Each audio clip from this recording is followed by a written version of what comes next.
Ladies and gentlemen, welcome back to the final day of the South American TI-11 regional qualifiers. We've got three teams left standing: Infamous, Hikori, and Tempest. Denog, who will reign supreme? Who's going to take that slot into the group stages? Yeah, I mean, it's Infamous that are sitting pretty right now in the grand finals, just waiting for the winner of this series. It's a rematch coming through from the upper bracket between Tempest, the Savages of Sabas and Slada, and I'm sure that their Spectres are going to be really hanging over the heads of Hikori, because I still think Hikori have got it. They just got to clean up their draft a little bit in terms of their gameplay, in terms of their movements. It's all on point, so we'll see if they're able to do it. It's still best of threes up until that grand final, which is best of five. And we've seen so far that both sides have a lot of comfort heroes. We've seen Sabas really thrive on the spirits, the Ember, the Void Spirit as well. You take a look at Slardin. He has excelled when he's playing the Earthshaker. So it's going to be interesting to see how Hikori, they can target them. Like you said, of course, it is a rematch. So Tempest, they also know how to deal with Hikori's kind of strategy. And we have seen from them the Death Prophet from Vitali. That has been something that Hikori have fallen back on multiple times. We saw yesterday Vitali was able to take over one game in particular with that DP. Yeah, I think he's played it in like four out of his last six games or something like that. So it is something that they just always go back to the well for. They have a lot of faith in him being able to succeed onto it. I mean, it's understandable if you make sure he has a good lane. I think there's a fine line between like picking it in the first stage and giving a lot of bans towards it versus picking it later in the draft when you might realize, hey, this is a really good matchup. But I feel like Tempest is one of those teams where you just can't leave DP in the pool because they pick it as well. So I'll be interested to see how much of the strategy goes around making sure that it's got a good game. I just want to see if they pick a DP first, AA ban, nothing else. You got to focus on not losing these other lanes. Yeah, that's what something they learned very early on. I think it was their first game they played at the Death Prophet where they ran into an ancient apparition. He didn't have a good time at all. So ever since then, we've seen the AAs being target banned in particular, and even we've seen the ancient apparition picked up a couple of other times. So South America definitely having that flavor and the spice there that you love to see from different regions. It's a little bit better than it used to be the AA, right? Like you still fall into these big traps of no reliable stun, terrible at split pushing, but you provide a little bit more of that utility now. They made the Aghanim Shard make the Ice Vortex not only do damage, but also in addition to the movement speed slow, it's a bit of an attack speed slow as well. And considering quite the long range that you're able to cast it from, you can actually contribute to these team fights relatively decently just to enable a lot of that man fighting to happen. Is there a lingering effect with the vortex, or is No, it not just while you're really. It's standing? just when you're Okay, in it. Yeah. because I wasn't I sure think if it was like. the radius is a little deceiving. Like it's a little bigger than what you think it is, but other than that, it's not like a lingering effect like a macro pyre or something like that. Well, with these two teams, what do we feel like we need to be paying attention for Hikori and Tempest? Do you feel like the standout plays that can really put them in the front seat and be able to enable that success? For me, I think it's the standout players for Hikori. It's going to be around Lumiere, right? Like, is he going to be able to pop off? Is he going to be able to get that farming carry and do what he does best and just come out at the 20-minute mark way ahead of the enemy team? I think across these entire qualifiers, the Olakor has been playing pretty well. You know, I want to say recent addition, but he was the past member of Hikori as well when they were having a lot of that success when they finished top three all the way back in season 2 of the DPC. So I just want to see more consistent performances come out from him. Drafts that aren't going to be very easily abused. Like I said, don't go all in onto protecting a DP. AA, that's enough. If you're going to be picking up something in the first phase, that's all you can look to wager for that. And then it's just about securing your other two lanes. You know, we know how important mid is these days. How many times have we seen Alina just completely taking over a game because all the counters are banned out? Yeah, and I feel like with these two teams in particular, we've seen a lot. The first phase is the melee 4 into the range pairing. We've seen Draken on Tempest play the Viper multiple times. Teams have even picked the Viper up so they don't have the capability to play it. We've already mentioned about the Death Prophet for Hikori, and it really feels like the Visage and the Enigma are always first phase ban. We saw a lot of the Visage on day one with the Luna pairing, and then we just haven't seen it because teams have recognized that this is incredibly strong. A little bit of changes in the patch as well, but they're just looking to take those two heroes out. So I think DP and Viper is going to be hotly contested. Earthshaker, some other melee 4 pairings, the Marcy and the Tusk as well. I do feel like in the first phase, we're going to get probably at least both offlaners set up early. We've seen surprisingly little Tiny, though, and of the Tinies that we've seen, it's been mid, right? Very little position for purchasing the Aghanim Shard a decent amount of times to be able to deal with illusions often. And I mean, it's had some decent success, but I'm really surprised at how far down the pecking order in SA Tiny's fallen when you consider that it's still a really good position for. Other regions prioritize it as like first pick material. Yeah, we've even seen the adaptation as well with some of the kind of item build on the Tiny. I think I'm trying to remember who it was now going phase boots. I think it might have been DJ on Fnatic, but we do have a bracket as well to see how we are set up here for the final day and the runs that the teams have had. Of course, Hakori, like we mentioned, got knocked down into the lower bracket from Tempest in the winners bracket round 2. And we see, of course, already Infamous seeded in the grand finals. It's been pretty clean from them since then, though, right? 2-0, 2-0. Now they're taking on Tempest for that big rematch. Wolf Team was actually the one that gave them the biggest issues all the way back in the first round of the upper bracket. And we have to give props to Mad Kings as well. They got knocked out in 4th place, but look at that run from the lower bracket, being able to take down Infinity, Wolf Team, SG. These are powerhouses of the SA scene. And eventually they did end up falling down to Hakori, but not after a really inspirational run. Yeah, which is going to be exciting to see what some of those individuals can do outside of this, of course. All eyes turn towards TI, but for the next DPC for a lot of those players, because they are, they were seeded in Division 2. Like you mentioned, having that crazy run for Mad King. So some experience and maybe just rising their stock as well, which is always nice to see. But at least for these 3 teams in particular, Hakori, Tempest, and Infamous, they are guaranteed going over to Singapore. Tonight, we are working out who will be seeded into the group stages. And Danok, we saw early today in Eastern Europe, I would say there was quite the upset. In the grand finals, we saw BetBoom 3-0ing. A lot of people were saying that outsiders were just going to wipe the floor with how incredibly strong they were looking. I know. Points. Oh, I need that half a level. They're so hard to come by these days. But no, it was certainly very surprising. BetBoom just showed up to play today. Even in the previous series in the lower bracket final against Na'Vi, right? They just dispatched of them. It was really, really quick. Like, I think it was 32 minutes and 27 minutes, something like that. Just complete dominance from start to finish, even breaking out some of these more unorthodox picks. The mid sniper came out from Lal. Might have been a couple of times as well. And they just had a ton of success with it. And we'll even try and get the schedule up as well to see what we are looking at today with the final day, the day 5. Of course, we're getting to the end of it, and Tempest, Hakori, and then, like we said, Infamous in that best of 5 later on tonight. We do have our draft coming up shortly, just waiting for the players. We've got one ready. Gardic is capital saying we are ready, so he's good to go. And it looks like we've got another team saying the G as well. So we're going to get ourselves underway here. The lower bracket semi-finals. Draft 1 is ready. A lower bracket final. It's the final, bro. This is the lower bracket final. Sorry. No, that's all right. Brackets are very confusing, dude. Upper bracket, lower bracket, all different types of formats. And wouldn't you know it, Visage, Enigma, both gone immediately. It was first pick that was actually chosen by Tempest. They ended up winning the coin flip there.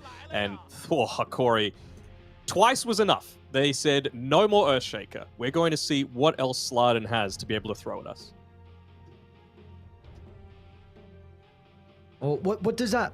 I'm trying to think of what that leaves in now for Tempest. Because we have not seen the Earthshaker banned out. I'm trying to remember what else Hakori been banning against them. You know what? I can go check. Hang on a second. You can go check. I mean, in terms of what Slardin plays, I mentioned before that Tiny 4 hasn't really been prioritized, but he loves playing it. He's also a bit of a Rubik player. There's the Tiny. All right, there we go. Good way to be able to start this. Of course, they've got the ability to be able to flex it. Sabas plays it decently as well, but I would say much more commonly this is going to be that Pos 4 and a Weaver Marcy. Okay. something a little bit more unorthodox coming through here. Weaver was first phase banned a lot of the time in the SA region, and it certainly does set up for a strong kill lane if you're wanting that. 10 seconds remaining.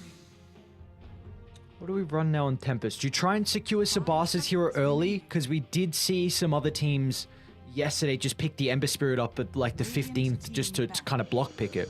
So do you look to try and secure Sabas's hero, or do you go for Drakens? And, well, there's the Death Prophet. So both sides have their off-lane set. I'd say we're more than... I'm 90% confident this is going to be a Weaver 3, especially with South America. I have been very impressed. Weaver looks like a very good hero in 3. What are your opinions on it? Yeah, I think it's good. You got to make sure that you're giving it that position 4 that's truly going to enable it, though, right? And Marcy, of course, one of the best heroes in the game at being able to do that. I understand. Again, this is not do or die. They're still going to TI regardless, but I'm not the biggest fan of this Death Prophet pick, because you know what their offlane is going to be. So in my opinion, this was the prime position to be able to pick your position 1 and then immediately protect it. Because now, with both offlanes revealed, Hikori are the ones that are going to have that second pick in response to everything. Even just like with this first pick coming out of the next phase, right? You know you're going up against a Death Prophet and a Tiny. You just pick a position 5 that has a decent time against those two. I mean, Wyvern is a possibility for sure. You could just deal that percent damage when it gets to the later stages of the game. You could set up for things like the Weaver, even just a curse into something like the Rebound eventually in some of these team fights is going to be super effective too. So that's certainly the avenue that I would be looking to go down if I'm Hikori right now. I think they've got a big edge so far. 5 seconds remaining. Well, we do see, though, Hikori, a little bit of protection coming out for the Weaver with that Bloodseeker ban. Is there anything you feel like really needs to be taken care of just to enable this Weaver's game? For the lane or for the game, are we thinking? Both, I suppose. Whatever you feel is more important. The lane can be a little bit difficult, but I feel like Faceless Void is another really important carry to get rid of. Of course, just with the time dilation, it means that the Shikuchi isn't anywhere near as effective in the lane. And then, of course, Chronosphere, catch him out. He's still incredibly squishy. And you've got some decent damage to layer into it as well. So that's the main focus that I would be having if I'm on Hikori. It's not exactly like a Luna game. Terrorblade has an okay time against it. And yeah, there we go. There's the Void ban. Just trying to think, because Minoz doesn't really have that, like, that stunning carry specialty. You know, it's not like he's a CK player every single time, you know? So I feel like that might leave him with a few challenges with being able to deal with this Weaver, both in the lane as well as the late game, considering, like I was saying before, this is why I wanted them to pick up the direct response to the lane with that last pick of the first phase. If this Death Prophet was the Bloodseeker, Minoz's most preferred hero over the past few months, or the Faceless Void, I think you're in a far better spot right now. Yep. You see, Hikori have had ample time to be able to protect the Weaver. And, well, for Tempest, they're using the second phase as well to try and protect the Death Prophet. Really intrigued if they get rid of the AA, and they don't. So they leave it in the pool. I don't know if Hikori's going to pick it, though, because I don't feel like they have the greatest heroes to play with an Ancient Apparition.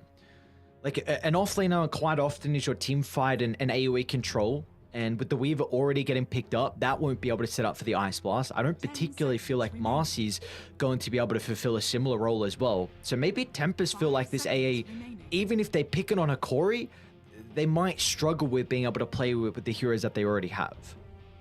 I think the Marcy could, but it's got to be paired with the right mid-hero, you know? Like, something that's really going to enable those rotations through to connect. So whether that's something like a Puck or an Ember Spirit, just one of the Spirit heroes or the Puck is really what I'm looking for. Maybe even the Conquer, just to be able to much more reliably hit that Ice Blast. I wouldn't put it past them to still go down the AA route. Ember Spirit. There's one half of the duo.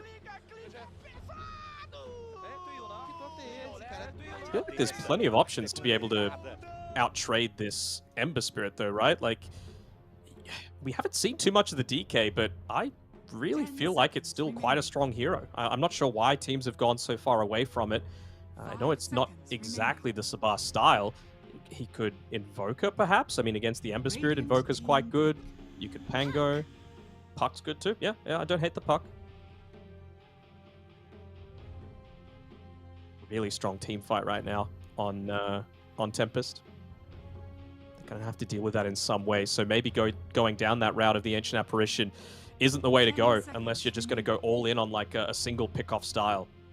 So Wyvern still exists in the pool. I really wouldn't hate to see it come out here, but it does feel like they're a little bit more challenged now with what they're going to be looking to pick up to pair together with this Ember Spirit to really make a good time in that mid lane. Of course, the lane itself should go fine for Ember. I'm just worried about what's going to come after, you know, from that, let's say, 8 to 15 minute mark is the main concern for me. I really feel like Tempest are in a good spot to be able to take over at least one, maybe even 2 towers by that stage.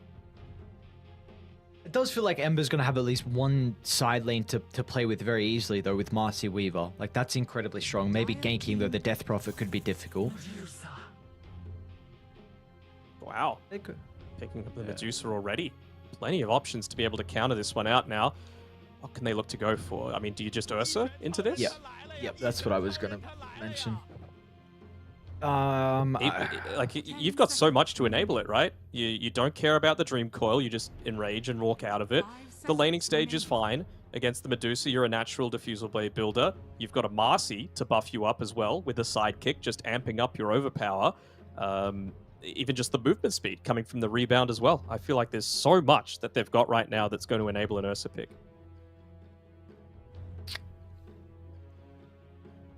I'm trying to think if there's any other carries that they might be considering besides the Ursa, because I too feel like it's maybe the pick I would prefer. It is on Dire though, so a little bit weaker, because naturally Ursa relies on Radiant. Relies on Roche, I should say. I mean, the other thing is, could you go like a Weaver position 1, switch it away from being paired together with a Marcy? I know it's not really something that they do on Hikori. Vitaly Weaver's his second most played hero behind the DP, but Weaver is a natural Diffusal Blade builder. You can even go into a Mana Break talent if you were really wanting to amp that up further. And it's not the worst laner into the DP and the Tiny, so it's a possibility, but to me, the Ursa just makes the most sense. I'd be slightly concerned if they played as a one that... With the Puck matchup... Is this the Weaver or the... Yeah, the Weaver, sorry. Yeah. I feel like you have to go a BKB then if you're playing the Weaver one, because otherwise the coil is just going to prove to be too much of an issue. Kind of want to see like the Wyvern. Okay, well there's the Wyvern I was wanting for the percent damage against DP, Tiny, even Puck, just keeping that blink dagger off cooldown. Medusa, of course, Arctic Burn incredibly strong because you need to burn through the mana shield first. And so you're always going to be doing that high percent base damage. She's going to be at full HP. 5 seconds Sorry, full remaining. mana. No, full HP. I was right the first time. Go believe in yourself, Danog. So what do they go now? They still need their position 5 yet to come. Something that's going to pair together with the Medusa. Wouldn't hate a Clockwork. Just something able to get in on top of the Winter Wyvern to give them a little bit of extra vision to... Again, like their team fight is insanely strong right now on Tempest. So that's really what I'm looking to just give them the ability to take those good team fights. I think you can even look at something like an Ogre to buff up the Medusa if that's something you want to do. I'm a little bit surprised, honestly, that hero isn't being played as much in... Well, we haven't seen in South America. I know we saw it a lot at ESL. Poppy was playing it. I think there were a couple other teams. Tempest could even... could Dazzle into this? I mean, it was seen by Picho on Team Asta as the Wyvern counter. You know, you're just always playing super far back, and as long as you get that curse off, it doesn't really matter. You're just going to be able to respond with a Shallow Grave, and sure, it's not quite as strong as it used to be. They nerfed the healing based on how low you are on the Shallow Grave recently, but I still feel like it's insanely strong. You can even go down the route of a Warlock, you know? 5 seconds remaining. Oh yeah, crap load of AoE damage gives you a little bit more team fight as well, which they would have a drastic advantage over Hikori. Phoenix too. Yeah, I like the Phoenix ban coming through. Team back. Just like if you try and run and kill the egg, it's just coil, you're running into an exorcism, you're running into a stone gaze. It's just not possible. All right, so they think this Weaver is going to be played as a position 1 here. So Broodmother banned out, Beastmaster banned out as well, just making sure there's no kind of, I guess, cheese pushing potential. do see... I guess if you're going to look for another support that is very, very single target and suffers with being able to kind of shove out waves, maybe that's why they're a little bit concerned about this. 10 seconds remaining. What are they going to go for? 20 seconds left. 5 seconds. I still remaining. think it's that Clock or Warlock is what I'm thinking here. Or the Dazzle. Dire team pick. Let's see. What do they go? Bane, Dude, huh? well, like, I was gonna say Bane, and I'm like, we've already put out 3 suggestions. We're fine, and I'm like, we'll keep the 3. I'm happy with that. I don't want to chuck another one out and just be wrong. You said you got to trust yourself. I got to trust myself as well. The reason why I like the Bane True. is the matchup is very good into the Weaver if it is going to be the offlane 5 Weaver. seconds So remaining. you have, if he tries to Sukuchi slither away, Nightmare, you're going to be chilling. It's a very good lane as well to be able to protect the Medusa. Gives you a little bit of control, which is always really nice. What route do Hokori go down though? 10 seconds left. Anti-mage. Choose your hero. Oh my god, it's a pretty good AM game. Oh no, this is no bueno, Danok. This is a very good anti-mage game. Just trying to think. I mean, it's a decent anti-mage game. Like, I know, of course, against the Medusa it's good. Against the Puck, it can be good. Against the DP, it can be good. But it can also be really bad, specifically against the Puck and the DP, right? You blink in, you don't have the Manta style, you're silenced. You're getting some AoE damage in onto you. You're getting a Puck with a Dream Coil just looking to take you down, and you get focused by right clicks. Like, you might have that counter spell that's going to provide you a lot of the resistance to the magic damage, but in terms of the physical, you still can look to get burst pretty damn quickly. And when you think about a Medusa right-clicking you, you think about Exorcism Spirits coming at you, even, hell, you know, a tiny just couple of right-clicks and throw the tree. It's pretty devastating as well. So I understand wanting to go down this route, but it is a bit of a risky prospect. What I do like about this for Hokori, though, is that they've given Lumiere that farming carry, the thing that he really likes to excel on. So we'll see if it works out for him. I do think for Tempest, this Medusa and anti-mage matchup has been a little bit back and forth for quite some time. A while ago, you would always just say the anti-mage is going to be able to thrive in this with how you scale a matchup versus Medusa late, but teams have got much better at recognizing their early game timings and when they can look to get active. And the anti-mage, you need 3 items, maybe even a little bit more. Battle Fury Manta plus that item afterwards. Medusa needs 2, and it can even just be Dragonlance Manta. You even go back to when Rapiers were getting picked up 3rd item when it had the Piercing Evasion. We were seeing just Medusas go like 3rd item Rapier against AM, and they were just looking to end the game. Of course, you can't do that anymore, but it's very similar versus the Anti-Mage, where you're going to look to group up because you have a built-in farming steroid. You have the split shot. Anti-Mage needs to go Battle Fury, so you will have probably a 2,000 worth advantage, and then you look to group up and go, because Tempest, their team fight is formidable, and Hokori are really going to struggle with taking 5-on fights early. Just on that Medusa Rapier build, it really reminds me of... look it up on YouTube if you're not familiar with the series. It's really going old school Dota 2, but Slash's way coming through. He was first item rush Divine Rapier after a couple of Wraith Bands and some power treads, and you got to prioritize taking that Roshan as well. So for all the people that know what I'm talking about, very, very nice. And another little bit of a pause coming through. We are experiencing a tiny bit of lag coming through from the in-game, but hopefully we should be up shortly. When they picked this anti-mage, I was almost thinking, are they going to run this position 3? Because you and I have cast a pos 3 anti-mage game in the Southeast Asian region, and it completely demolished the Medusa. Not needing to go into the Battle Fury, it just went like straight Vanguard into a Diffusal Blade, and then just ran at the Medusa, and it was really effective. Yeah, we've seen the 3 anti-mage work a couple times, and then we've seen it also kind of fall flat on its head. So it's definitely interesting to be able to at least have the capability to play it in multiple roles. And we are back underway with the unpause coming out. Tempest up against Hokori, and looks like Tempest, yeah, you love to see it. Off to a good start for them with the D-Ward already. I don't love to see it. I already lost my points from outsiders losing. I got to get Hokori with the W. Oh no, not the deny. Look at this. You got 9 heroes just huddling around, and a poor old Medusa doesn't want anything to do with it. Doesn't have the new Medusa set, sadly. Have you seen that one? We saw it in one of the games yesterday. It's like Medusa pre whatever's happened to her face, basically. She looks very nice, very pretty. I don't remember it. Maybe, obviously I wasn't in one paying game. attention. The battle begins. You were casting it. Yeah, maybe I didn't even. I Well, probably your didn't name's recognize it was Lachlan. even new. Blink twice if you're being held hostage.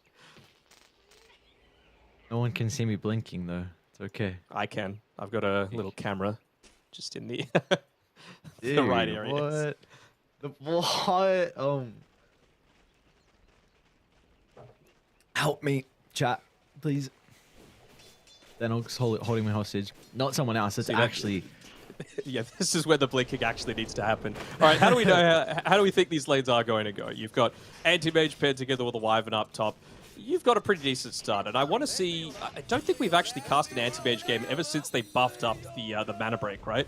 Just to have that extra little bit of slow early on. I feel like against something like a Tiny, it's going to be really impactful, just because you've got that 0 armor to be able to start with. So if you're getting run down really early on, that's going to feel real bad for Slardin to have to play around.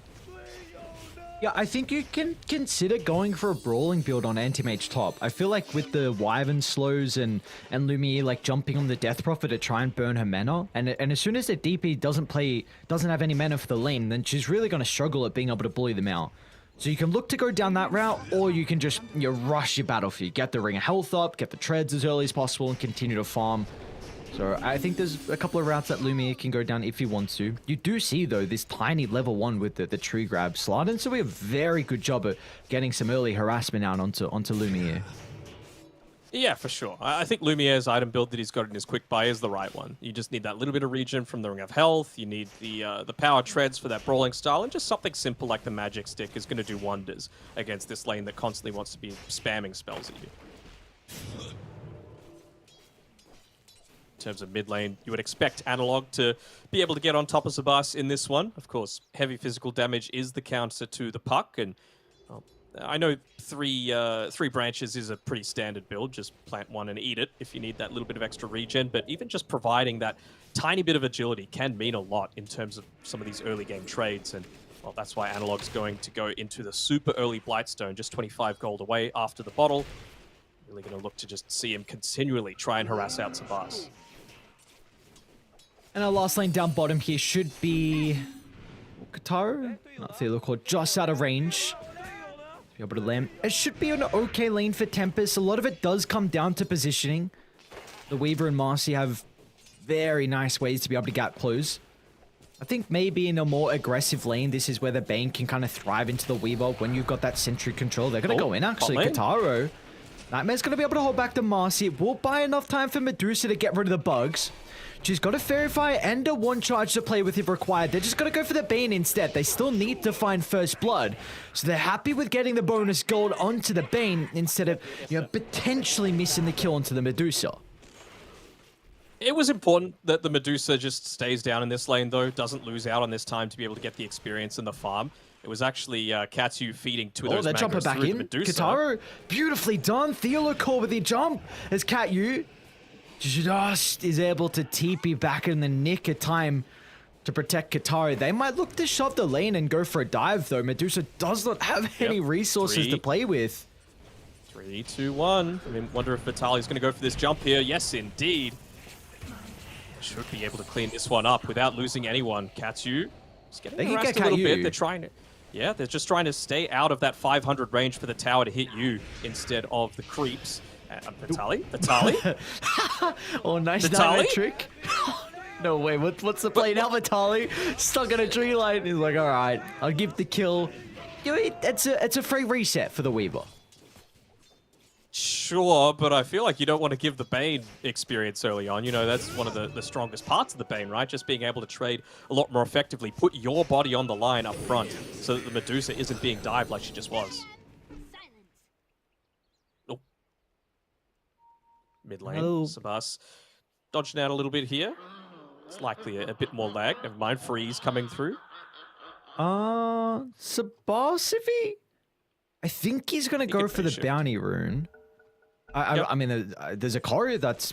If he goes for it, he's going to see the Anti-Mage's Courier, which is in rare health. Oh, lucky. Dire's This no good. Oh, no. Lumia, he might Topside, go this ain't down good as either. well. Ooh. Draken's going to have another Crypt Swarm up short if they want to continue chasing the Anti-Mage. In more bottom lane, we got action as well as the Bane will get chased down.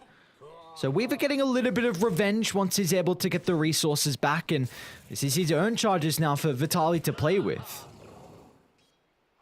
Very nice. He just wants to try and rush that Spirit Vessel. Such an effective item against the DP, against the Medusa. It's going to do wonders, especially if you're playing it from this position 3 roll. It just means that you're going to get it so much earlier than a lot of the other times that a Spirit Vessel is being built. Mentioned the kind of the puck item build the Scar with the Iron Branches just to try and provide a little bit of armor. You know, we're seeing Sabas as Like well the going to chainmail. that first chainmail. Of course, it is going to be natural build into the Witchblade, but just helping out against the damage from the Ember. Bottom lane, some poking back and forth. Feel, of course, sees an opening to be able to jump onto Katyu. Vitali's still going to be a bit cautious, so Kataru's going to get doing a really good job to continuously right-clicking down the Weaver, so Vitali feels hesitant about committing. Don't you love laning into Weaver, man? It's just like you can't step into the lane at all, and they honestly have to be a little bit careful here with Bane looking to rotate through, try and secure one of those mid lanes because bot lane's going horribly. Mid lane, it's not going amazingly for the puck. Actually, he's kind of even with the Ember Spirit, so quite surprising that Sabas has been able to get this much out of it. Like, might be even be able to secure both of these power runes here. Oh, it's DD, it's top, but Gardek's the one scouting it out. Alright, yoinks it. Alright, so no refill in the bottle here for Sabas or Analog. I guess Analog does have 3 charges already, but unfortunately no double damage rune to maybe find a kill or even rotate down to the side lane. So they might look to hang out around mid, continue finding them farm for the next minute 30, and then wait for another power rune respawn to consider about moving down to help out. Analog just got a really nice deny off onto the siege creep in mid lane, and he's continuing the harass moving forward. Bottom, Still Kataru though, down the- bottom. Gets a lot of mana back thanks to the snake, so he's able to step back into the tree line and with Katyu nearby. Meanwhile, we've got a kill up top as well as Gardic goes down thanks to Slardon on the Tiny. They might dive Kataru still. He's got to be cautious. He doesn't have any resources to play with. He's going to juke out to the right side, but Theo, of course, slams down with the rebound. Another death for the Medusa. And now Yeah, they mid lane just have Sabas zero might be in a regen. bit of trouble too if Analog wants to continue. Slide up in a couple of seconds, but no, he's got the remnant as well. He's going to commit for it. Coil has to be used from Sabas. The Ember's out of mana now. They can turn it around. And TP's going to come out from Slardon. They wouldn't even need the tiny toss to break the coil. All they needed was a little bit of extra damage from the avalanche. Yeah, getting a little bit too cocky coming through there. Really quick fingers on the Dream Coil as well by Sabas. Nicely done there. But yeah, I just feel like... Is that a double smoke? No, I think it was just the single coming through as he's looking to make a rotation up top. Not sure how effective this is going to be without the Dream Coil, though. Of course, any time that you can... Oh, actually, they're going to try and go for a kill up here onto Draken. This might be the perfect bait, though. He's got the Exo. Not going to have enough mana, but look at the rotation with Sabas. They're not targeting down the targets at the same time, though. For Lumia and Gardic, they go together, and it means the Death Prophet gets blown up. And now Sabas is in trouble as well, as Analog mirrors the movement top. They're going to be able to chase down Slardon. Sakuchi up in a couple of seconds. They've got the slide as well. Slardon, an ambitious attempt with the deny, but for Hikori, beautiful rotation for Analog, moving top. And we see just Tempest, they kind of split their damage a little bit on the Wyvern, a little bit on the Anti-Mage, and they didn't get anyone. It's always a ballsy thing when you're going for these cold embraces. You have to try and read the mind of your carry that you're looking to help, but it was really nicely done by Gardic there, just stalling it out for long enough to be able to provide that little bit of extra protection. Top lane, now they make the move with the coil. Will it be enough, though? That doesn't look like it. Silence is only level 1. Race. Lumiere, is it going to be enough damage? It is. Okay. And now Sabas is going to jump over to Gardic. Orbs up in a couple of seconds. Gardic will be able to step into the tree line. They get the orb on the monk. Gardic will TP out. Dire's top Still though, it's a really great use of the Exorcism, right? You get the core kill, you get about a quarter of the duration on the Exorcism to assist with taking the tower. Katsu's doing his best to try and not reveal a lot on this bottom side, and actually Weaver's going to come up top. They really don't want to let this tower go. Vitaly's going to be cautious. Sentry drop. They will have the chain control with the silence, but the damage, that's the thing in question. Vitaly gets the time lapse off, and now Tempest, they need a split. Sliding down to the south, Draken up to the north. They've already gotten rid of the Tiny, and now they can pivot all their attention over to the escaping Death Prophet. As Draken will go down for a second time in a row, and Hikori keep the tier 1 tower alive. They just don't want to open up this map for the Medusa to be able to farm. That's the biggest priority, right? Yes, you've got the Dire side. Yes, you've got an anti-mage that's eventually going to need all these camps to farm, but it's much more on the Medusa, right? Like, Medusa, she doesn't feel like she can go bot. That's why she's mid. She still doesn't feel like she can go top because there's a tier 1 tower there. There's so many chances for these reinforcements to come and make exactly what just happened happen again. So I feel like if they could just keep this tower up for a little bit longer on Hikori, it's going to keep the Medusa down there on 6th on the net worth, last of the cores, and give Anti-Mage the time that he needs to get that earlier item. He's already about, 500 gold ahead of her, and if you can get into that BKB quite soon, then maybe the time where the Medusa's hitting her 2-item timing, Anti-Mage hits the 3 or close enough to it that he's going to be able to match that really easily. Yeah, very impressed with how they've been able to slow down the Medusa's game. And it's not like a Tempest have the capability to start making stacks. I mean, the Tiny, I guess you can with the tree throw, actually.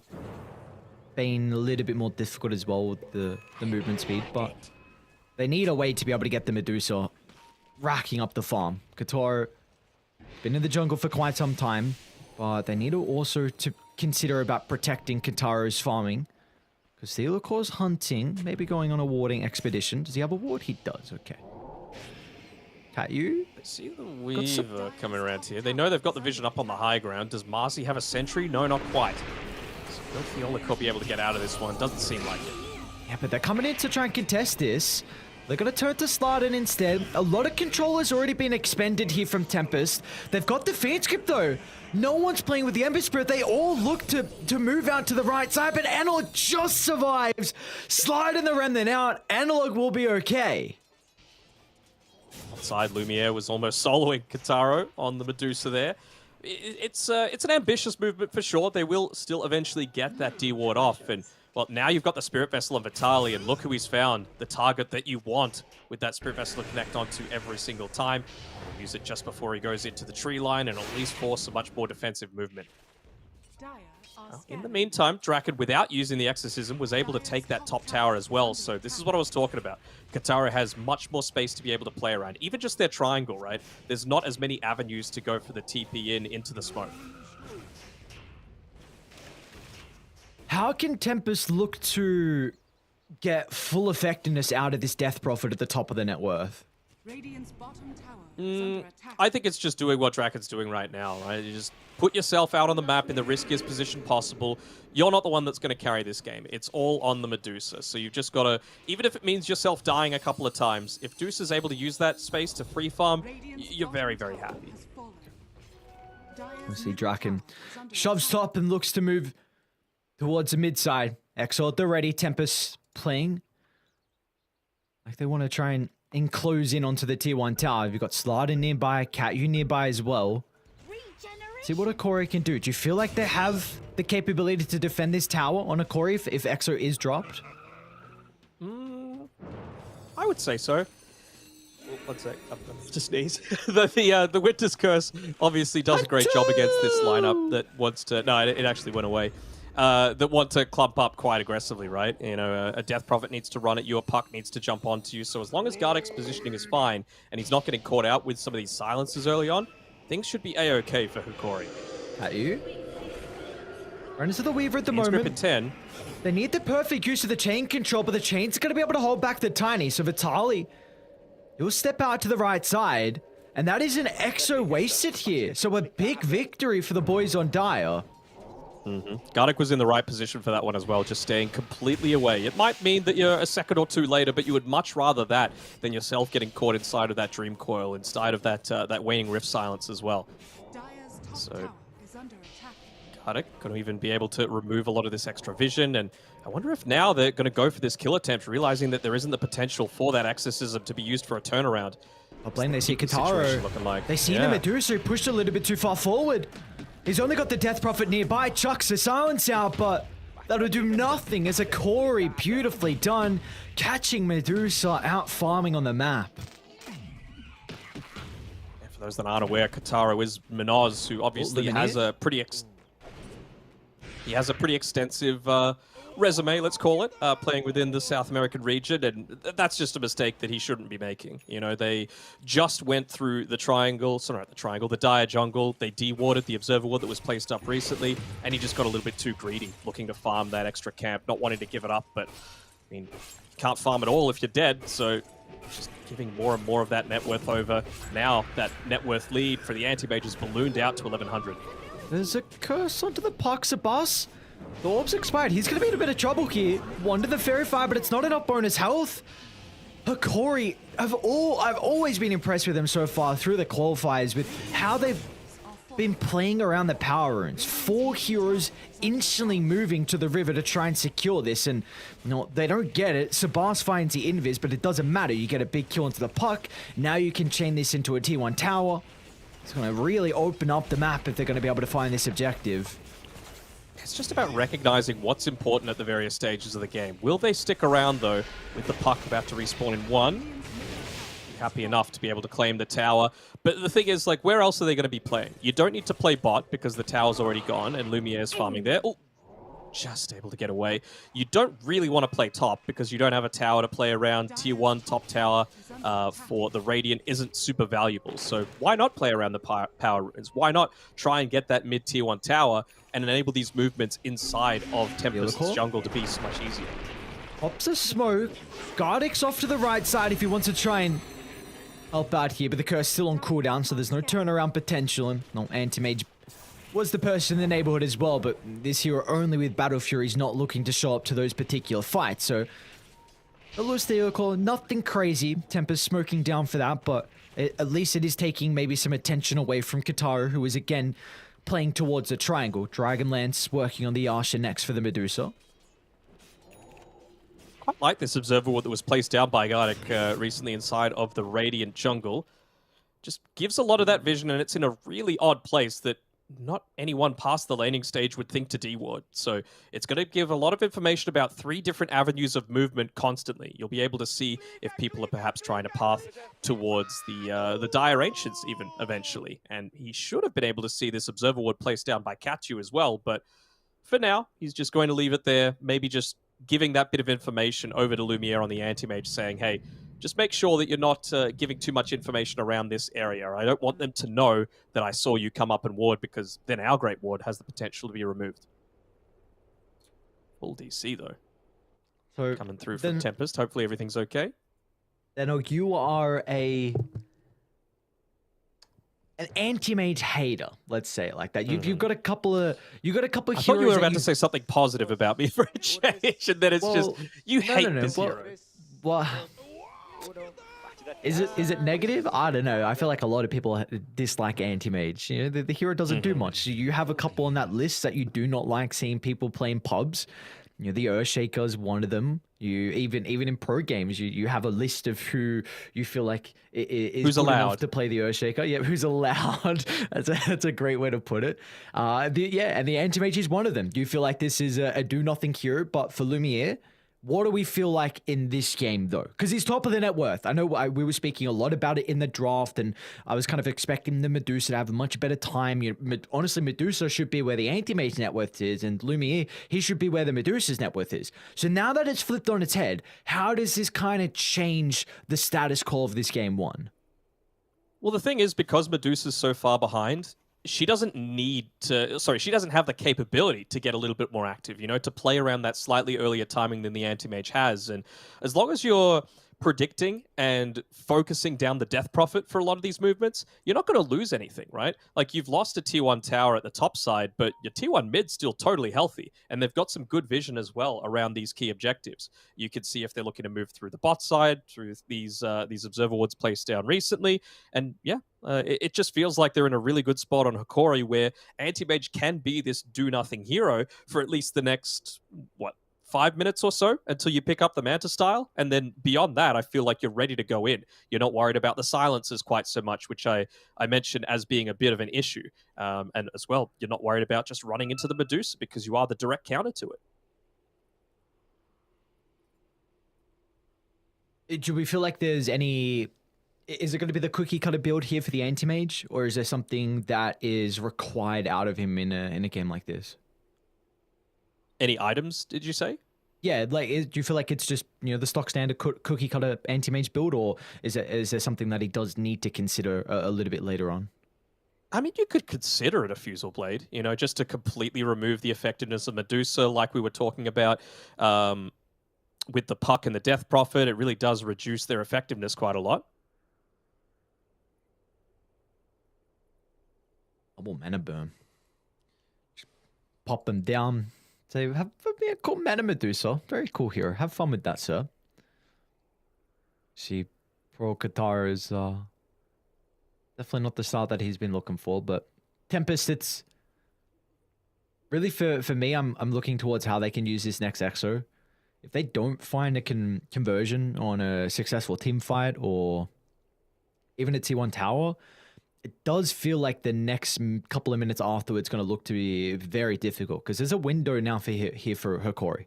They're going to be able to play very aggressive across the map, continuing to make space for the Anti-Mage. If they win this next fight, all of a sudden the league goes up to about 4,000. Ember's going to get closer towards the BKB. He can look to create a lot of chaos on the backline.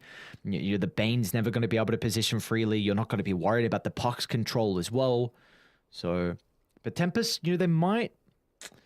I don't know, they might look to chill for a bit as well, because Slardin is very close to Blink Dagger. They're probably going to look to... He's taking his bottom wave at the moment, which is probably going to bump him up to about 1,900. Maybe he can take that next wave as well, which gets in the Blink, and then maybe you're looking to go to take a fight.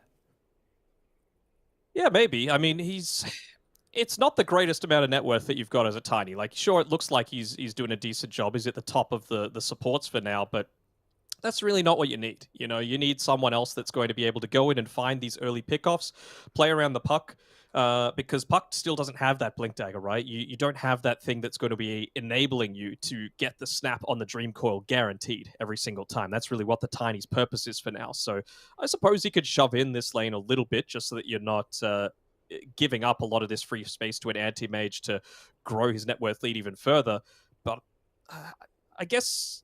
Yeah, that is kind of where the Anti-Mage wants to farm, right? Like I was saying before, it's this next 4 to 5 minutes that Lumiere still wants to take the uber-safe farm. And his team's doing a great job of freeing up that space for him. But then after that, he can take a lot more of the dangerous farm. He can look to play very close towards his teammates just because he wants to connect onto them at every single opportunity.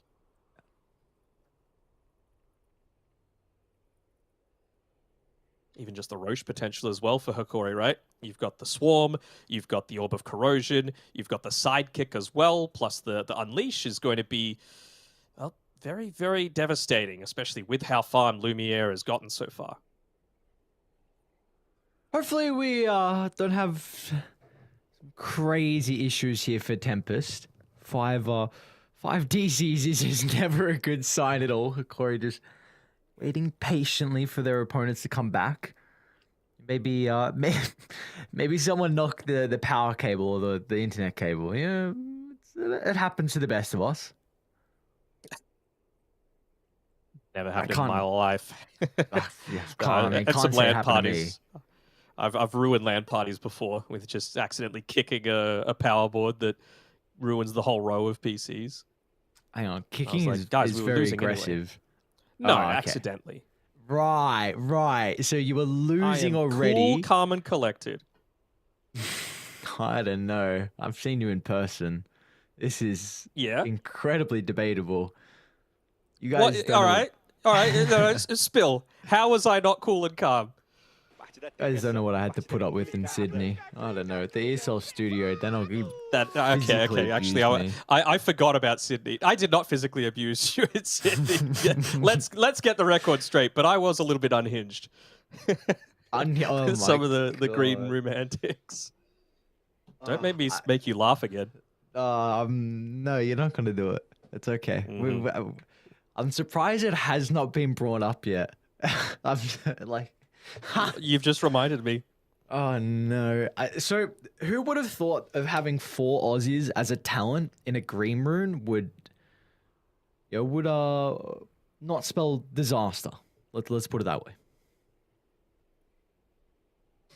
Yeah, I mean, who would have thought that a bunch of Aussies are just going to be a bunch of degenerates? It's kind of crazy. I'm just trying to think of any trivia that we can use in this little bit of a pause time. You got anything that you've been meaning to throw out there? I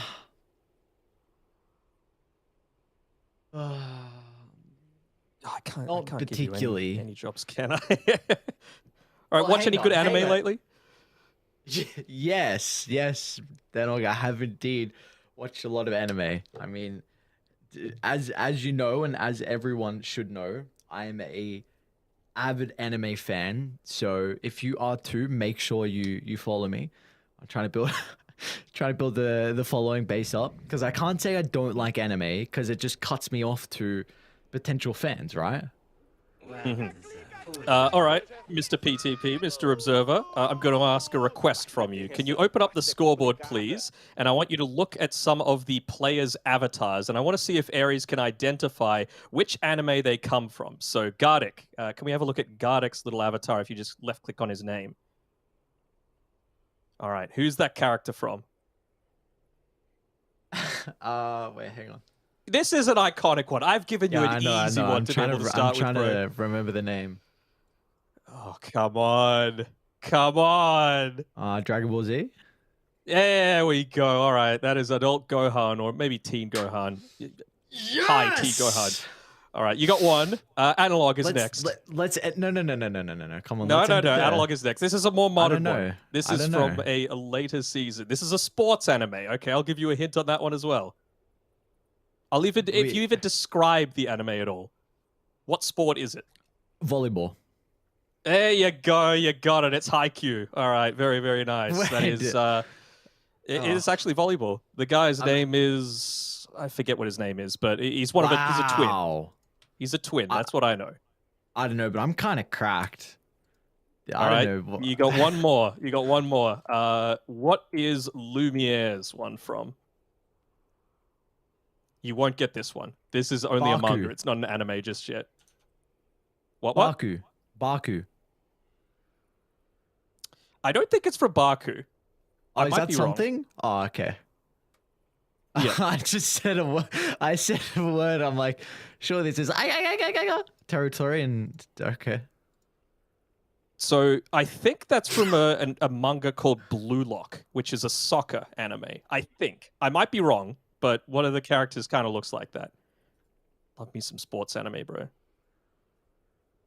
And I don't know what Vitalis is. I thought it was something from Hunter x Hunter, a character called Uvogin, one of the Phantom Troop, but I don't think it's that. Oh, well, there you go. Well, what I can do? I can do some research on some anime. We are going to send us over a break. It does look like Tempest are having some issues for the moment. So we're going to have about a 10-minute break. Hopefully they can sort themselves out. And in the break, we can learn some new animes and maybe continue on with the trivia later on. But Tempest, Hokori, Game 1, and we'll be back shortly after a quick break.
And we are back. Some unfortunate circumstances here in game one in particular. The pause time running out for Tempest, so Hikori, they're going to take game one here, Matt. It's unfortunate to see nothing can be done considering how long we waited with that pause time.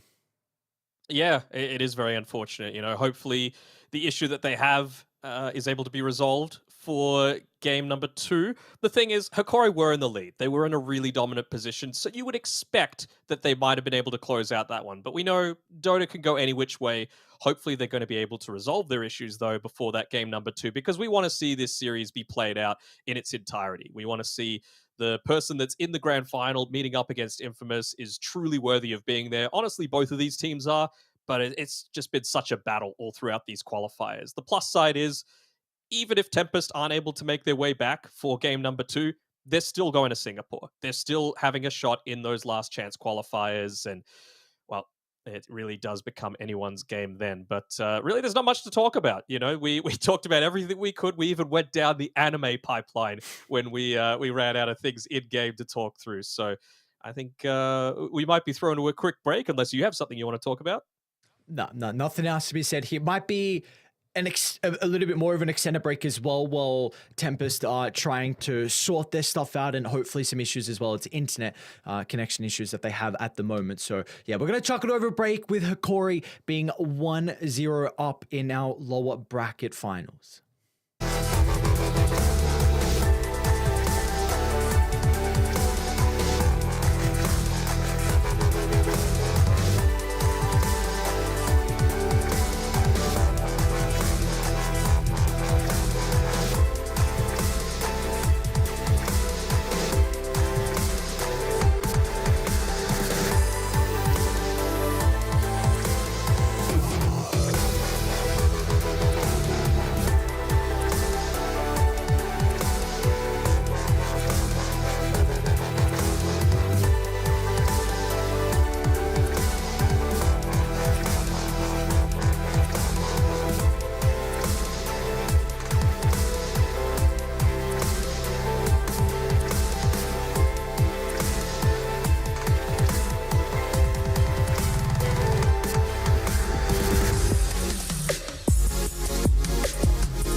This is what we live and breathe. For us, it's more than a game. It's a reality where a group of letters can mean everything. Where runes are collected and Aegis can only be won in battle. Where centaurs can give you a ride. Where the true heroes are those in front of the screen. GG Bet. This is real.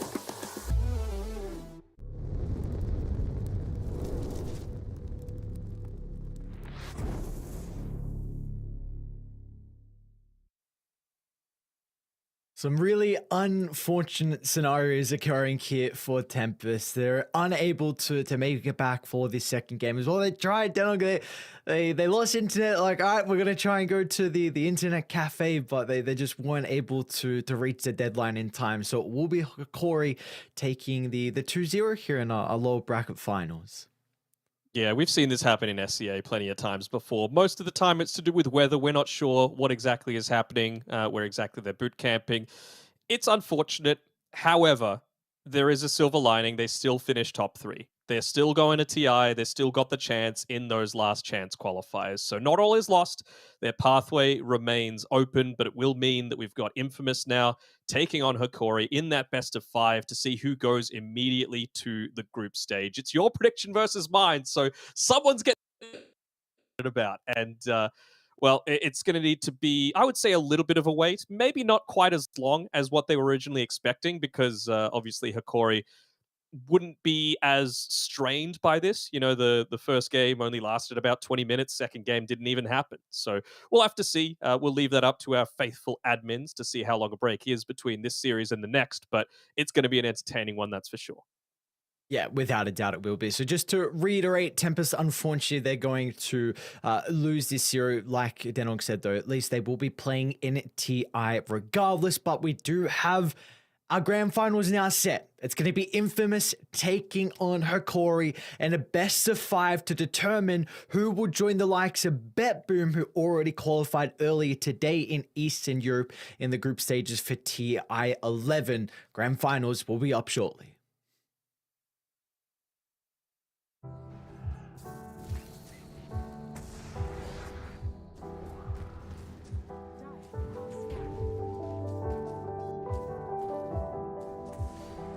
Dire's turret has been hit.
is what we live and breathe.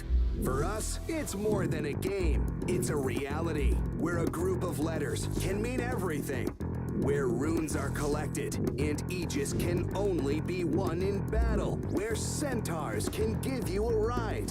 Where the true heroes are those in front of the screen. GG Bet. This is real.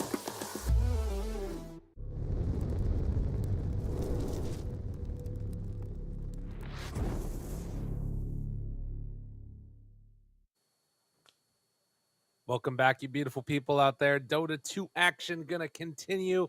We did get a final result, Trent, as far as where these teams are gonna end up in the last series. Unfortunately, didn't happen the way that we normally like those things to go down. Tempest is gonna be eliminated, but that does mean we have a grand finals of Hikori facing off against Infamous, Trent. And So I just think that pouring these... one out, you know. Just Oh, there you go. pouring one out for the squad. Yeah, fair enough. I personally kind of was thinking that it was going to come down to these two teams, but it didn't happen in the way that I thought it would. Hikori dropping down to the lower bracket was definitely a big upset there. But regardless, talk to me a little bit about it. I mean, we can take a look real quick at sort of the entire bracket that we've seen throughout this. Can you tell me sort of what stuck out to you about this whole tournament? Well, we had our glorious lower bracket run. That was a lot of fun to watch of the Mad Kings. And that's where we left them yesterday. We were like, oh, Mad Kings are crushing it. That was probably one of my favorite storylines I was going through. And we left them in the faithful hands of Hikori. And Hikori, well, they gave him the smackdown. They gave him the old 2-0. I checked the games. They were pretty fast looking. And unfortunately, that was the end of the run. So it's Hikori who have taken now this mantle with their 2-0. Unfortunate victory there is the over Tempest due to some connection issues. And they'll get their first matchup. I thought it was going to be a revenge matchup for, almost certainly in the top. I thought that like maybe SG was going to make it back, or it would just be Tempest straight up again in the grand final. But this will be the first time that they're facing off here. Right. Yeah. They haven't got to play off against each other yet. I mean, obviously, a lot of times, I'm sure, between scrims and regional qualifiers and all the rest of it, we will have seen it. But there were also some really interesting things that were happening in the matches that we saw the other day by virtue of what was it? Was it Tempest or was it Infamous? It was Infamous that ran the Terrorblade support in game number 2, which was wild. Excel actually absolutely popped off there, and it's a kind of cool idea. I think that having something like that up your sleeve is a cool place to be going into the grand finals, particularly over 5 games. Yeah, it's always good. I mean, we were praising the drafts of some of the teams, but we haven't got to see too much of Infamous because they just kept winning. They've only had to play 3 series so far, so to already show that much flexibility and willingness to go out there a little bit, who knows what they got planned for this grand final now, as I'm sure many of you are aware, but this will be the big old best of 5. So we're in for a long one. No matter what, we got at least 3 games here, and that's a lot of time to dwell on your wins or your losses as the series goes along. I think it's something that is worth mentioning that a lot of teams don't really get to play very often. Yeah, and I think that it does really reveal over the course of a best of 5 the better team. Sometimes it can still be very, very close, but the moments where you can clutch things out and have those game-winning moments, they happen more often when you get to that best of 5 scenario. I was halfway between like a stretch there, and then I also wanted to do something with my hands, so I just it looked like I was casting a magic spell. It was huzzah! It's okay. I was just looking at stats, so you got away with it on my end. Don't worry. Go. Yeah. Well, I felt like I had to say something because it looked weird, Trent. That's how it goes. There's a little bit of trouble getting Hikori all set up and their player cams going, but we should be underway in just a moment. So don't worry if you're thinking, oh my God, why isn't this match starting on time? It's is. Us. We're actually starting a little bit early. No, we don't do it. Don't blame us. It's always the casters. Just please blame the casters whenever. Okay. So it's generally a safe one to go for. Yeah. Yeah. Why not? Happen. But in terms of the heroes, because we've reached the end of Eastern Europe, right? Bet Boom, the surprise winners. I mean, not like super surprising because obviously we know they're a good team, but Navi was there, Outsiders were there. Both teams were looking pretty good, particularly Outsiders was certainly the favorite going into it. I think that's safe to say. And looked the favorite the whole way through the bracket until the grand finals. They went down. But 3-0. Yeah, 3-0. Big. The last game was only like 20. Was it like 25 minutes? It was really short. I mean, I like tuned in and it was like GG. And I was, oh, so that's where we're at. Like, whoo. Yeah, it was pretty Uh, wild. And this will be our second region to finish. And so with only 2 regions wrapping up here, as I hear the draft music starting, ladies and gentlemen, get excited. The heroes on top remain the exact same as they were when we first started. The top 3 most contested heroes are still Bat Rider, Enigma, and Undying. So Right. Death Prophet definitely rising up really fast, though. And that was something that BetBoom used to great success. And I'm wondering if we'll get Death Prophet in this series. Yeah, I mean, that's the thing that's sort of interesting, right? Is that throughout the course of a tournament, the regions that start off are going to be the most consistent with what they've been doing. I imagine that our second set of qualifiers are probably going to have a lot more sort of variation in the way that the drafts go, even if there isn't a patch, which I doubt they're going to put out another patch after these rounds of qualifiers before NA and is it Western Europe that's starting up next? I'm not sure which one it is. But regardless, Yeah, but either way. it'll be interesting to watch. So I can't believe we're only Early a third of the way through after this. That's so insane. there's so much Dota. There's so much Dota. I can't believe it either. It's going to be hard to keep up with all of it. Weaver banned. This leaves in the Enigma, Marcy. Omni Knight has been making a little bit of a comeback here recently. Bat Rider's taken away. Lots of voice lines being thrown out. The elephant is the big winner. I've learned that at this patch. You know, in our games, the elephant's getting spammed. Everyone in the pubs is spamming it. It's good to see. It's important. You know, it's a quality animal. Hikori is a dragon on their thing, right? It's not an elephant. No, it is not an elephant. But you know, maybe if they wanted to mix it up a little bit, they could go for that. Man, look at that up in the upper corner of their house. Looks like a giant explosion of wires. I love that. That's good. That's the backup net. So they know this thing's gonna be. They're like, we saw what happened.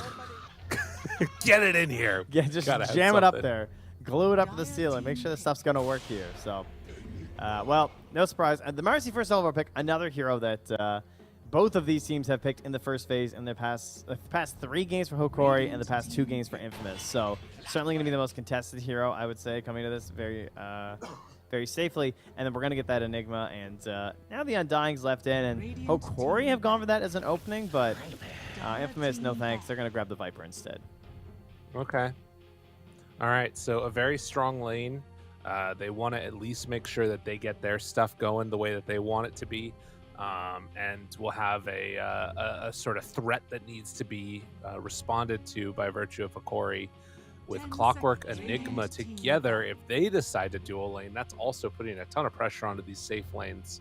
And already we're going to see some of those safe lane heroes banned out. Alchemist, PL. Yeah, I'm curious too where Hokori are going to put this Clockwork. I don't know if it's something they've used a lot lately. It looks like they've played it a little bit, and they have mostly been playing it as the 4, whereas I tend to like the 5 a bit more. So, but it's also just not the kind of hero that Gardic plays. We're so used to like the Gardic Wyvern and the Gardic Undying, and then the last time they picked it, he actually played a Witch Doctor to go alongside it. So we'll see how the Clockwork goes. Yep. The other hero and thing we're going to be watching for sure in this one is going to be what is that mid hero for Infamous, Leo Style. Obviously, one of the heroes players that they play around most consistently in that mid game. They ban out the Gardic Undying, the Medusa taken out of the pool now as well. 10 seconds remaining. And you'd imagine that with, last pick being Hikori's way, they would try and pick that mid and maybe the 3 or I guess the Viper is probably 3, but yeah, mid and some other support later. Yeah. Imba Spirit. Ooh, that's interesting. Really? I mean, that's an Infamous cool. hero. That's the last hero that Infamous played with Marcy and Viper. Is they went this style, Marcy Viper opener, and then into an Ember when they had the first pick of this draft. Or sorry, when they were doing second pick with this draft style. That's really interesting. And they ban out the Shadow Fiend with the last ban, so that way Infamous can't counter with running the Shadow Fiend, like banning out the Ember after the Shadow Fiend ban, right? Yeah. And that's kind of nifty. And you have the 10th pick overall too, so there's a chance you flex this. But yeah, that's a great response. They'll just say, okay, well, we'll get a good position 1 matchup because we see the Enigma and the Clockwork. We can probably assume that this is Enigma 3 and Clockwork 4, and even if they go for something else, Morph is a relatively safe laner, Yeah. especially if you get a half-decent position 5 with the 10 hero. seconds remaining. And we've seen a lot of Morph versus Ember because you morph into the Ember, you get yourself some slights, you get yourself some 5 bolas, seconds and it just gives you a lot more mobility and catch in the engagements. And they'll grab that counter to the Enigma in the Winter Wyvern here, just to always keep an eye out for that black hole. But, you know, you're playing into a Clockwork, so that sometimes isn't very fun.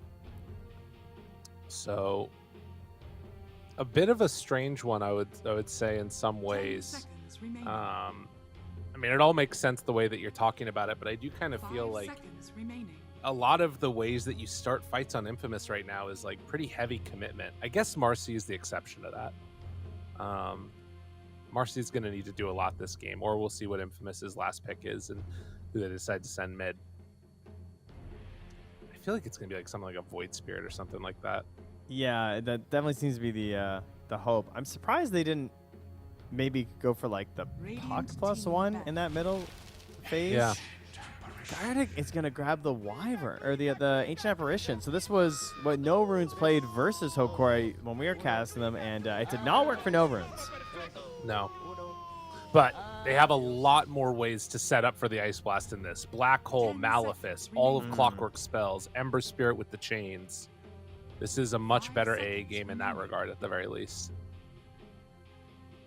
I feel like there were 2 of them, right? There was also another AA versus Morphling game at some point. I'm not sure. I feel like we saw that. But either way, I feel like it hasn't been super successful. yeah, there's been a surprising amount of AAs overall. Fire So team ban. last bands, they can just try and get rid of some of those like good combo heroes, I guess, with the AA. But it might be more important to just get the overall carry winning matchup and not worry so much about like the CK stun into the cold feet and all those combos that we are more used to seeing whenever AA is picked. 10 seconds. I don't know. I'm not really in on this AA. 5 seconds remaining. We'll see how it goes. I mean, it's going to depend a lot upon the heroes playing around him as well, for sure. They ban out the Storm. That's a good one to protect the AA. And the other 2 that stand out to me are Yes, Puck good. and Void Spirit. I was gonna say Faceless Void too is like the huge one as well, right, for Hokori, right? Like that's just Yeah.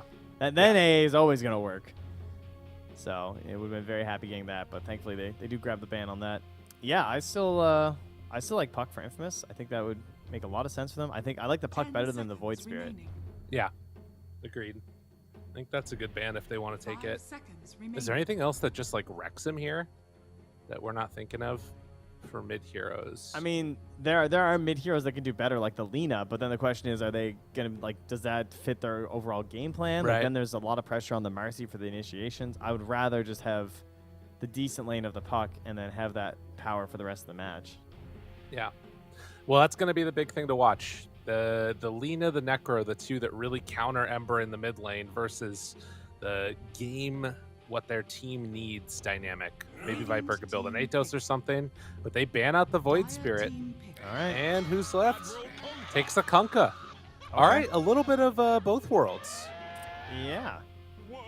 I think it's Um, not as good against the Ember, but No, it's pretty hard to catch an Ember a lot of times. I mean, mean, Hokori- expand. I presume they thought that they would do this Morphling thing, which was why they 5 left their seconds support, and remaining. they go for this AA right away. They felt very confident, and they don't take very long. They just grab the TB. I mean, it's something that Hokori is happy to take 24th overall, right? It's one of Lumiere's best heroes. They've done it before. They'll do it again. I feel like I have simultaneously seen Kunkka versus Terrorblade so many times. I've played this matchup a ton of times. It's very weird.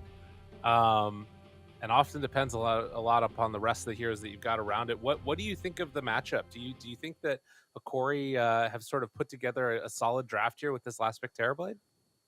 Yeah, I think it's pretty well rounded, right? I think Theolacor has some good opportunities in this game on the Clockwork. I think he probably has the best potential to really take over the game across like all the heroes. Maybe Parker, you could say Okay. as well on the Kunkka has a decent chance of that as well. But like we said, it's not he's not the most reliable initiation. It's not quite as easy as Quail. He is in that realm and category of the Spirit heroes plus Puck, but Kunkka's always the guy who's like dangling off the end. He's like, I can kind of Yeah. do those things, but I also get some sick damage, so I make up for it, and I got some sustained stuff. But I think Hokori's draft looks a little bit easier overall. Yeah, and I think that going to the later stages, I probably feel better about Hokori just in general. Obviously, this varies if like they just Infamous just dominate the lanes and stay 10k, net worth ahead, then it won't matter going late game. But there is that danger. We'll see how it goes. Yeah. Game number 1 getting ready to go underway here. Grand Finals, best of 5, Hokori Infamous. And, only one of these teams is going direct to TI. The other one has to take a very long path through the lower section of the last chance qualifiers. We'll see how it goes. And I'm wondering how that matchup is going to go of that Viper versus Terrorblade as well with that AA, right? Not the support that you're usually looking to give you the best overall lane as the players are running out on the map here. Getting ready to hunt some runes. But, I'm very curious how Frank's game goes because I see Michael on this Marcy, and I just think, like, this looks really bad for Gardic. And they might be dodging. Yeah, they've got to.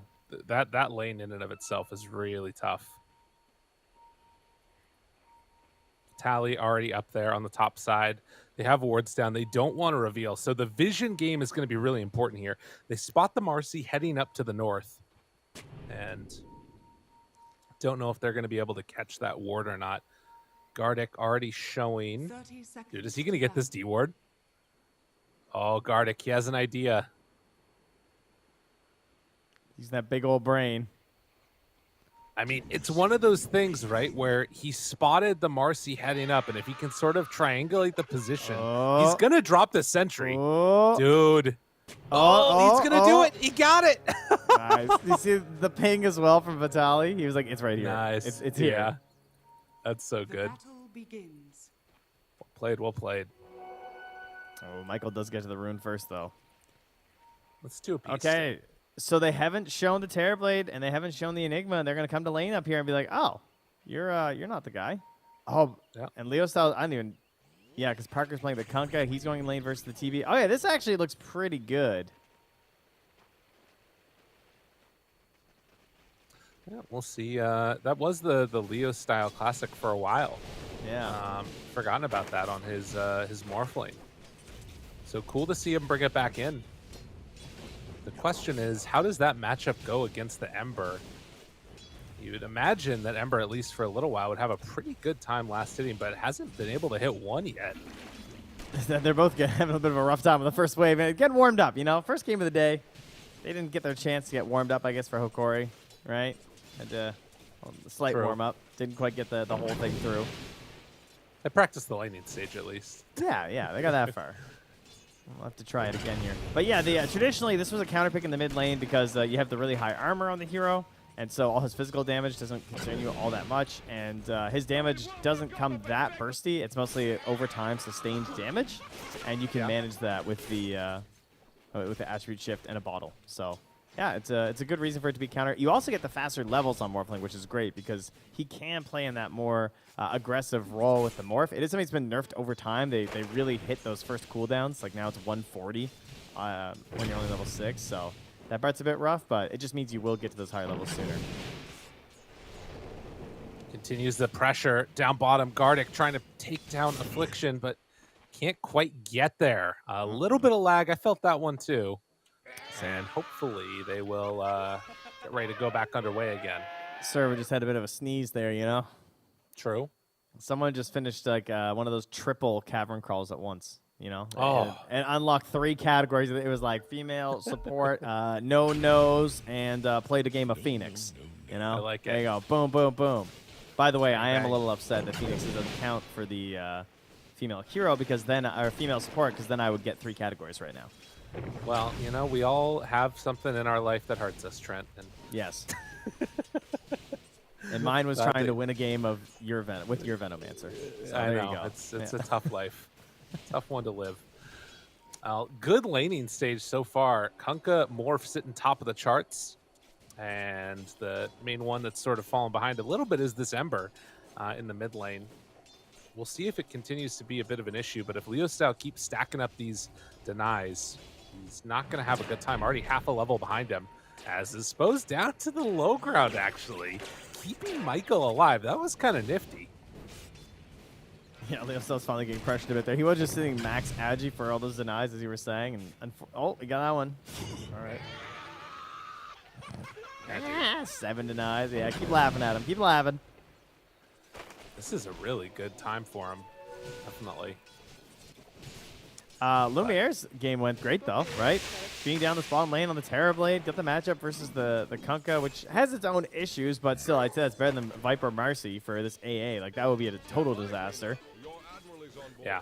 Can make use of his armor at the very least against the Tidebringer spam. It's mainly Gardic that's the one that sort of needs to play carefully. And up top, Deliocore turned on, brought down. Michael! The turn from Michael. And Vitaly might also be in some trouble here. Oh, they got the punches. Frank from downtown, and the tip as he starts to die gets a double kill on that morph down bottom. Parker dying to the illusion, but will manage to survive through it. They almost got Lumiere at the same time. Almost got both of the side lane cores. What a turn from Michael. First the toss of Theolcore to get him off of Frank, and then the rebound back off of Frank for the double stun, and giving Frank movement speed for the chase down to the tree line. Just absolutely perfect play from Michael. Yeah, that's what you want to see. They almost got a connection there from Theolcore on the clockwork, but won't end up happening. Moves on in and wants to pretend to be body blocking. There is already a sentry ward down in that camp, though, which is blocking already. Classic. And Analog forced to head out of the lane on this Ember Spirit as Affliction taking some more punches, gets the D ward, walks away, though, and tries to get this pull. Is it going to happen? Yeah, he pulls it in. Nicely done, nicely done. But Analog made the way on over and was able to get the bounty rune before Michael made that move. And that gives him a little bit of a better time. Vitaly up top again, getting gone on. A couple punches coming from Frank, but a good Cogs pushback. Not going to be enough, though. The combination of the sidekick and this poison attack is just devastating. And Heliocore getting chased through the trees. They find him with the rebound, couple more punches, and Frank is just having himself a game. Yeah, it's all well and good when you're playing as an Enigma and you're like bringing the wave under the tower and stuff because of Eidolons, but if they can just dive into the tower and kill you anyway, then you just got a really big problem because now you're just taking tower damage. You know, you're missing Affliction. CS because under tower, and oh, there goes Excel. Yeah, maybe they can get Lumiere, though. Doesn't have a Tidebringer, does a little bit of weird pathing stuff. Does still have another round of phase boots, though, so Lumiere is going to fall. Parker making some solid moves on this Kunkka, as they're finally on the board for Hikori. Nice mid lane, yeah. A little bit of damage on the Analog, but all right. Theolcore gets caught out here in the Radiant Ancient as he was on a warding mission. So they might know that he just got one up there on the pillar. So I can be keeping an eye on what's happening there in terms of the overall farm. And Michael might save that sentry, we'll see. But the 6-minute mark is here, and getting into position. Gardic is going to secure the bottom one, and it will spawn there. Gets the Arcane. So first rune luck going the way of Infamous as Parker goes down. Dude, there are a lot of tips going around today. Everybody was tipping Vitaly. Now they're tipping the Kunkka. Got to set the tone, right? As Excel will run into Analog in the river as up top. Wow. They're trapping Frank into the tower. And this is a big kill. This is a streak for him. Frank, level 5, battery assault, chase down, wants to get him. Couple more punches, it's going to be enough. Nice A hand good over chunk there. of gold back to Vitaly. And, well, the tip's now going the other way for Vitaly. Yeah, there you go. Teammates are giving him the friendly ones there. As Gardic gets caught down bottom, though. Dude, Still have a they toss just- back. Yeah, they got him. What a bloodbath. TP? Oh, wait. Oh, one more. Oh, my God, he gets away. Dude, that ring of regen. I So good. actually thought he was so dead. Let me see how low he was. I wasn't even. Oh my God! Actually, 1 HP. He Dude, was. the ring of regen. I'm telling you. Yeah, he was at 43 from one hit, and then he regened 1 HP, and he took 43 damage and was left with 1 HP. Beautiful. Well, Lumiere, he is not going to survive that initiation. And the boat even going to get thrown out. Dude, what is this pace that we're seeing? It's 7 minutes, 9 kills. Every time we look somewhere else on the map, it's another hero dying. You know, maybe they've been playing a little bit of Turbo for Battle Pass as well. Apparently. That's what it's feeling like right now. They're just into the lane, playing aggressive. And Michael just no fear at all. He moves through this territory. And they're going to bring Lumiere right back down. So enough farm to keep Lumiere here, but must be a little bit worrisome to be down here, I would think, for this TV, considering all that nice dire side jungle farm. Like, is this where you want to be right now? I mean, yeah, it's a tough question, right? Like, because you still have to deal with... I mean, I guess eventually this would be the time when you might bring a carry down to try and take that tower, but I don't think he's going to be able to take the tower against Parker. Jumps in. Michael, a little bit off the mark. Goes for the dispose. Thelio Core gets the pushback. And Leo Style not going to be able to do anything else there onto the clock. So we'll see where they go next. But yeah, I agree with you. I'm just for watching Lumiere, man. He's just running back and forth. Yeah, he's not having the... I mean, still sitting very high up on the net worth. If there's at least something to sort of hang their hat on, it's that. Yeah, I mean, Parker is like pushing it in. He's by himself though, so yeah, I guess doesn't really want to be too close to, or he doesn't want to let anyone get out of that that tower range and start like chasing him down or trying to fight him or something. He's up top. There is a chase down. First, Excel's gonna drop. Dispose from Michael onto Vitali, but they'll just turn off the Core. And Michael's still going to take some damage from these Eidolons. Isn't going to be enough to bring him down quite yet. Ooh, just the movement speed to get out. But more action across both of the map. Leo Style forces back Analog again. And we're back to holding position. Interesting for Parker, going straight into the BKB and even bought an extra Blades of Attack on the Kunkka. That's kind of cool. Maybe he was thinking Falcon Blade or Armlet, and he just changed his mind, I guess. Yeah. Or maybe he'll just get it eventually anyway. He could also just eventually build into the Chrysalis. Silver Edge is always pretty solid. Yeah. But whatever the case is, it's some nice extra bits of damage. So Well, now you again, have someone like Michael who's just he's just trying to figure out exactly like where am I useful right now as Marcy, because all of his cores is kind of chilling and sitting. So he comes to contest the top rune, and he's dead for it. yeah. Classic roaming player. So what am I supposed to do, guys? All my cores are just happy hitting creeps right now. I don't have a purpose. Yeah, Dies. it's the way of it. Dire's top tower But is did get the under DD attack. rune taken away, so that's the nice part of it. And to be Field honest, for Core's Ember, stuck. it did kind of feel like he needed that one, as he had been bottom of that net worth chart for a little bit in terms of the cores. Makes the move over. Analog throws out one, chains onto the Wyvern before level 6. Affliction gonna get dropped here, and it looks like Hikori are done messing around, ready to take the bottom tier 1 tower. Yeah, they even have the tome there on Clockwork, so unfortunately didn't get him to 6. He's got a little bit of XP here before he's gonna be ready for that. Are scanning.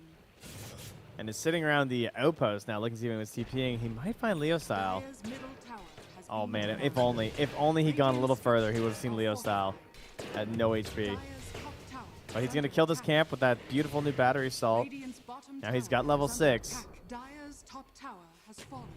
It's so hard to do anything. Oh, that ward too. Ah! Maybe he'll come back. Yeah, they need level 6 on Gardic, I think, for it to really work. And in the meantime, Affliction is going to die down bottom. Didn't he So just both die of down the here? tier 1 towers go down. Dire's top tower Yeah. is under attack. Fair enough. Radiant's Played some Wyvern, you know, this is what the hero does best. Oh, Leo Style. Oh, Leo Style. Dire's Gardic is so Uh, close to 6. If he waits here for Gardic to finish this off, they can make some type of a move, but spotting him now. Chasing. Vitali there.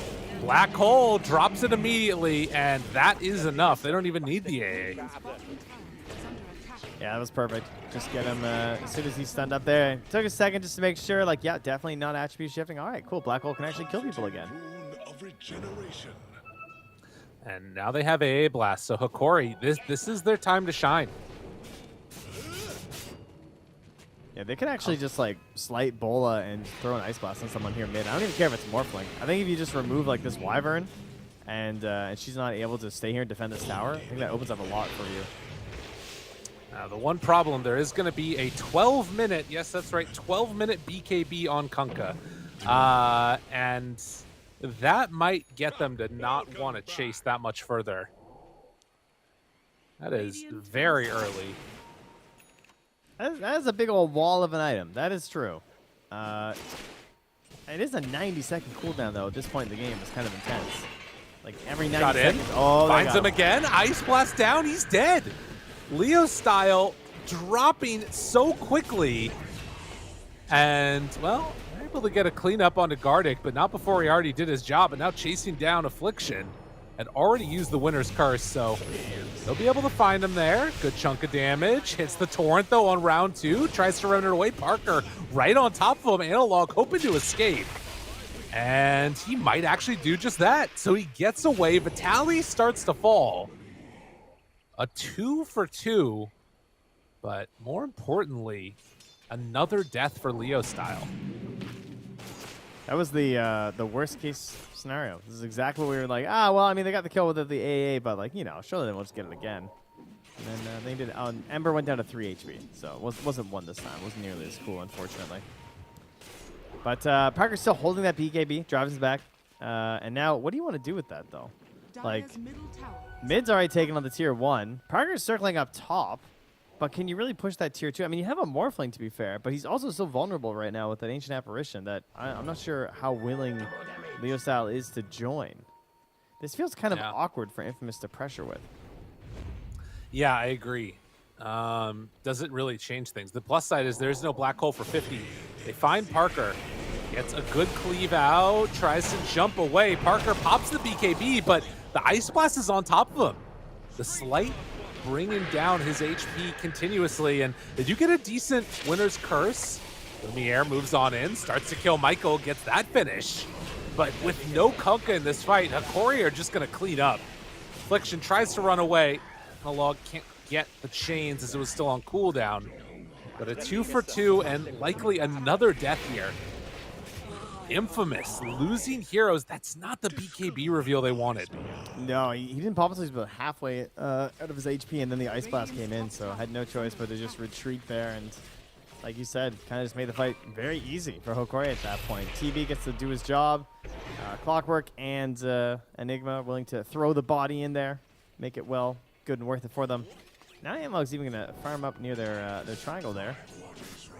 As it looks like they had blocked this camp ages ago, and they just never farmed it on Infamous, apparently. Interesting. Well, that's the way it goes. I think There is a lot of vision there across that mid lane, by the way. You can see when they did that invasion, they didn't get the best kills because of it, but that is a wall of wards going right down the middle of the map here for the Radiant. So moving back into that territory when the curse is back and with the BKB should be a strong option for them. Well, and they're trying to make a move now. Affliction wrapping around. If they spot him on this low ground, he's going to get mega killed. Does have a ward in the area. And Lumiere just runs right into him. Hook shot off the mark. Reflection still keeping vision on him. And he is left all alone. Winter's Curse does some good damage. Might actually kill off this Enigma. Vitaly barely survives. Dude, what is it with Hakori and just living on nothing? They're showing you why the stats matter, I guess, huh? You know, he's got those 2 branches. That's what it is. Unreal. And what's And again, ooh, terribly. Look here. Ooh, he's scary. He's got himself a full-on Dragonlance finished up. He's gonna go into that Scotty next. This big guy. Yeah. I think that, again, this game goes later and later. If Kunkka's not scaling, and you can see here, Theliocor trying to force him to pop the BKB. He is going to have to do it. Theliocor, I mean, is this gonna work? I think, okay. I think this is worth. And now, Parker, after having already popped BKB, he's getting chased down by Analog. The damage, it might not be there, but he's looking to kill him off. A couple more hits. The chains, it's out. Analog, Remnant in, looking for him, just off the mark. No, we can't get it. Parker gets away. But still, that doesn't feel good as a Kunkka. No, I'm totally fine with that play by Theliocor. Just go in there, make him pop the BKB, because, again, it was a 12-minute BKB. It's now 17 minutes. He's already popped it twice. Down to the 7. Soon it'll be the 6. Going to be making that first Roche fight just harder and harder for him. It's a pretty big Right. difference, you know, compared to that Yeah. nice fresh BKB at the initial Roche. Oh my God, look at this man. Dropping his Manta to get mangoed by Theolacor. Now that's a support Love it. player. Love it. Now, time will tell how this one goes, but it's starting to look pretty solid. Ooh, specialist array, though. That is Hook a nice shot. one for the Morphlane. And tries to get out of there. Affliction gets the best movement speed, but it's not enough to get him away. Frank able to sidestep that Ice Blast. Zoning Ice Blast. Just a zoning Ice Blast here. No Easy, worries. easy. Yep. So, how's Leo Style doing? Because ever since he died twice, he has been AFK. Well, more like AFC, away from combat. He has just Yeah. been Radiant structures farming it are up, fortified. Radiant's away middle farming tower creeps. is under attack. I need another K word. Something. Yeah, we'll get there. I'll figure it out later. Don't worry, buddy. No problem. Yeah. We'll be waiting for it on Yeah, bated he's- breath. All right, here we go. We got the Blink Dagger done for Michael, though. Blink first Marcy. Interesting. Why? No say. She just gets away by the creeps. Save somebody from Ice Blast, maybe? Theolacor. He's gonna get killed.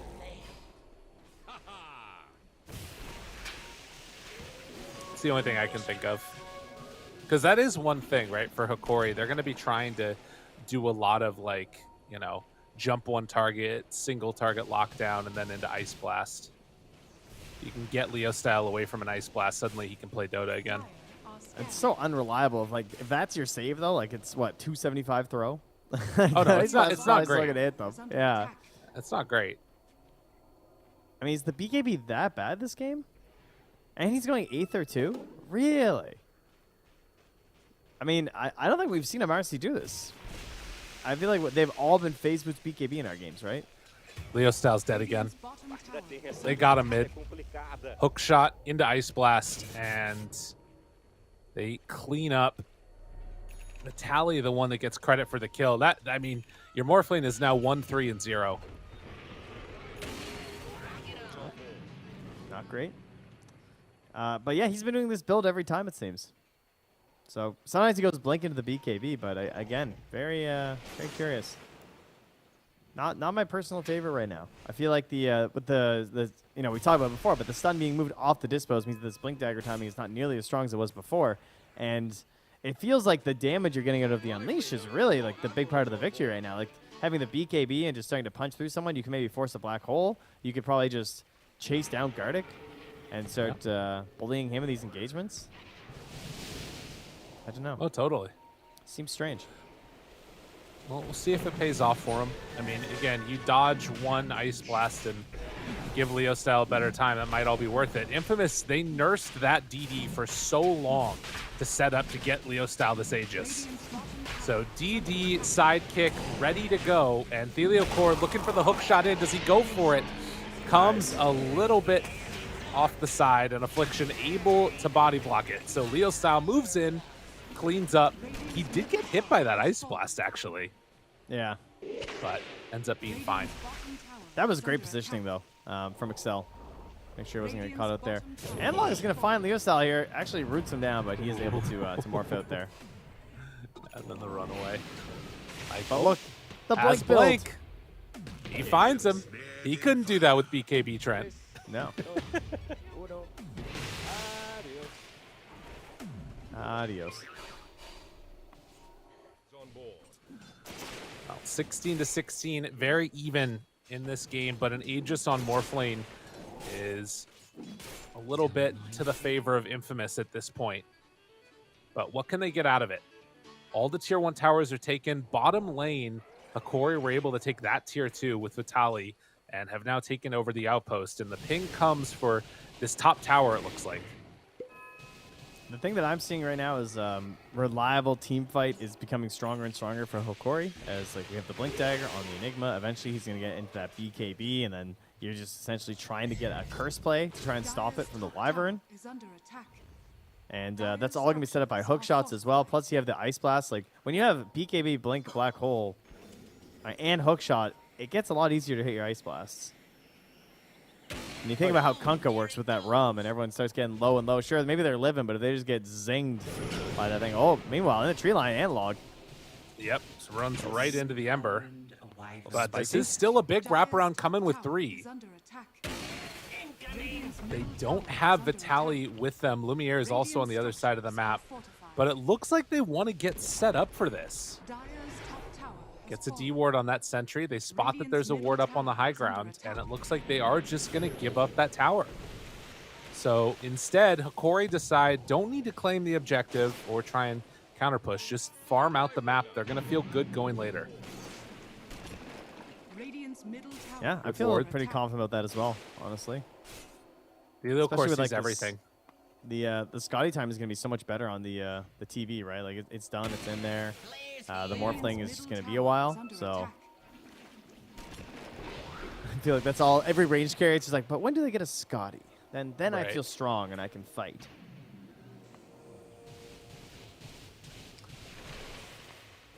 Well, Dire they are scanning. are still a ways away from that one for Leo style. Parker also trying to get towards this AC.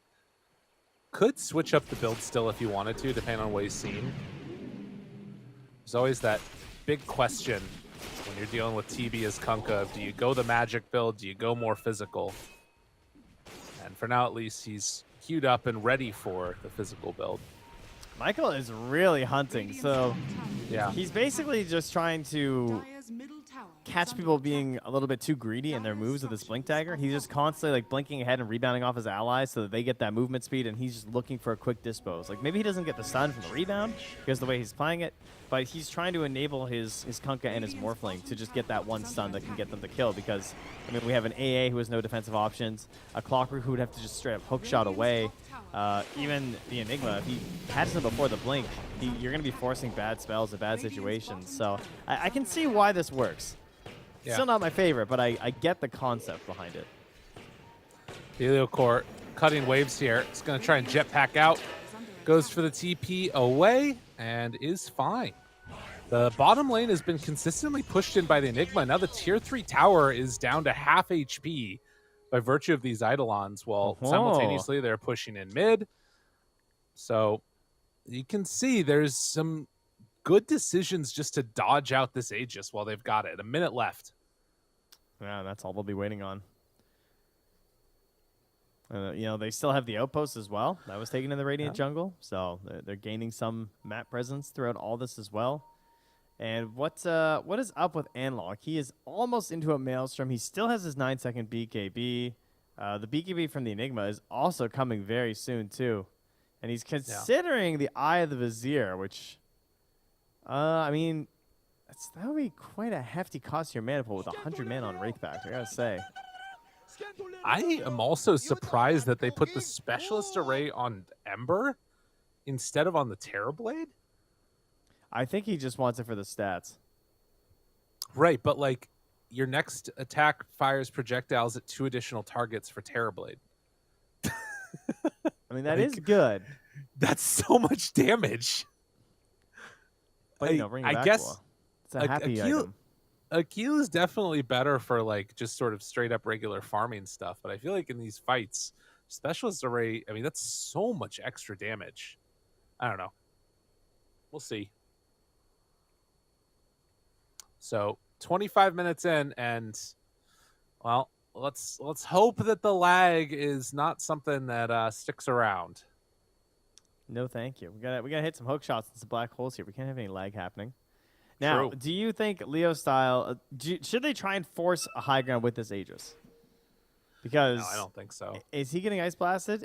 AA is missing. I am scared. Right. I mean, that is a decent question. It could be worth it if they like find a good pickoff to just test it. But I think that at this point, because of where the waves are, they aren't in a position to do it. No, they're not. That's the problem. And in fact, the waves it's kind of insane where the waves are, to be honest. Like we had that great play from Clockwork where he did the battery solid jetpack. That was actually one of the first things I tested when this change happened. Was I was thinking like, if you're smoked as Clockwork, you can just kill an entire wave without anyone noticing. Theoretically, you kind of get your blur factor on. And now with this idea, of doing the battery assault and the jetpack away and just and killing the wave like that. Very interesting. Yeah, it's a cool concept for sure. God, game is just dead even. Taking a look at where we're at in terms of win probability, it's very, very close, but a slight edge right now to Hikori. And I think it again just gets back to this idea that we're talking about of morph. There's an answer for it, and right now from Infamous, there is not really an answer for Terrorblade. The answer for Terrorblade is kill everybody else and then deal with the Terrorblade at the end. Yeah, or hope that like Frank can start zoning him back, or like somehow Excel gets a really good curse. I mean, to be fair, Excel does have Grove Bow and Blink Curse, so that is gonna be a lot of damage. Yeah, it's true. Yeah, and I guess that the Winner's Curse, I always just think about it just because of how much armor you've got on TB and the potential for a BKB Sunder turnaround. Dude, Vitaly's insane. I can't believe he stayed around for this wave as well. Then he kills the flag bearer creep. He's a monster. He's just cutting this all, huh? Only the catapult's gonna survive. I think he has just about BKB also. So the triple BKB timing that they're going to have on Hikori looks very good to me, and it's going to be right around the time this Aegis expires. It might even be around the time when the Roche spawns, too, because he's almost done on Lumiere. Yeah. Radiant's middle tower is under attack. Well, for Hikori, Radiant's courier or rather has for been Infamous, the plan feels very much as it has been. Try and dodge fights once this Aegis is down, and then head on in and eventually try and take the pit. Parker, this is the wave a little bit on the Kunkka, pulls it in for round 2. I'm almost done with that AC. Are they really going to try and pull back Hikori to base? They're setting 5 heroes over here. I think they're just going to try and get this tower and just take it off the map. I'm watching Excel, though. He got flared, I think. I looked like they saw him on top of this pillar. Oh, Nagant definitely got flared. He has to blink away. Yeah. I mean, this is the triple BKB timing right now. Hikori want to fight. And I think Infamous need to get the hell out of here. Ooh, Smoke the lines are being drawn. Yep. With 4, they're trying to scout. Oh, They there's wanna so much see pressure. people. Dude, I mean, they see all of them. Yeah, They've the got to flares, TP away. They essentially get scared off because of flare. Yeah. That They ends instantly up hurting start them. saying like, let's go smoke at them. Like, let's go sit in our triangle. They're gonna come over here. Yeah. I think you take this fight, though, if you're Hikori. Yeah, they re-smoke They again. re-smoke. They do not care. They just want to fight. They need to give Theolcor a good angle. His depth doesn't matter. Like they know what they're doing. He's just sitting high ground right now. Parker, they're right there. They spot him, get their one, pulls him back in, but the Cogs pushback Leo style gets a little bit of separation. Where was the rest of the team? They saw Parker right there, tried to go for the Ember, or rather the Morphling. It's just too far. I don't know about that one. I mean, that's all it is in the end, right? Like, they got kind of greedy, like just going up the high ground like that. They should have just gone on Parker. If you're dedicated to that, at that point, I feel like you just ice blast Parker and just try and get the kill with a chain stun or something like that. Because that was, I mean, in the end, it's just not a good fight to take. Like, once you pop on the low ground like that, the real play was probably backing up. But like you said, they're very determined to make something happen right there. We'll see where they end up going now, but that was the BKB reveal and first usage for Analog. Not necessarily what they were hoping for. And Infamous able to dodge away from what could have been a pretty rough one for themselves. Lumiere was Hikori's farming the whole still time, strong. though. Yeah. You know, he was getting his gold on there, and now Excel gets caught right away. Finds Affliction. Mega dead. Looking for more now.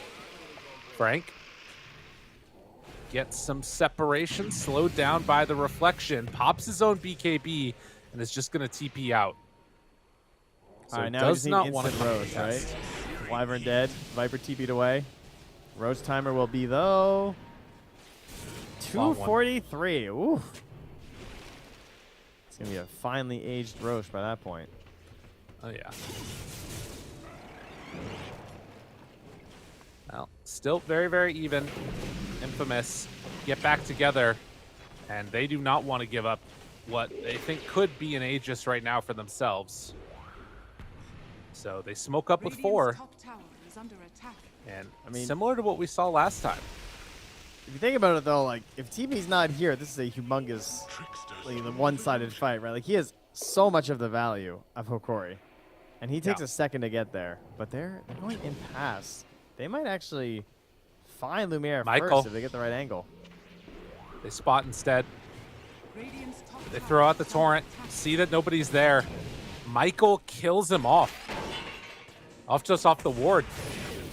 Connection for the moment onto Parker, forced to pop his own BKB. The Scotty keeping control over him. The slowdown is there, but Morphling up on the high ground. Hasn't popped the meta yet. Needs to wait. Leo Style turns over to the side. Parker chased. Lumiere is just on his case and got him caught. A ton of trouble there, and still hanging on to the black hole. Leo they're Style, after he's him. in trouble. He's got to get the hell out of here. Vitaly's after him. Everybody chasing. Leo Style jumps up to the high ground. Do they have enough to catch? No. They can't get him. He was actually just out of mana on Analog. He had the slide, he had the bola, but just no mana left in the tank. And something must have been breaking Vitaly's Blink Dagger. But unfortunately for Hokori, the bad luck with the Roche. That fight started off so strangely as well. Like you said, he's just like marching through the river. Lumiere is just this complete and utter raid boss that they don't have a way to deal with right now. Radiant's He didn't even pop his BKB. Yeah. Yeah, it's a serious I problem. mean, Hokori they are have so everything. strong. What do they even use? Ice Blast? Ice Blast and meta? Metamorphosis. Yeah? Yeah. Like, it's not even one of those situations where you can be like, oh, nice, they won the fight, but Roche didn't spawn, so now we're actually ahead because they used the big cooldown. It's like, well, not really. Like, meta's back. It'll be 40 seconds. Maybe if they're instantly into the Roche pit, that could be something for them. But it still Right. doesn't feel that great. Full That's a butterfly, butterfly. completed. Yeah. Radiant's top tower He is is under humongous. Get some vision down up on the high ground. Gonna D-ward that though. attack. The avenues that I feel like they have to deal with this at this point are few and far between. And Infamous, through a combination of decisions and everything else, have not been able to get themselves set up to fight against this Terrorblade at this point in time. So Theolacor just accidentally hooked the Eidolons, but it was actually an illusion that they were rebounding to try and make Okay. it look like the real one to bait spells. So the plan did work. Especially, like, he could have gotten that hook shot and maybe analog, like, panic black holes or something. Right. That could have been pretty bad. I wonder. So, like, this build that we're seeing Parker go for, he's going AC, he's got the halberd, going into the Silver Edge, Yeah. and, like, pairing that together with the sidekick. I wonder if it gets to the point where, like, eventually he does start to do enough to Lumiere, but I just think he's got too much armor. And it's also just a matter of range and, like, kiting and just, like, the actual fight and how it plays out. Right. Like, getting on top of Lumiere is not easy. Look at how little damage he did to his illusion in the mid. Like, that was one Tidebringer cleave, and the majority of that damage was just by virtue of standing in the acid spray. Oh, he can't even hit the damn thing. Evade. Like- Evade. It's really rough. Gardic gets jumped on, throws out the Ice Blast onto Michael, and will immediately run away. Gotta deal with the TB last. Kill the rest of these heroes on Hokori for Infamous. Man, that means no Ice Blast down, though. So, True? could theoretically start poking in the Roche pit. I mean, you're versus Clockwork and Enigma, though, so that's kind of scary, but Step lively now. Your admiral is on they're board. thinking about He's it. in. He's in. Trying to bring this down. The Eleocore does have Rocket Flare back up in a second, and he's going to send him in. Eidolons are there, too. This is the most desperate play Look that at the I've angle seen. the analog's coming from. This could go really south very quickly. Marcy jumped upon a log, pops that BKB, tries to run away. The rest of the team very far away from him. Winter's Curse even used. Does he have a way to get out of this? No. The rest of the Corey's farming camps. And Ember just went in. Yeah, That was interesting. yeah. There's the buyback. I mean, you kind of have to because now there's no curse, so Analog has a free game. This should be just Roche for them guaranteed. Like, you should not be contesting this at all as Infamous. Excel might try and do a blink play, but Gardick's on it. Just keeping an eye on the area. And that's Aegis entry right now. Do they give the Aegis to Analog or to the TB? They got to give it to Ember, surely. Yeah, let's go. Got the shard, got the Aegis, feeling good. Wonder if Excel blasts now- a wave. Good job. Parker did go for the full Silver Edge. I was wondering if he was just gonna like go big item rapier or something like that. I don't know. All right, well, a slight risky play there from Analog results in pretty good play overall. And his streak did go to the Wyvern, so you'll take that. Better than the Morphling at this point. Right. But I am impressed by Parker's gold upkeep. Like, he's actually staying pretty close to this TB. Yeah. It's true. Well, and that's the thing that's weird too, I guess, is he sort of needs to, I think, deal with all the rest of these heroes, which is why he's going for this like right click physical build. But at the same time, like, you know, it's weird having it in position 1 because a lot of times you'll see like the mid kunkas or what have you go for that, like, you know, Aghanims build with the shard and, you know, even Shibas or Dagon or something like that to deal with TB. But he kind of has to go this physical build, so they're just in a rough spot. Well, this whole game is just strange because it's all about the lane pressure right now. As geez, I can't believe Garda's going to get out of there alive. He puts a ward in their Ancient, spots out the fact that the Leo Style's in here farming. He's going to retreat. But we have just Ember has remnants around the map where he's just zipping back and forth, TPing home to do the split push. You got Kunkka doing the same thing with the X marks the spot.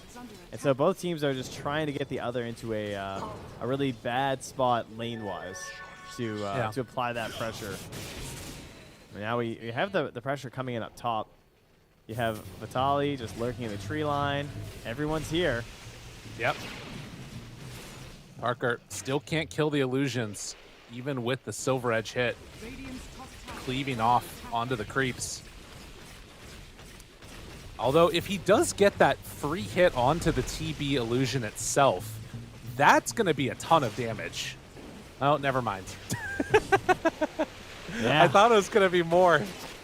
Dude, it feels so bad to play right-click Kunkka into Terrorblade. Oh, God. Well, I mean, they're slowly chipping away the Zylons, as well as the TB. mean, that's all they need to do, right? Like, Marcy split pushing? Okay. Hook shot. Doesn't go. Instead, they're going to throw it on in. Ice Blast Parker. He's got to run away. Thought about the chase. Doesn't go for any more, but the TB illusions, they're doing their work. They force out the glyph. Marcy, though, Leo Style Style, is high actually, ground. yeah. Yeah, that's going to be a dire glyph now used. Okay. Dispose the illusions, but the Terrorblade illusions got what they came for. Take down that range Rax at the very least. And Hakori just indomitable here. I think Analog's trying to get cursed. Yeah, It's like, just please, you know? make it happen. Still got a minute and a half left on this Aegis. And the Terrorblade illusions gonna do their job. You don't need to risk it. You can just send in the illusions, one after the other. Okay, Leo Style, though, has an Arcane Rune and a BKB. This could be a good moment for them to try and force a fight. I think they're just gonna let it go. Maybe, okay. They're smoking. Smoke. I mean, this is kind of crazy. Ice Blast though onto Parker.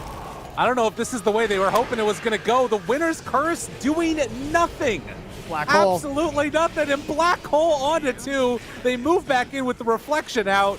Morphling tries to get away, but this is at the very least going to be Rax, if not more. Leo Style just has to back away. Frank getting eviscerated by these illusions. He's literally dying to illusions, going back into the fountain dang near. Oh, God, it feels bad to play against Farm TB. They just have no answers. What a patient game here from Hakori. Nothing too risky. Chipping away on the buildings. Not gonna grab himself a BKB as well, so it's a little bit easier for him to play these fights. Get a few more charges as well. He's been struggling with the remnant counts on analog too, so that's gonna feel a lot better for him. Man. And the full Swift Blink done for TB. Queuing up the Ags next. He's the full swill. Oh my god. He's a farmed guy. I actually love Swift Blink. I think this item is so cool. All the Blink upgrades are awesome.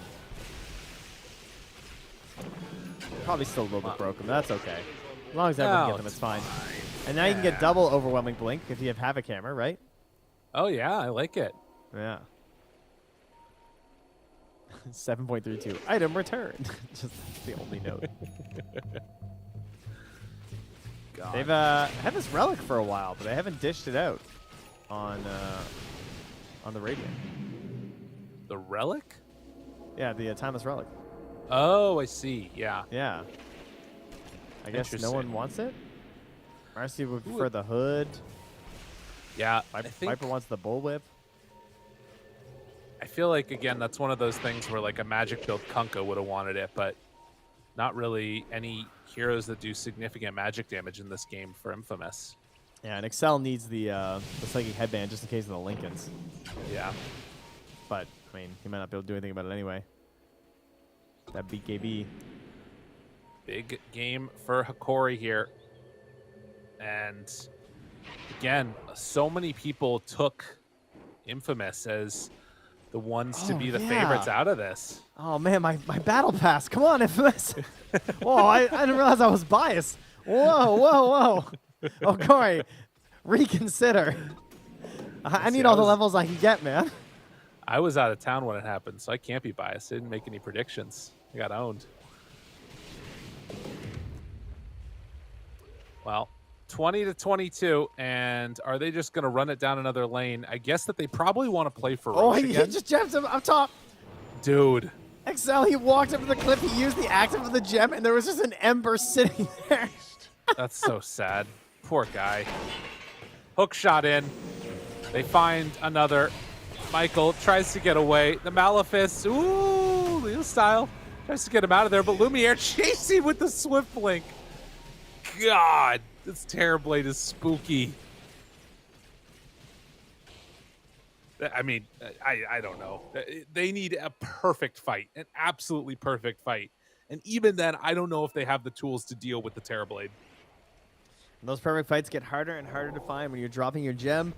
Because right now, everything's dark. They see absolutely nothing. There's a little, I was going to say there's a speck of green where Viper just TP'd out from, and that is it. The lanes aren't pushed out. There's 0 wards. They are blind.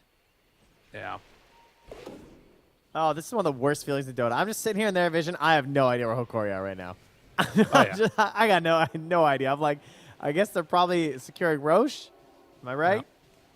Well, 10 Ember's seconds, bottom. and Oh, geez. Lumiere's like, I don't need to be anywhere else but right here. I'll send my illusions to do everything else.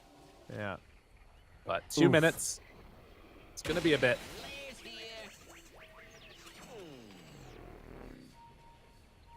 Well, All right. Well, I hope you guys like farming. I'm curious if Infamous ever leave their base in the time between now and when Roche spawns. I kind of feel like they might feel the need to. You know what I mean? Oh, well, yep. Apparently they The do. question is, how do you find out? Okay, check it out. All right, Quick here we change go. that has happened. Parker has bought a sheep stick, also has the Ghost Ship Fleet talent, has given up on Tidebringer. Tidebringer, bad spell. Yeah. He Best smokes, friend is Ghost Ship pops. now. That's the The other court caught, Hex, pull him back in, Torrent, and dead. This is a good start.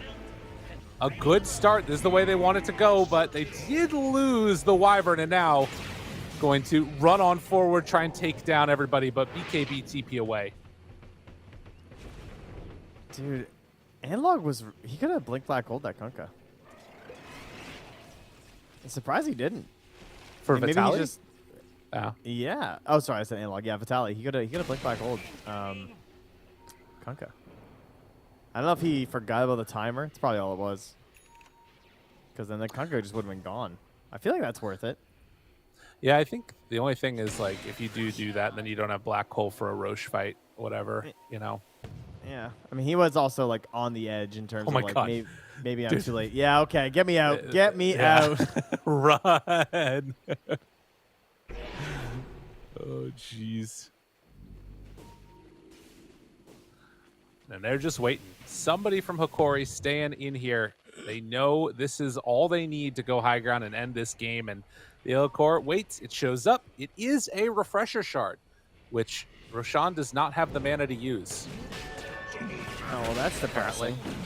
What a sad guy. Infamous. They're in position to come and defend this, but will they be able to do it? I think the answer is no. Lumiere with the DD doing a lot of damage to that Roche. They do have that ghost ship fleet. Oh, but they found him right away. Parker jumped upon Lumiere, BKB, Jason as a refresher for round 2. Parker, they just try and stop the pain, but Black Hole connects onto this Kunkka. And Vitali, he found his man. They all die. This game is looking pretty freaking over. As well, wait a minute though, Leo style. He can't do it. He can't finish Roche in time. Leo style, no. No, Leo style, no. Oh, the game ends as it started. The tip. And GG, well played, is called as the mass tips come out. Ooh, Hokori, they Right. strike first blood in this best of 5. They do, but that is the most important part of this, is that it is a best of 5. And this is something that, again, maybe they've had a couple opportunities to play them in some of the tournaments, like regional tournaments before, but this is a whole other level. This is a best of 5 for a direct, we're going to TI. Oof. TI, guys, you know, TI. the international, it's an extremely big deal. And any best of 5 is a lot of pressure. It's a marathon. It's tiring to play through, especially if you go up, 2-0 and then you start dropping a couple of games. So I'm very interested to see how they're gonna be able to handle that, because it's gonna be affecting you on both sides of this. Man, yeah, that was a rough one, I think. And I think that like mentally just being able to reset and be like, hey, we just got last pick TB'd. It's a problem. I'm looking at some of these damage numbers at the end. Thelio Core on the Clockwork did 17,000 damage. That's more than anybody on Infamous's team. It was just everything reduced down, whether it was because of the Ember Spirit Flame Guard or whether it was because of high armor on TB. They Or just Wraith Pact. couldn't. Like it was just everything.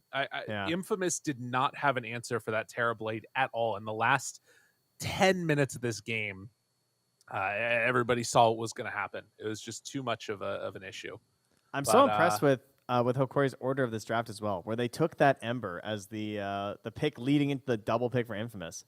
Yeah, It felt like they baited them into grabbing this Morphling, just knowing that Leo Style loves the hero and he wants to play it, and then they just snap grab this AA after, and it really ruined his game. It's the best AA that we've seen so far. You could clearly get the purpose, and that's because he had 3 allies that can consistently provide him with good opportunities for an Ice Blast. So a very well-rounded strategy here from Hokori in dealing with that Morphling.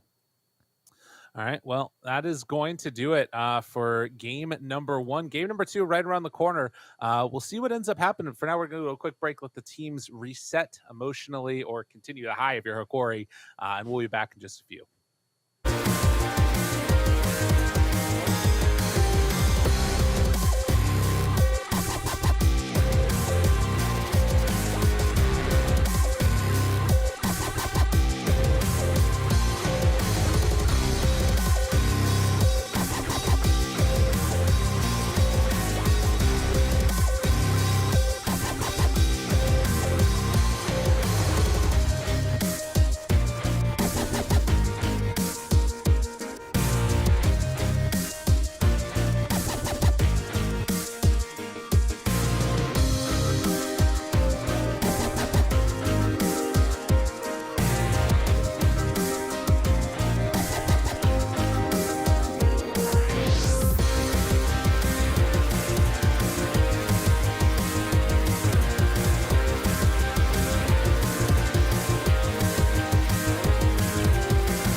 Esports is what we live and breathe.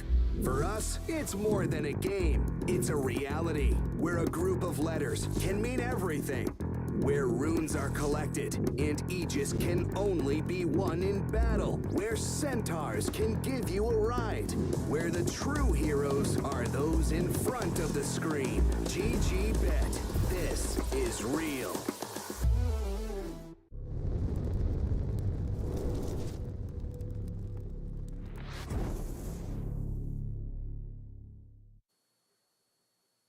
And welcome back. We're here for game number 2. Infamous facing off against Hikori and Trent. We're already a ways into this draft. So break down what happened, what's the changes, what's going on.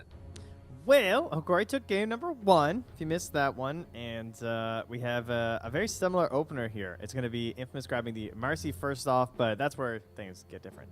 We get the Tusk and the Weaver, and now the Ember is switching sides. So this obviously going to be, talk about Marcy being a contested hero, because both these teams have been playing the Marcy quite a bit. Looks like Ember is going down the same route, which makes a lot of sense with how Hikori were willing to pick it as the first hero out of that, or into that second phase, much like they're doing here with this Omni. Right. Dire team So they pick the Omni into the Undying Brewmaster as the double pick here. And Hikori keep the pressure coming, and it's the Huskar. Yep. So this was the thing that we had seen previously. I think it was from Mad Kings that ran that, I right? believe it was, yep. They had the Omni into the Huskar. Omni Huskar together is just super hard to deal with. And if I'm honest, I think they run that mid against Ember, right? That would be the plan, one would think. Now, here's a question for you. How broken is Omni Huskar if they're willing to do it with one pick left? Here's an answer for you. I think not super broken because AA was already banned out in the second phase. Mm-hmm. So to me, at least, that kind of tells me that, you know, the biggest counter in the game is taken out of the pool already. They can go for another couple of counters, and it's probably still pretty good, but I wouldn't say broken. Maybe, though. Who knows? Well, there's some heroes that I really don't mind playing against, I would think, as a Huskar. One of those would be Undying. I feel like, okay, cool, whatever. No cares here. I can help with the Tombstone a little bit. I can still jump around. He has no stuns, so that's a great one. The Brewmaster, on the other hand, could be a bit annoying in terms of control, obviously, when your teammates are relying on you. But at the same time, you know, with this Omni Knight, we're going to have a little bit of help there for keeping you on the ground and actually fighting. remaining. The one plus side that they do have also from Infamous is a way to deal with GA already, particularly if they decide to go for Frank on that Aghanim Scepter, which we've seen. I think the only Brewmaster we've seen went the Ags on Brew still. And being able to just keep that Wind Panda around for the constant Dispel is really, really nice. Would it be too crazy to try and go like Viper mid or something? For Infamous, as an answer against Huskar? Yeah, like send the Viper mid or the Lina mid or something, and then move the Ember to safe lane. I mean, maybe. I am of the mind though that if you pick this for Leo style this early, you gotta commit to it. They go the morph again, dude. I don't. If they put Leo style on morph, I don't know if I'm down with it. Maybe it's better against Huskar, but I don't know. I don't know. I mean, I definitely don't want to send my Ember in. That's true. I mean, I feel yeah, like- I guess that's fair. I feel like Lina could have been nice too, right? Like a 10 hero that seconds can actually remaining. lane and then... Oh, they banned Lina themselves. Never mind. Okay, fair enough. 5 seconds Congratulations, you remaining. played yourself. Hokori, though. They need a friend for this Huskar. Maybe a little bit more... well, what do they have right now? They have Chase and Vision with the Weaver and the Tusk. A little bit of that extra oomph and control would be perfect, as those two bands sort of show. This idea of the Necrophos and the Faceless Void, protecting their Morphling there as well. Bit of a toughie. Yeah, I am. They have a lot of time to think about it, though. I personally am a fan of the offlane here. I don't like the Weaver offlane that people say is a swap up, but not a huge fan of it. Oh, you don't want to... I think we're seeing 3 Weaver, if I'm going to be You real. think we're seeing through Weaver? Really? Okay. Yeah, I think they're going to lane together. Okay. I'll grab the Sven. All right. So, I mean, that makes sense, right? They just need that little bit of stun. I think that's a great choice. It fits the idea of what they want to do here. It gives them all a lot of armor, too. That is for sure. They have a crazy amount of armor, actually, which is pretty cool versus the Ember Spirit. Well, I do like that they're deciding to commit with the Parker Morphlane. After last game, it wasn't necessarily that, like, I think Leo style played particularly badly. I really didn't like Parker's item build, but it was more just like the tempo of how those two heroes played together, where like Kunkka needed to get on early to deal with the Terrorblade, and he just didn't have the levels early enough, and Leo style wanted to farm, and then he wanted to start farm. And I think that if you set yourself up in another position like that, where Leo style is playing on this morph again, then they're just going to do nothing in like the mid game. It's going to be all down to Frank. So I like this at least, where maybe Leo style can be more active on this Ember Spirit. The question, as you were alluding to, is does he get trashed mid by the Huskar? Yeah, I have no idea how this is going to work out for him. It seems like a bad situation. It's like the worst, I think, matchup for Ember that exists. And I also wonder what's going to happen when Frank doesn't have Bruce Split. Yeah. Because Weaver doesn't really have that many cooldowns to worry about, especially in the position 3 role. He can be like sort of running through. He might go Spirit Vessel, so he can just be playing aggressive as well with the Huskar. They're fighting early. They're looking for plays. Sven, sure, yeah, he has to worry about his own cooldowns in terms of the rage, but like overall, like I don't know, I feel like he's willing to fight when they need him. He just needs to throw a couple stuns, and Huskar will do the rest. So I am liking Hokori here once again. I am too. We'll see. Team's already smoking out. Oh, that was Dan Ogneris. Great They're guys. still waiting. Don't worry. Yeah. They'll come back soon. But we're getting into this game. Game number 2. By the way, I liked how you called it Ben Rage. Is that just because the noise he makes when he yells? Yeah, I don't sounds know. ragey. I want to call it Berserker's Rage and not God's Strength. 'Cause I feel like that Okay. spell. We need to switch some names here on some spells. like but that's this. okay. Yeah, it's fine. He turns all red with this. I love this cosmetic, by the way. This one's like one of my favorite Sven set. Looks great. So that's why it's such an enraging thing. Yeah, I don't know. I thought this was like unplayable. Like I thought there's just like no point even sending your Ember here, and then like especially without the small camp, I feel like this is not going to go well. So what I've seen some Embers do, and we'll see if Leo Style obviously loves this hero, plays it all the time, and has played into Huskar a lot. I've seen some Embers or like TA in this matchup against Huskar too pull the creep wave rather from behind the tier 1 all the way off like into the jungle, and they might need to do something like that for them to have a chance here, because as you said, it's just what feels to be entirely unplayable matchup, and it's also going to be a Huskar now starting with 3 bounty roots. Okay. Let's see what Leo Styles got up his sleeves. Well, he goes for the immediate lane block, so should start at least in a good position. Much needed, of course, for this Ember. Doesn't mess up his block. That would be a disaster if he did. Oh, actually, damn. Analog's block was pretty good, though, considering how late he started it. Yeah. And obviously, it's the later levels that start to become a bigger issue. Once you get a couple of those points up in Burning Spears, might go for the Inner Fire just to secure this range creep to get him level 2 here, and does indeed do that.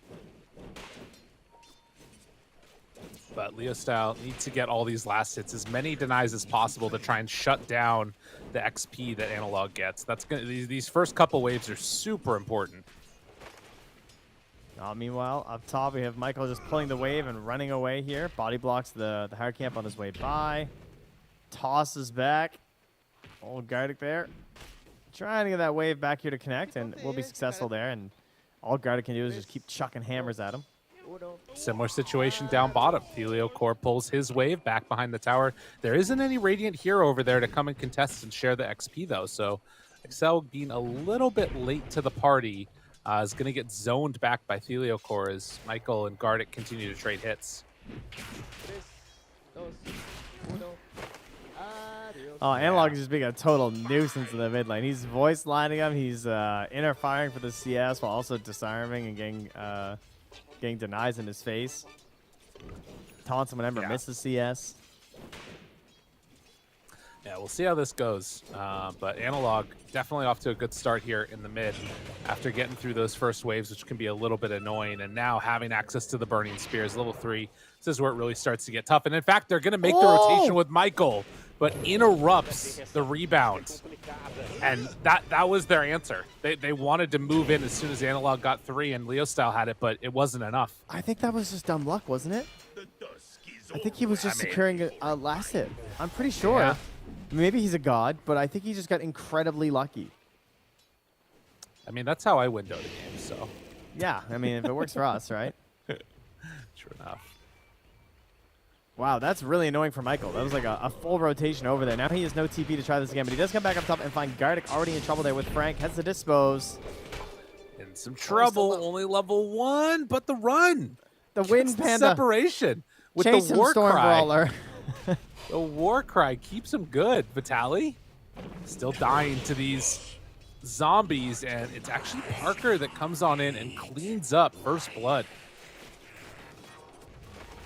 Ah, the old level 1 Shikuchi death. A classic amongst the Weaver players, huh? Leo Style has done really well in this mid so far. He's had a really good answer to Analog. There are times at this point in the game where you see Embers just completely getting zoned out of the wave, and that's not what's happening. He's dealt with it really well. Frank takes some damage, but can't get him. And the threat was there for Michael again with another smoke play, but he has come back up top to secure the safety of Frank, who is getting zoned off the wave a little bit here. The spears are getting tossed onto Leo Style now, though. It takes a big beating here. Just needs to make sure he doesn't feed now, right? Like, you've made it this far. Don't throw it away. Right. Yeah, as long as he's not getting denied, zoned off of XP range, it's going to be solid. But every small mistake can get punished super hard, and it doesn't even take a mistake always. Sometimes it's just a rotation. The Helio Core makes the move, secures the kill, and sets Ember back. Jeez, look how fast he can do his denies, too. Like, he got rid of that entire wave.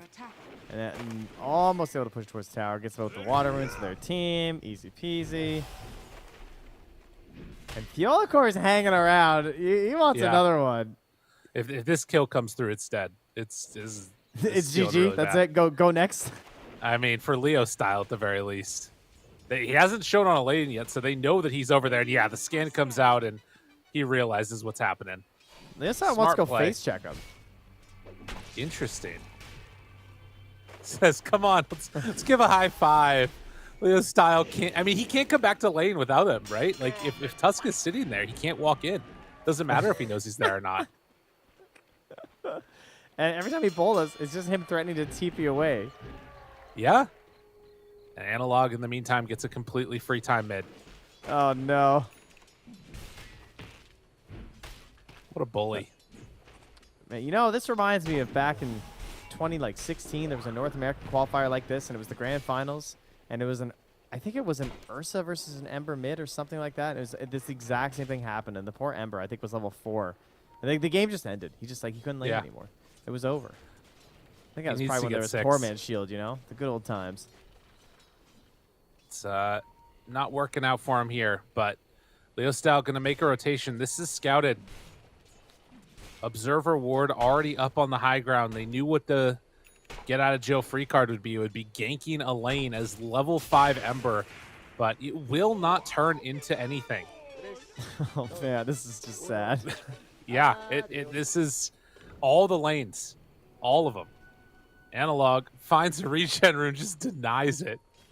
And they have a ward down too, so he would spot if Leo Style comes back in. And Leo Style walks back top again. He's like, all right, well, maybe I can get him now.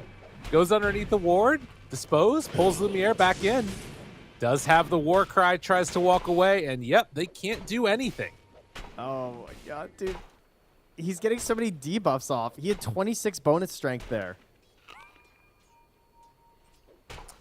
At least when you're playing TA, you can go and farm. As Leo Style, he has walked back and forth between mid and top 3 times now. He's got a Fitbit. He's getting his steps in, you know? Get active. Jeez. In the meantime, the lane bleed. I mean, Parker's still been able to maintain some amount of relevance down bottom. He's getting close to level 6. While Michael gets chased, Gardic just continues to run at him here. Michael, Analog's waving at Leo Style when he comes back to the wave. Is that what they call it, the wave? The creep think wave? so. Oh, I understand now. It all makes Makes sense. Helio Core runs into Leo Style. Just gonna come up and punch him. Oh, the Huskar's moving in. Analog spots one. He wants the bigger kill. Finds this Ember. And they're saving the snowball so he can't TP away. Eventually, the bullies, they claim their kill. Level 5 versus level 7. They even get the tombstone after. Dude. Another 150 gold. That's so crazy. I actually, you know, I did feel bad for Undying players before, but now he's kind of broken, so I don't feel as bad. True. And what is an Ember to do? What is an Ember to do? They need some help. Frank is level 6. Morph is level 6, but Parker can't really do much. You know, Lyrical, we did see a support Ember win a game, so... That's true.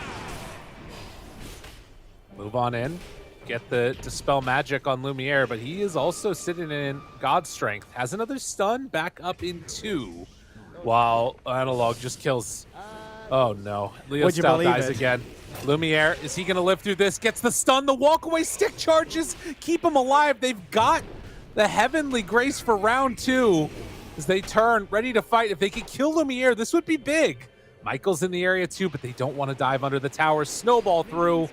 They will find this Undying and kill him off. This matchup Unreal. seems so bad. Like the Brewmaster and the Marksy, because no matter who goes on you, you're stacking all these debuffs, right? You're gonna have the Cinder Brew. You have the remaining slow from the Dispose, and so he gets the double bonus every time of the strength. So then he's just getting like 30 strength when this happens, at least. Leo Style cannot even farm because he has 3 in Slight. He has no points in Flame Guard. He has to be in lane. He just left a bounty room. He's passing by. He's still level 5. Homie is gonna need the tome. Up top, Gardic, Lumiere, they spot him there. There it is. All the debuffs take off, gets a lot of strength, turns, beats the crap out of Michael, now turning on to Affliction, has to take down that tombstone. They get it, extra gold going his way, and Lumiere, just happy as a clam, walks away. Gardic is just, you know, I am your servant. I have the magic wand, and then I just have mangoes and heals, giving him a good old Heavenly Grace over and over again.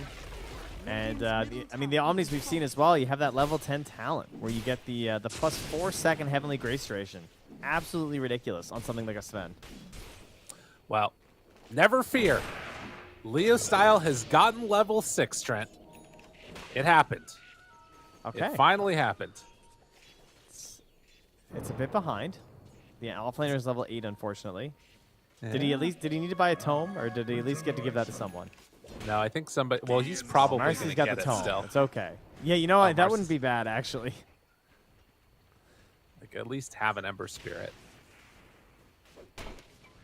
I'm curious about this top lane, though. Is this worth just giving up? I feel like they can still fight up here, especially with the Huskar. Yeah, Weaver's coming. Yeah, let's not give this up for free. They're bringing it. They do have the Primal Spit ready. Cell, chase down. Vitali right on him. They got bugs. They got damage. They got a kill. That is Spirit Vessel charges. Immediately turns it now. Lumiere is too far forward and gets punished and brought down. Michael saved.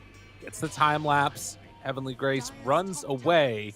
Helio Core shows up, gets the snowball onto Michael, tries to kill him off, jumps away, but not away far enough. And now the shards block off. Affliction can't get out of there. Tombstone up on the high ground is pretty good with Gardic. Able to survive through the first round. They jump on in with Analog. He gets a double kill. A 4,000 gold lead at 11 minutes. Leo Sal wants to make big plays here, though. Like, with the Tombstone still up, and he just can't even do it. He knows. Doesn't I thought maybe he'd try and go in for the Core. Unreal. I mean, he just can't hit that Tombstone, huh? Yeah, he gets it in the end. More gold. Jeez. There's a reason that you ban Ember, or rather ban Huskar when you're playing Ember.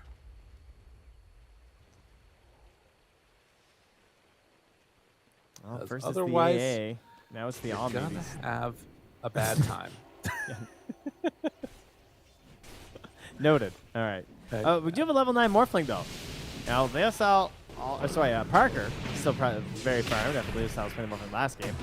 And they're going to grab Lumiere. Big Nice kill. gank. Big kill. They do kill Cell again. Analog. Bringing him down. And Roche now going to be claimed here in just a moment. So a nice little pickup here for them. As getting that onto the Huskar, always super valuable. And they try and stop it with Leo style in this DD, but I don't think he has a way out of here. They've got tons of magic damage. No flame guard. He's dead. Dude, they just tipping him too. Oh, that feels so bad. God. Has not gotten to play Dota. Killed by the 3-4 duo. Are scanning. As Parker just tries to steal some of these creeps in their ancient area here. Now, Michael. bugs are going to find you. He's the one left behind. Gamer. A good dispose, but Are fortified. in the end, Dire's it's all going to be for naught. All right. Now, let me just say, I like the play Parker? he made. I think going back on that little hill was really smart. Yeah. Because they might have thought that he got away on some random angle, you know? I mean, they're not going to look there again. Well, then they did. So, Yeah. it's a noble effort. 4K gold lead. And you got to imagine that as soon as this Aghanim Scepter comes out for Huskar, the game gets somehow even harder for them. tower is under attack. All right. Well, they do have. Yeah, actually, that's a great point because like they have the Spirit Vessel, but once that's out, then he's gonna have the. What is it? What's the cooldown with the? Oh wait, does the cooldown? Oh, the cooldown is just 16, 14, 12 all the time now. Okay. Yeah. So he doesn't get a really fast cooldown anymore with the Ags. That's actually good because then you don't get as many dispels because of the dispel on the ulti. Radiant's bottom Right. tower is under attack. Yeah, that is true. That part's nice. But you do have the Dispel from Omni Knight.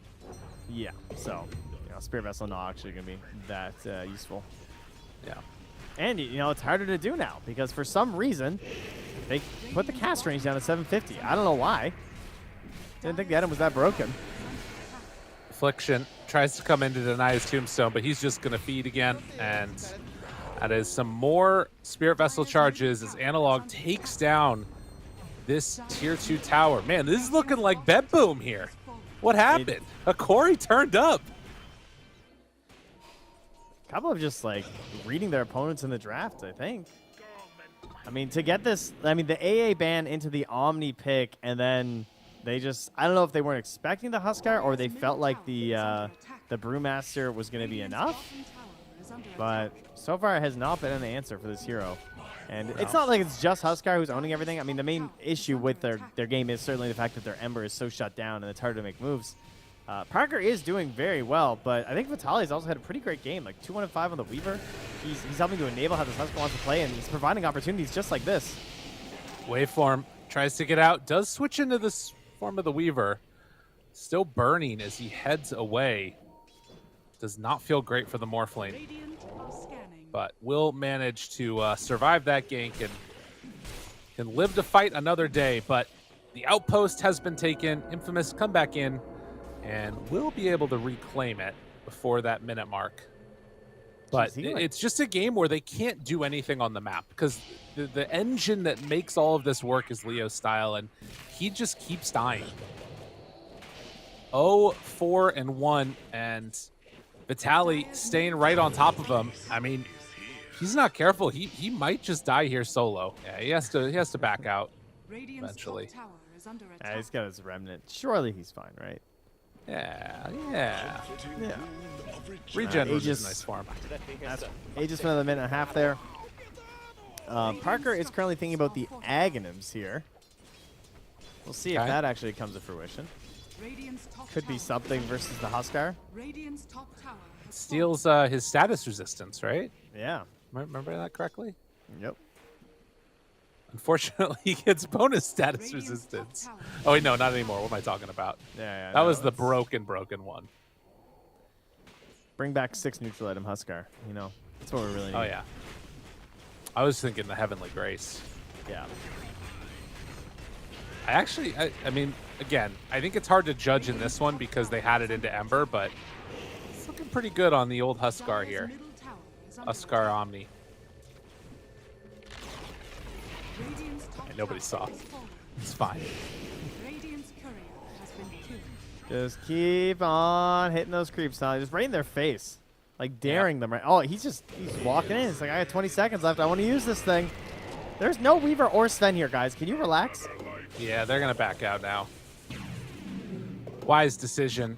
Wait till the next Roche, and that is about to be Aghanim Scepter completed for Analog as well. Infamous. Tough situation for them to be in right here. But the Aegis has been reclaimed, and the game still very tough. Still very, very hard for them. 7K, 8K gold lead. But they need to find a good kill. It's the And way to what get does it that started. look like? You know, like how do you start that for Infamous though? That I don't have a great answer for. Tally?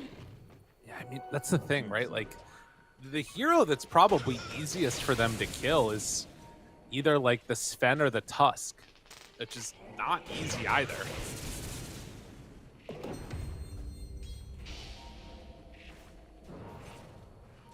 Philosopher's Stone gathered for Hikori as they all play together. Are they at least down and like, no, I was wondering if maybe the 5-manning all around the map has sort of been favoring them, but it looks like it hasn't really mattered in terms of the XP. Still a lead for Hikori here.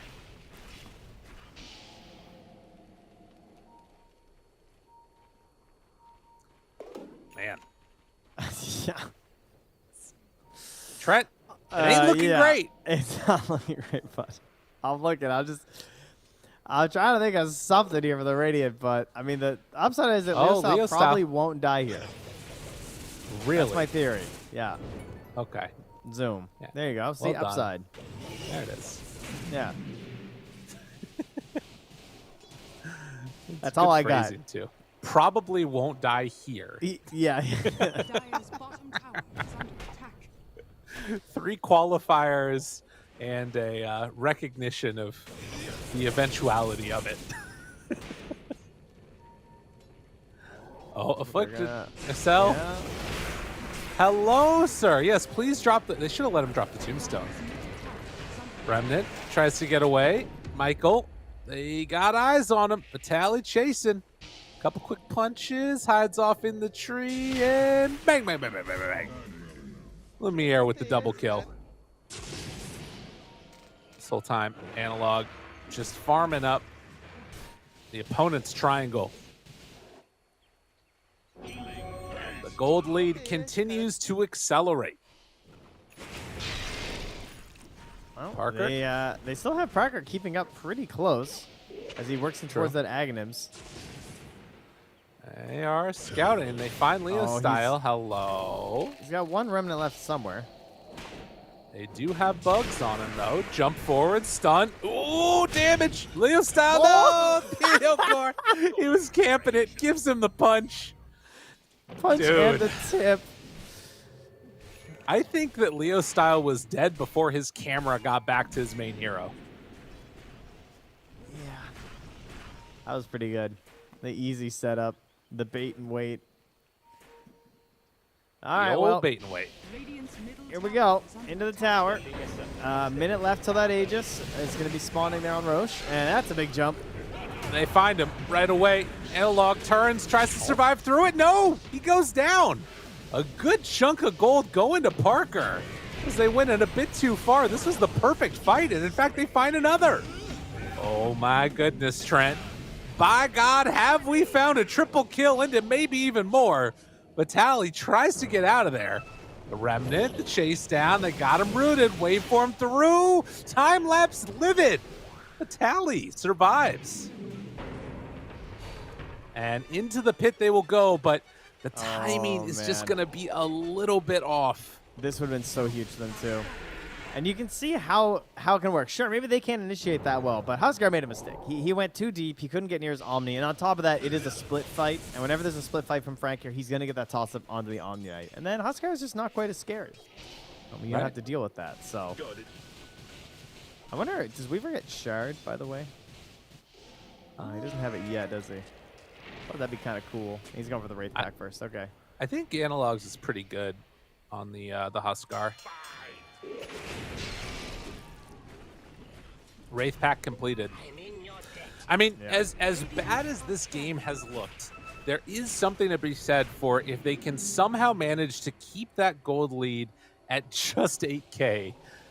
Maybe it gets to the point later where that starts to matter less. You know, you can see that slight little tinge up. It is going to be such a long road for Infamous to hope to get to that stage, but that is the eventual goal. It's one of those situations where the old brew would have been a lot better. Like, if you could have just rushed eggs this game, Oh, maybe yeah. after the Spirit Vessel, and then having more reliable instances of the Storm Panda to try and control this Omni, it would have been a lot easier. But, you know, maybe with the new one, if you can get there with the Bruling and just having that out with the Primal Companion, that could be something to try. Unfortunately, that seems to be a ways away for him. BKB is going to be that next pickup for, it looks like most of the heroes. Actually, it looks like Sven is going something else, but we'll keep our eyes on it. The battle to play around the pit here. Some good wards down for Infamous on either side of the Roshan. You know what could be And- great? What's that? Would be if they use, like, if he gets too greedy on the Huskar and they do get off the Dispel Magic, like if he tries to commit with a Guardian Angel or something like that, and then they get the Dispel off, just straight up Mercy. I feel like, you know? Here. Orchid. Dead. Looks for more now. Throws out the shards. Blocks off one. Finds the Panda, but he gets the split off. Buyback Gets the comes from the dispel. Ember. Ready to roll on in. Do they have enough? They try and turn. Try and beat him down. Does he end up falling? Yes! They get the Huskar kill. Infamous with the buyback. They find an opening here for themselves. But Weaver's still doing a lot in this fight. Snowball now onto Parker, trying to control him. The snowball goes all the way through. Parker switches back the other form. It's just the Sven and Vitali, but they do a lot of damage. I don't think it's enough, Parker. though. Turns, kills another. Waveform back up again in a second. He's still over in the Huskar form. In fact, the stun is there. It is going to be a full team wipe. Vitali, chase, stun, done. Oh, my Lord, Infamous. They make it work. It happened. It's literally exactly what we were just saying, is that he got a little bit greedy on the commitment. He tried to rely on the Guardian Angel, and there was a great timing on the Storm Bruling there from Frank to get the Dispel. These fights, they probably cannot win fights without his ulti right now. I think that's a pretty safe thing to say. But when it's up and he dives in like this, you could just see him just kind of sink. Perfect timing, too, on that split. Just beautiful. A couple of it seconds wasn't even earlier. the Guardian Angel, eh? It was just, he actually got the toss-up before he even, I thought he dispelled that. It was just a general Dispel Magic instead. Dang. That Tombstone lasted the whole time, too. Yeah. And this moment where you feel so overconfident, like this is a draft that things can turn quickly. It can turn very, very quickly. And as you can see, if you lose every damn hero, like I don't know, the decision to keep going for more. Hikori, I guess at that point felt like they were just so deep that they needed to stick around. But look at the net worth graph, like the swing that we've seen. It's just a case of everything is on Parker. Like, he has to do it all, and he's doing it. It's that simple, right? He's gone for the build where I'm going to solo carry this game with his eggs and the Satanic. And if they don't get the full blow up onto him, then it's going to happen. And they don't have that answer this time. They don't have the Ancient Apparition. Their answer was supposed to be the game was supposed to be over before this is happening. They move in again. Tries to find one.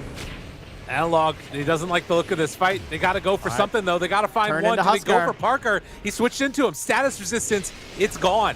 All right, takes it off, though, without one leap. Now looking for more.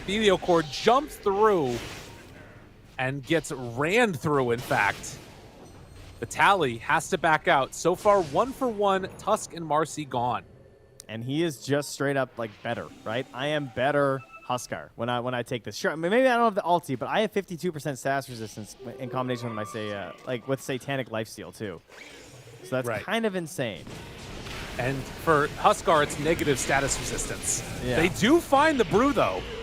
That is a big kill. A nice jump out there. Vitaly wants to try and find Excel here, but they don't have the follow-up stun in time. Of course, no Roche for them to go into next. Yeah. Big moments. Hold it on. So why did this, like, you know, the game's not over, obviously, in terms of, like, Hokori's strategy, but, like, why weren't they able to close this out? Like, should they have pressured a little bit earlier? And it's always hard to say. Like, part of it is the Roche timing, honestly. Like, you are living a little bit on the edge of the RNG in this situation because they couldn't actually get a second fight without a split because of the timing on the respawn. Right.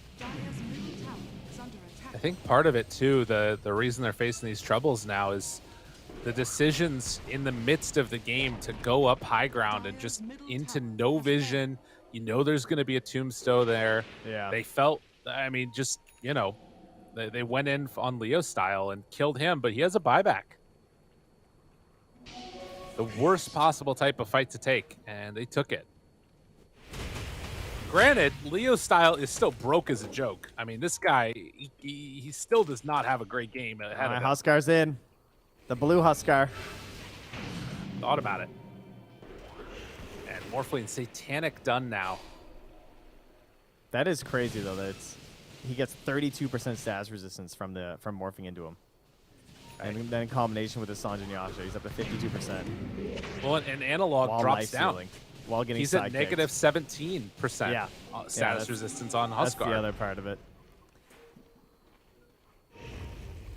All right, the smoke up. All right, so we got to watch out for this Bloodthorn. That's actually a graphical glitch. He should be at negative 17 because he's also got the Heaven's Halberd. So some weird things going on math-wise, but still not great. Smoke on smoke. Not good. They're walking uphill.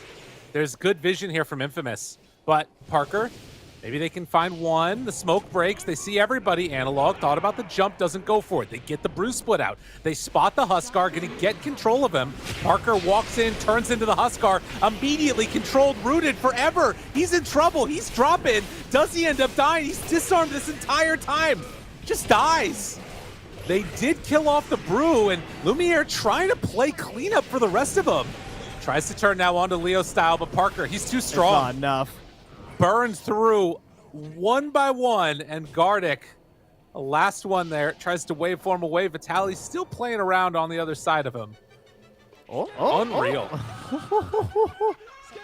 Damn. This all just TV's out.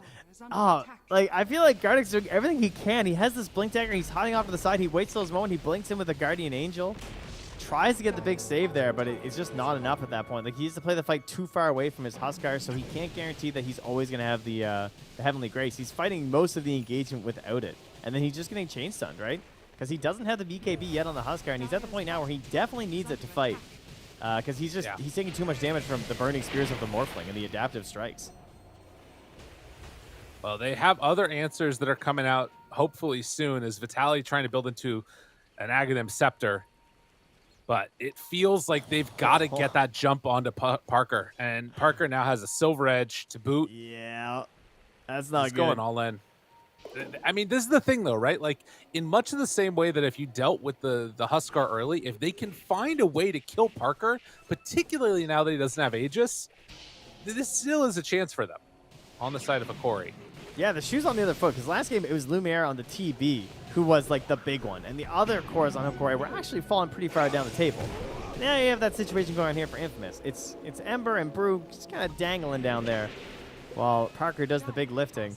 Brew, though, is close to buying himself a friend, something that I know we can all relate to, wishing this was possible so we could have companionship. He's going to get an Agnes. Wow. And he's going to make his own friend. That's why I have so many children.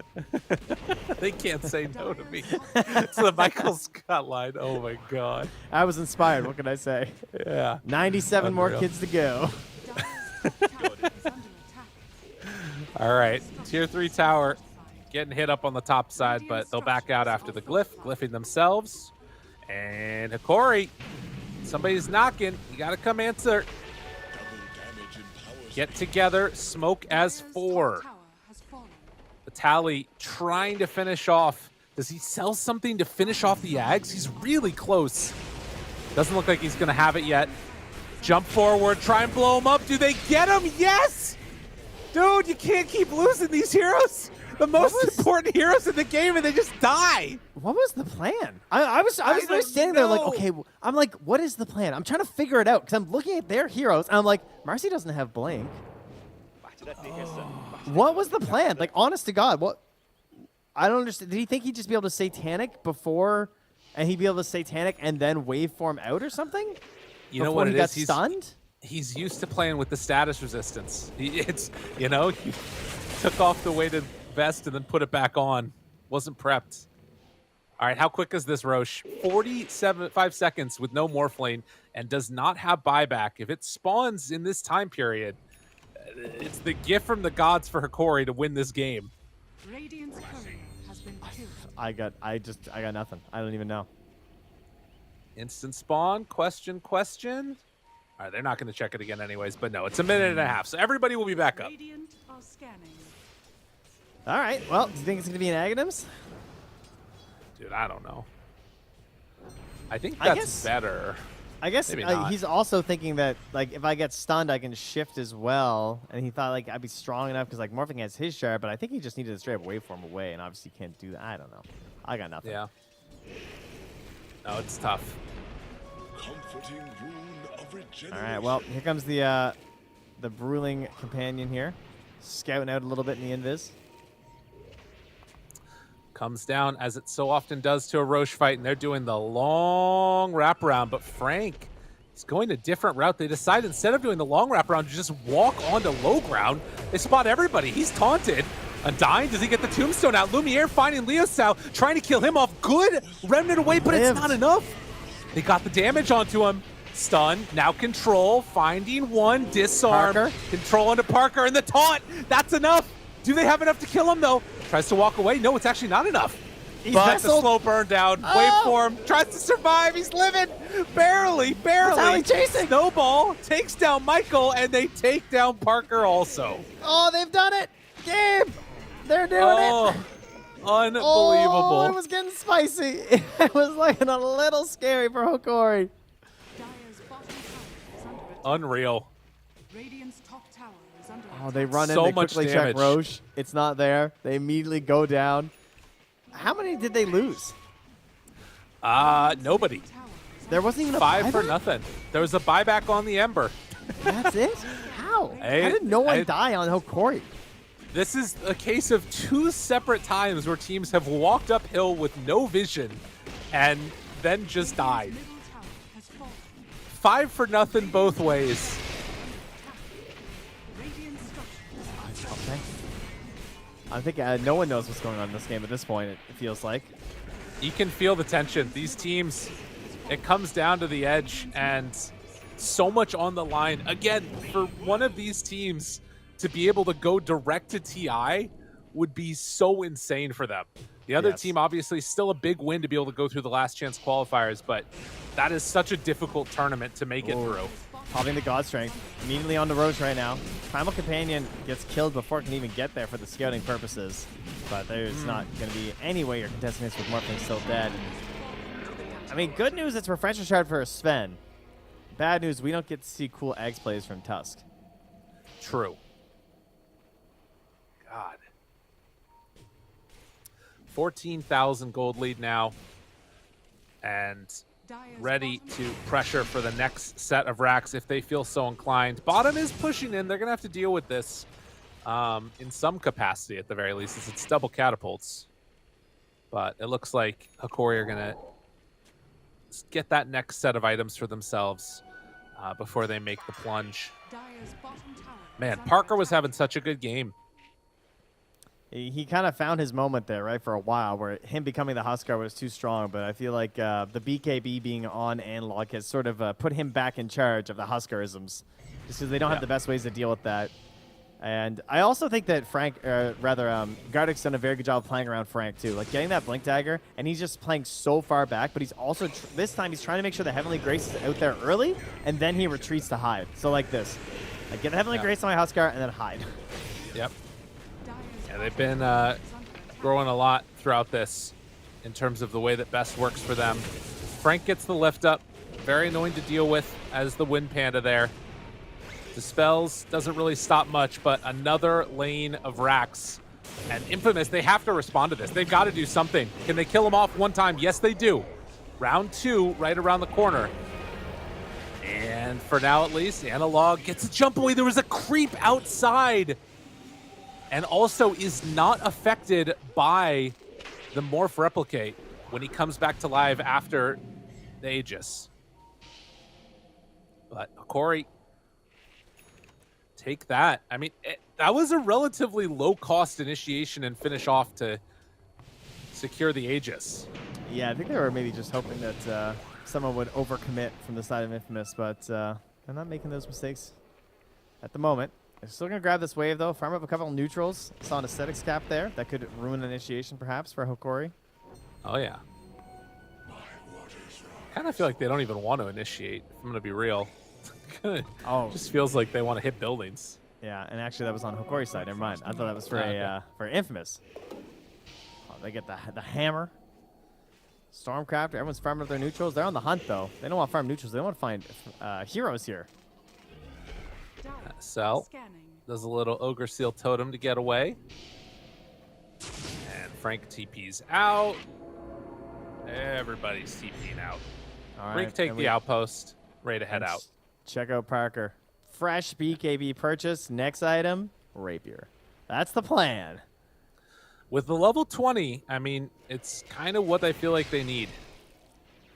If he can get there, maybe there's a chance. Ooh, that is a good item. Oh, I thought you were saying because the panda died. He lost his ruling. No. That's 70 seconds where you don't get it. I was looking at the Penta-Edge sword. For old Sven, buddy. Mm-hmm. Full AC flying out to him right now.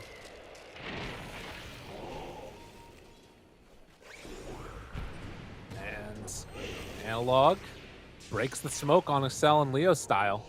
And then blinks back. Yeah, he got freaked out a bit there. Has a ward sitting around there. Can't grab that wave. They're playing next to it. Michael wants a rebound off these creeps if someone tries to kill it. Meanwhile, back in the base, Brewmaster's there. I'm half surprised Lumiere's not trying to jump in and kill him, to be honest. They're doing a good job of, like, you know, sort of managing to stay out on the map on Infamous. Yeah. Hikori are putting the squeeze on him, though, because I think Lumiere just wants to jump Frank. Yeah, Frank was not in range, thankfully, but buildings are done. That's a nice way to do it. Tries to jump away, jump in. Michael, they find one. Can they kill off? No, they're not going to kill off the Huskar. But Parker's right on top. Broken on Analog. He's in Huskar form, but the bugs, the minus armor, all that minus armor stacking up and bringing him down. 90 seconds on the sideline for the Morph, and Infamous. they are going to lose this game as Hikori move up 2-0 in this series. What a solid performance from them. There is no buyback. GG, well played is called. More tips coming out. And Hikori, they're one game away now from going to TI. It's almost more painful with some of the opportunities that Infamous showed in this game as well. Right? Like, Parker with the run back there, getting those kills. Leostyle getting himself back into the game, but it was just too much from the very beginning of that matchup in the mid. Yeah. And showing why you need to respect this Omni Knight. Just seeing in that phase, I'm sure they knew this was coming.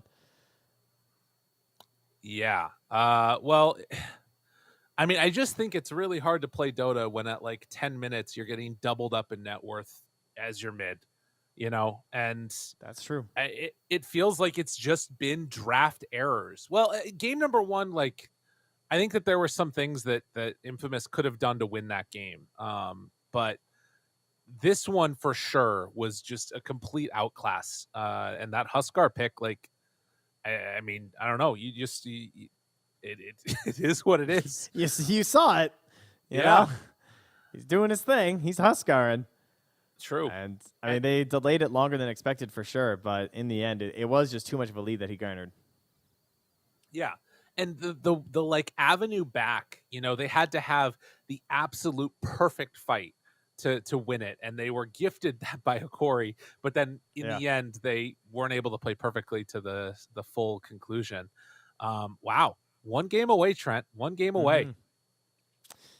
Hikori, yeah, this is where, like, if you got anything left after Omni Knight Huskar, then bring it on in. Let's see what else you got in the little bag of tricks here, because once again it is the best of 5. They still need it, and Infamous.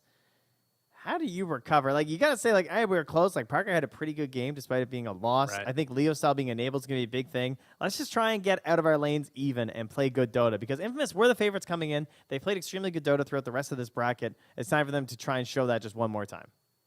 All right, let's see if they can do it. We're going to go to a quick break. When we get back, it's going to be game number 3. See you guys then.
fortified. Dire's top tower is under attack. Dire's top tower is under attack.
Esports is what we live and breathe. For us, it's more than a game. It's a reality where a group of letters can mean everything. Where runes are collected and Aegis can only be won in battle. Where centaurs can give you a ride. Where the true heroes are those in front of the screen. GG Bet. This is real.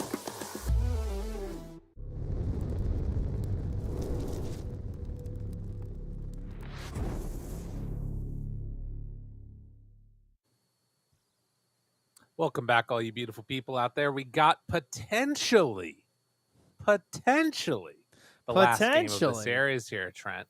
Depending What? upon what happens. If Infamous drop the ball here, if Hikori can overcome them, we're Mhm. going to be having another grand finals with a 3-0 sweep in favor of the underdog. Can you imagine the hysteria, the insanity, the possibility? It would be nuts. The first two series, both in the two regions, unbelievable. We Yeah. received some information during Yeah. the break from a friend of the show, Minnie, Minnie. player from this lovely region here. He sent us some info. Well, I'm sorry, he didn't send it to us, I should say. He just tweeted fired it. up a little old tweet there, Mr. No Runes Man. And he says, Omni Knight's very good versus Undying because the Dispel on Heavenly Grace strength bonus accounts for every zombie attack and decay stack when you play against an Undying. And I tested it, and it does. And that's kind of insane. So, give an example. Let's say Omni Knight, has a nice little I don't know how many zombies on him. How many zombies might they say- have on him? I mean, if you got like 3 zombies on you or whatever, and then you've got Right. yourselves let's say 8 stacks, or like 8, decay stacks, so 2 hits of the decay, then you're going to get a multiple, you're like 33 strength with level 1 of the Heavenly Grace even, where it gives you the base bonus. What is it? 3 per debuff. But then it goes all the way up to 6 per debuff. So it gets absolutely disgusting. Even though decay is not dispellable, it still works on the decay stacks. Apparently. That's what's kind It of wild. definitely works on the zombies, 100%. Right. So Yeah. And it must have been working on the decays because I tested. So yeah. Don't That's know why that's a one of thing. those things that's sort of gnarly, where all of a sudden you have a really good answer against one of the top heroes in the game right now. So I don't know if Infamous Maybe it are was- aware or not. Yeah, it must have been only the zombie attacks. Actually, that makes sense because they probably stack up as single units. So yeah, so the decay doesn't count. My bad. It's only the zombie Okay. attacks. That makes Gotcha. more sense. Still, you get 3 zombies on you, and all of a We're sudden learning. you get 3 of them purged off along with the base level of strength that you get from it. It's a crazy amount of extra bonus strength and regen that you get. And maybe part of the reason why it was such a good answer for them to win that game. Well, it did get spicy at one point though, obviously, with the second Morphling game straight here for Infamous. We'll see if they go for it one more time. We are just waiting here for the cameras. Still trying. Yeah, they want to make sure that it's all working, and it's something to be like concerned about, because I think that if they don't manage to get the camera workings by a certain amount of time, then they do get a penalty on the draft time as well. So they're like, please check now. Is it okay? Is it fine? Please, It's don't take working. away our time. Yeah. Yeah. Well, they're doing everything they can here to keep this one going. But I'm sure Infamous probably don't mind the break. Hopefully, or actually maybe they do mind, because I know when I'm losing, I'm mashing that like go next. I've been Yeah, that's affected probably by, an unhealthy attitude. And aren't we all though? Isn't that how we all Right. feel?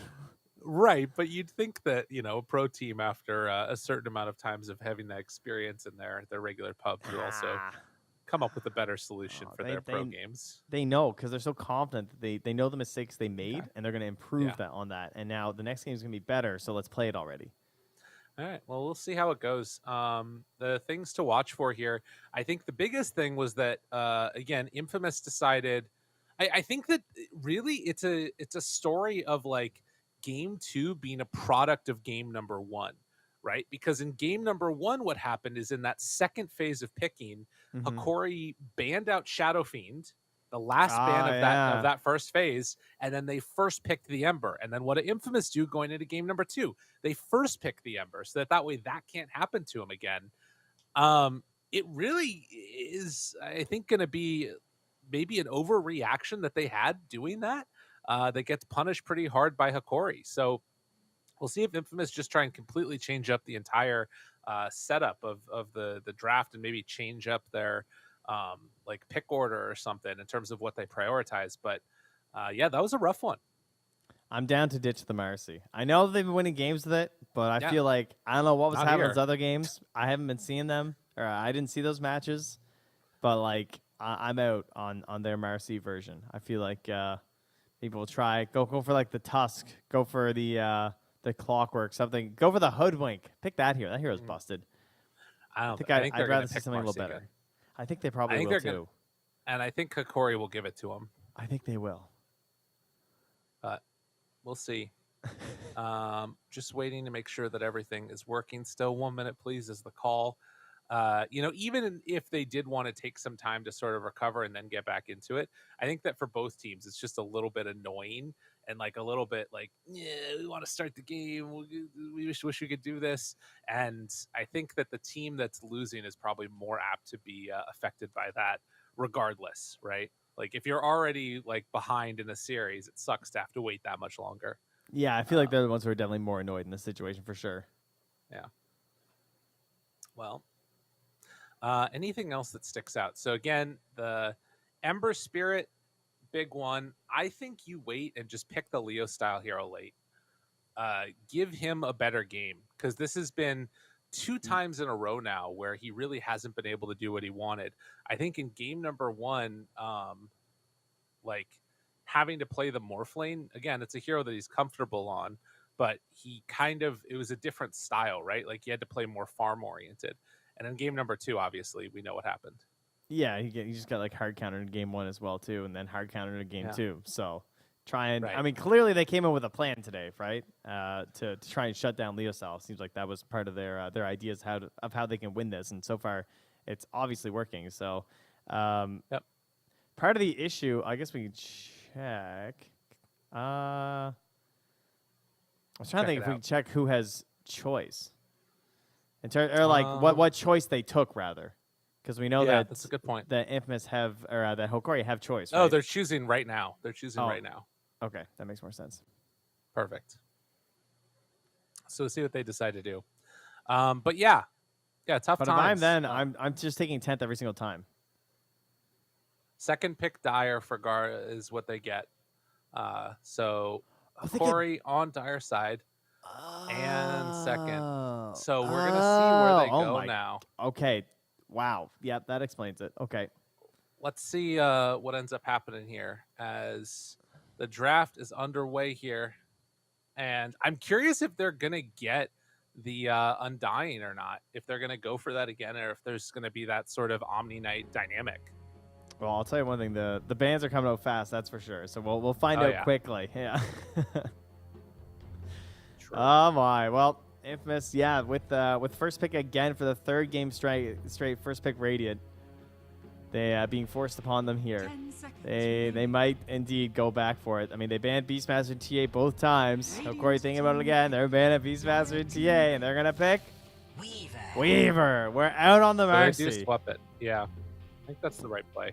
Bless, honestly. Get her out of here. Dire team pick. Radiant.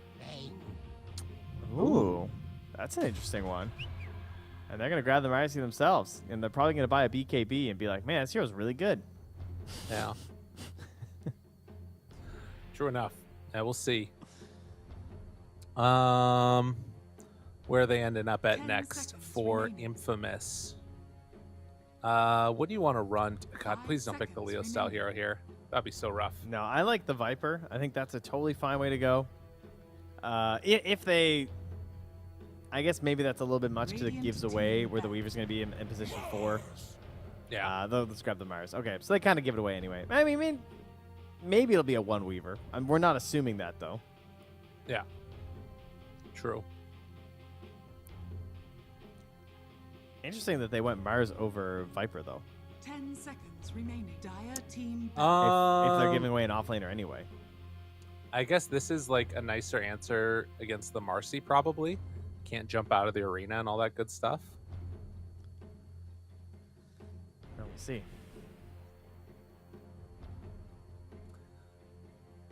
But 10 seconds remaining. Death Prophet banned out.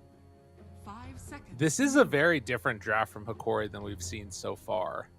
Radiant Very team different style, it feels like. Sort of. and- I mean, I still think they're gonna pick Ember if it's left here. I think. I guess the main difference is that they don't get that fourth pick support that they used. Right? They used that in their one game this morning versus Tempest that didn't end up 10 being a thing. seconds remaining. And then they used it in game 1 as 5 well, where they seconds sort of remaining. held out on that to counter out whatever See- they showed. So you think Hikori would take the Ember? Dire team ban. Well, I don't know. That's what I'm kind of trying to think. Is it worth it doing here, or worth doing it here? Because instead, I think I'd rather just take my 3. But they've been like holding out on their 5 pick for a long time. I don't know if they put the same kind of value in their 3 in this situation, and they want to try that because they went for the 5 so early on the Bane. 10 seconds Yeah. remaining. I guess that they will have last pick out of 5 seconds remaining. this second phase again, so they could take it then and then ban out both the Huskar and the Shadow Fiend if they wanted to as their last 2 bans. If they end up being able to have Ember open as in the end of the second phase. I think I'd like to keep my 1 open as well too, because potentially if they show that this Weaver has to be a core, then I'd want to take Faceless Void as well, 4th pick for Hokori too.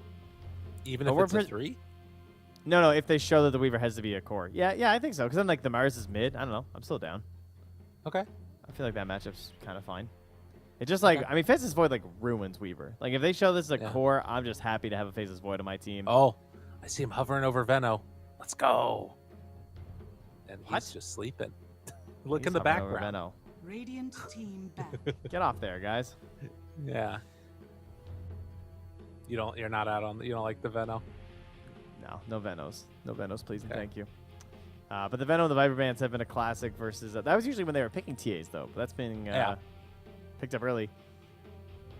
Or banned out Dire early, team rather. ban. And now the Invoker here, too. All right. Dire Deuce is already team banned. ban. They banned the Radiant SF. team pick. There it is. Don't they just Omni Huskar now? Partida tensa, partida complicada. That sounds pretty good. I mean, then they could AA and 3 the Marcy, though. Yeah, I guess that's true. 10 seconds remaining. Radiant team That would pick. probably be worth it. Faceless Void. Well, they'll get the They're vote gonna themselves. take it. Lena. Ooh, All okay. All right, that's good. We like this. That's a strong looking tricore. Mars, that's really Faceless good. Void, Lena. Very stable. You have some answers. You got a lane answer versus the Ember. 10 You got yourselves a seconds game remaining. answer versus the Ember and the Faceless Void. Mars is just a solid seconds secondary remaining. control element in combination with the Chrono. Can be sort of the first hero in to offer up a better chance of good Chronos. This is pretty good. Yeah. Yeah, I like this a lot. I think that this is so far the best opening to the draft that we've seen from them.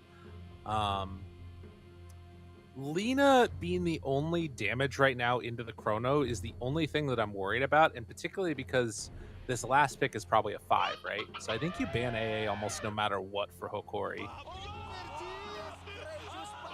I think Radiant team ban. PA maybe could be pretty cool for Hokori if it gets left in at the end as well. Just looking at like the current heroes that I'm seeing. PA, you said? Yeah. Okay. Like, we'll see. See what else Infamous picks up. But you were saying maybe ban the AA so that they don't just have the easy Faceless Void AA. That's a 10 pretty good call. seconds remaining. I mean, I just think right now the only thing I'm worried about is that Infamous 5 do not have a seconds ton of remaining. damage to throw into the Chrono, with the exception of the Lena. And so banning that out feels like the main area.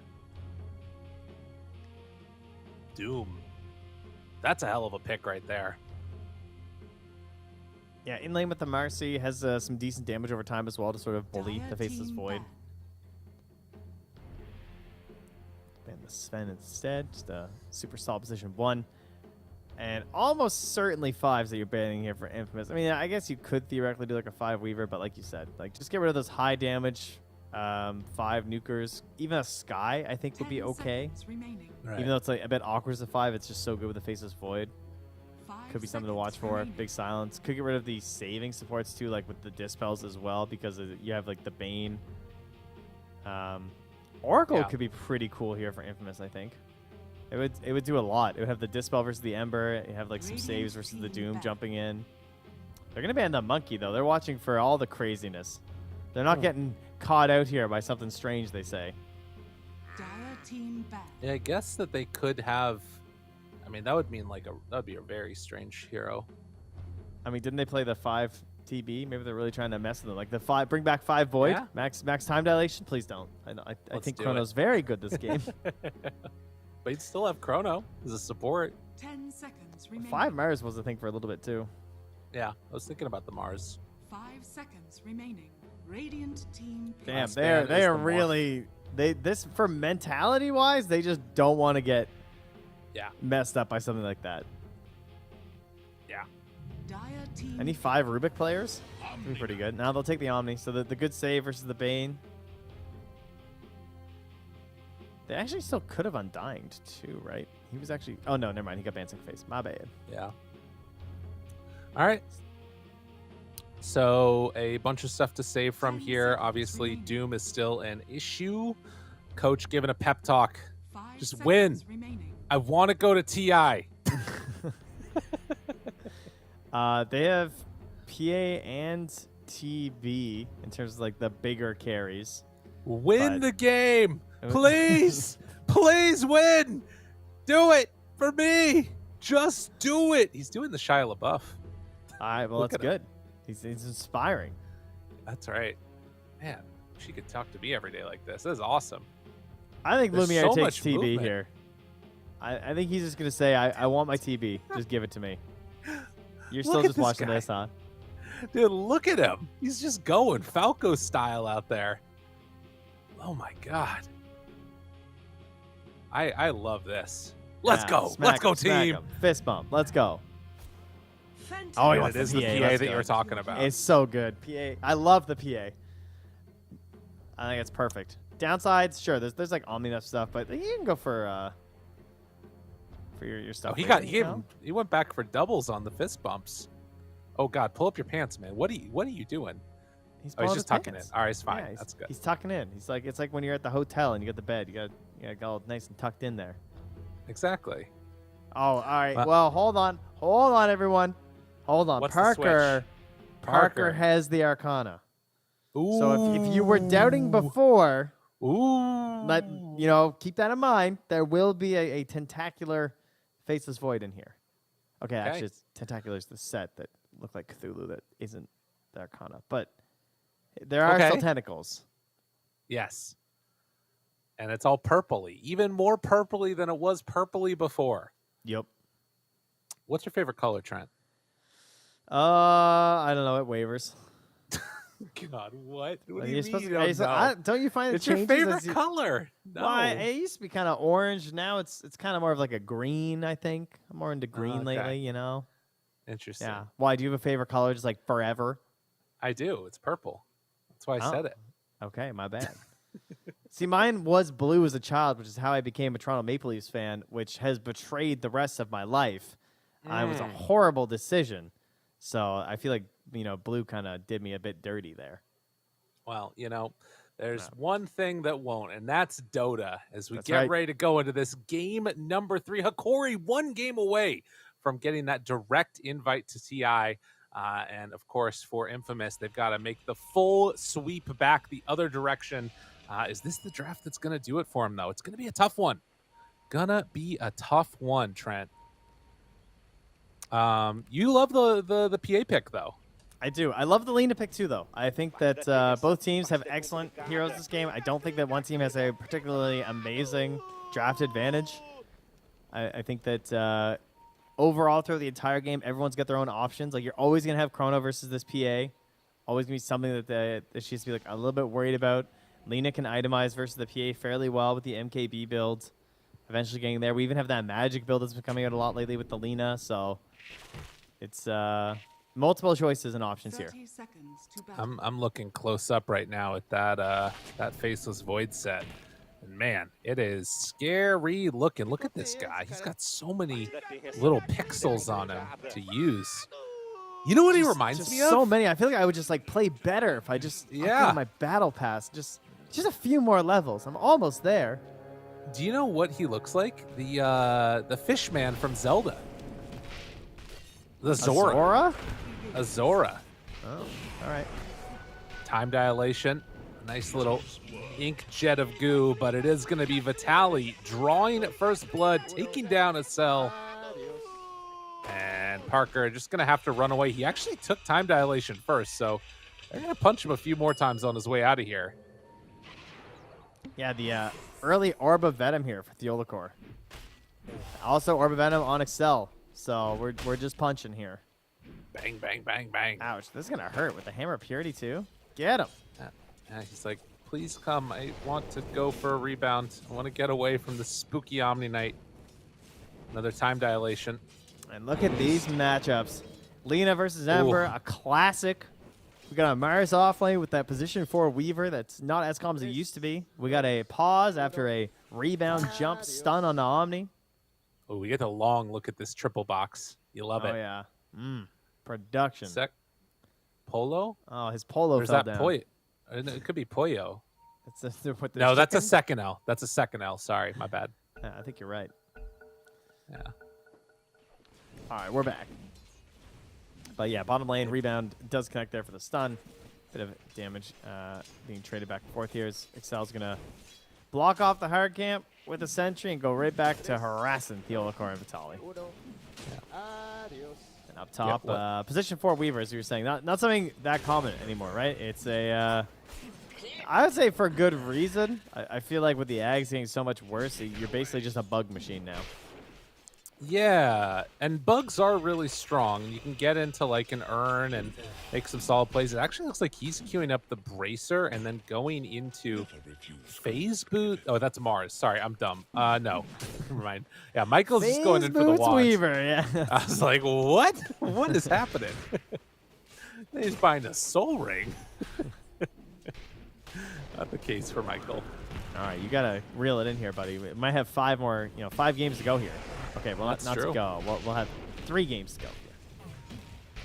You know, if I'm going to be honest, based upon the way that some of this stuff looks going into the later stages, we might just be done here. I'm liking this this draft that Hikori has put together. Vitaly, though, taking some damage as he tries to run away from Parker down bottom, but Theolacor salves up, and they're ready to go for a round 2. The envenomed weapon is just not enough to be scary, it seems, for Vitaly quite yet. No. It is kind of cool, though, like if somebody's tangoing and you're punching them with it, it does just reduce so much of that regen that they have. That's true. Very annoying. Or perhaps if they're in lane with the flag bearer creep. Yeah, there you go. That's the real win. Boom. But so far, so good. The main winner so far in all of this has been the Mars, who's getting off to a 15-1 start. PA Luminaire just 9-0 in the last hits mark, and keep that pressure onto her. Yeah, very hard to spamming. stay here. It's only 90 mana for the God's Rebuke there, so just keep harassing, damaging, and not really a whole lot you can do as Gardic. You can't really set up for a big kill or something like that. As this duo does get a courier kill though, a little unexpected after the pull. You'll love to see that one. Luminaire getting denied right in his face.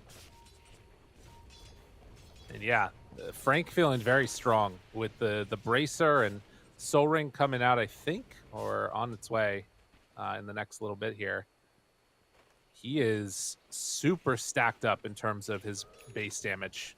Mid lane, rotation, jumps forward, finds Leo Style, dispose.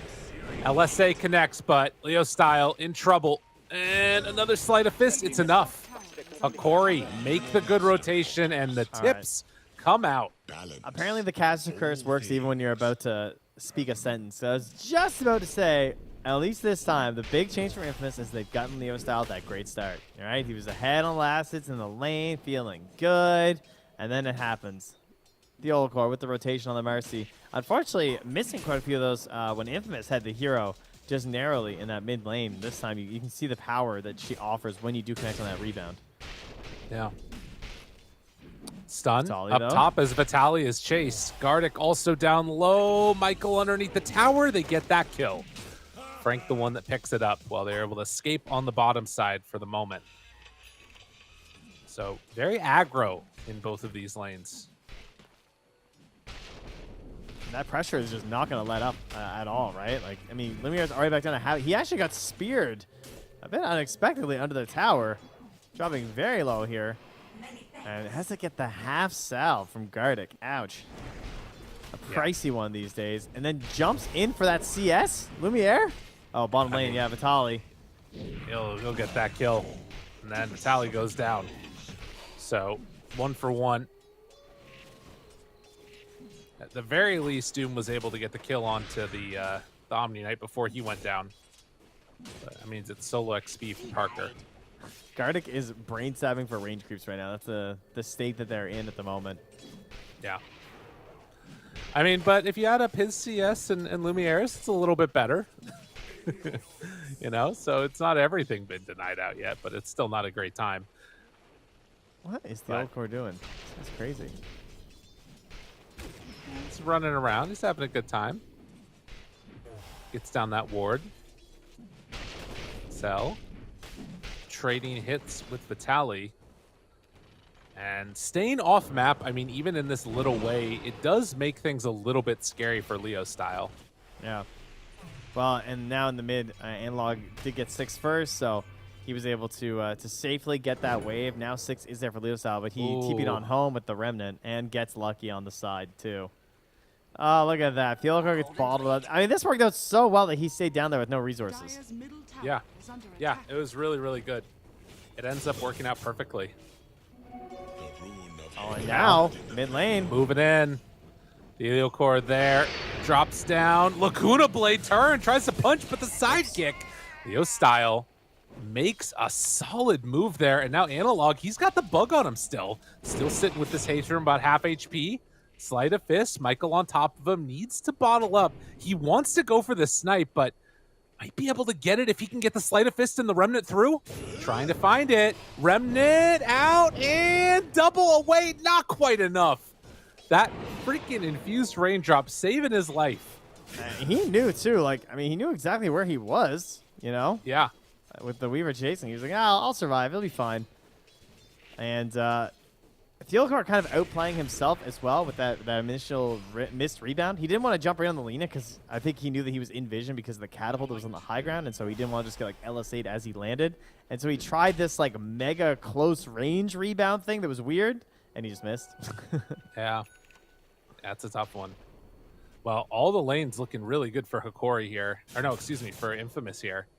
And particularly the Faceless Void down bottom after so much time being left alone against the Doom has gotten 18 denies. And Doom is only level 4 while Parker has gotten up to level 6. Yeah, a little unexpected. Sees to just leave the lane, and now Vitaly, he's going to come back down here. There is a ward spotting this as well, so they know that Doom is right back in this area. Doesn't have the damage to kill him himself until he has the quarterstaff for the Mask of Madness. So until then, Vitaly can at least get a little bit of farm here as they push the Okor out of there. And another unlucky rune for the Lina. Leo Style does not get lucky on that one. And dropping down some wards. But Analog still has a Remnant out. Still 3 heroes mid. Up top, Frank will be found out by Gardic. Throws the spear on him. He just doesn't want to get Nightmare set up in the middle of nowhere. Yeah. Analog should be okay here. Cell, though, maybe going to be in some trouble. But as everybody moves in, they don't go for it. The Core will not be caught. And up top, Frank goes, tries to kill off Gardic. Nightmare onto 1, jump forward. A little bit of tag team action. A good stun. Michael trading over the Nightmare. Can they kill him off, though? We'll have to see. Dispose, chase, jump, dagger, not quite there. Oh, I mean, he actually doesn't have a ward as well, so chasing this is pretty dangerous. The PA going straight Battle Fury is only about, what, 1,000 and a bit gold away from finishing it off. No boots yet. Yeah, top of the team right now, so at least that is going very well for Hokori right now, but there is going to be this threat, the looming threat of Parker with that Chronosphere coming up top there and taking that tower. You imagine they want to do that on the earlier end, but for now, the farm is just a little too juicy down bottom. Yeah. Doom, almost level 6. For that We're ward. moving in with Michael. Yeah, and that keeps him alive, but it does get level 6 for Vitaly. The rotation coming in from Analog, they want to kill off Parker.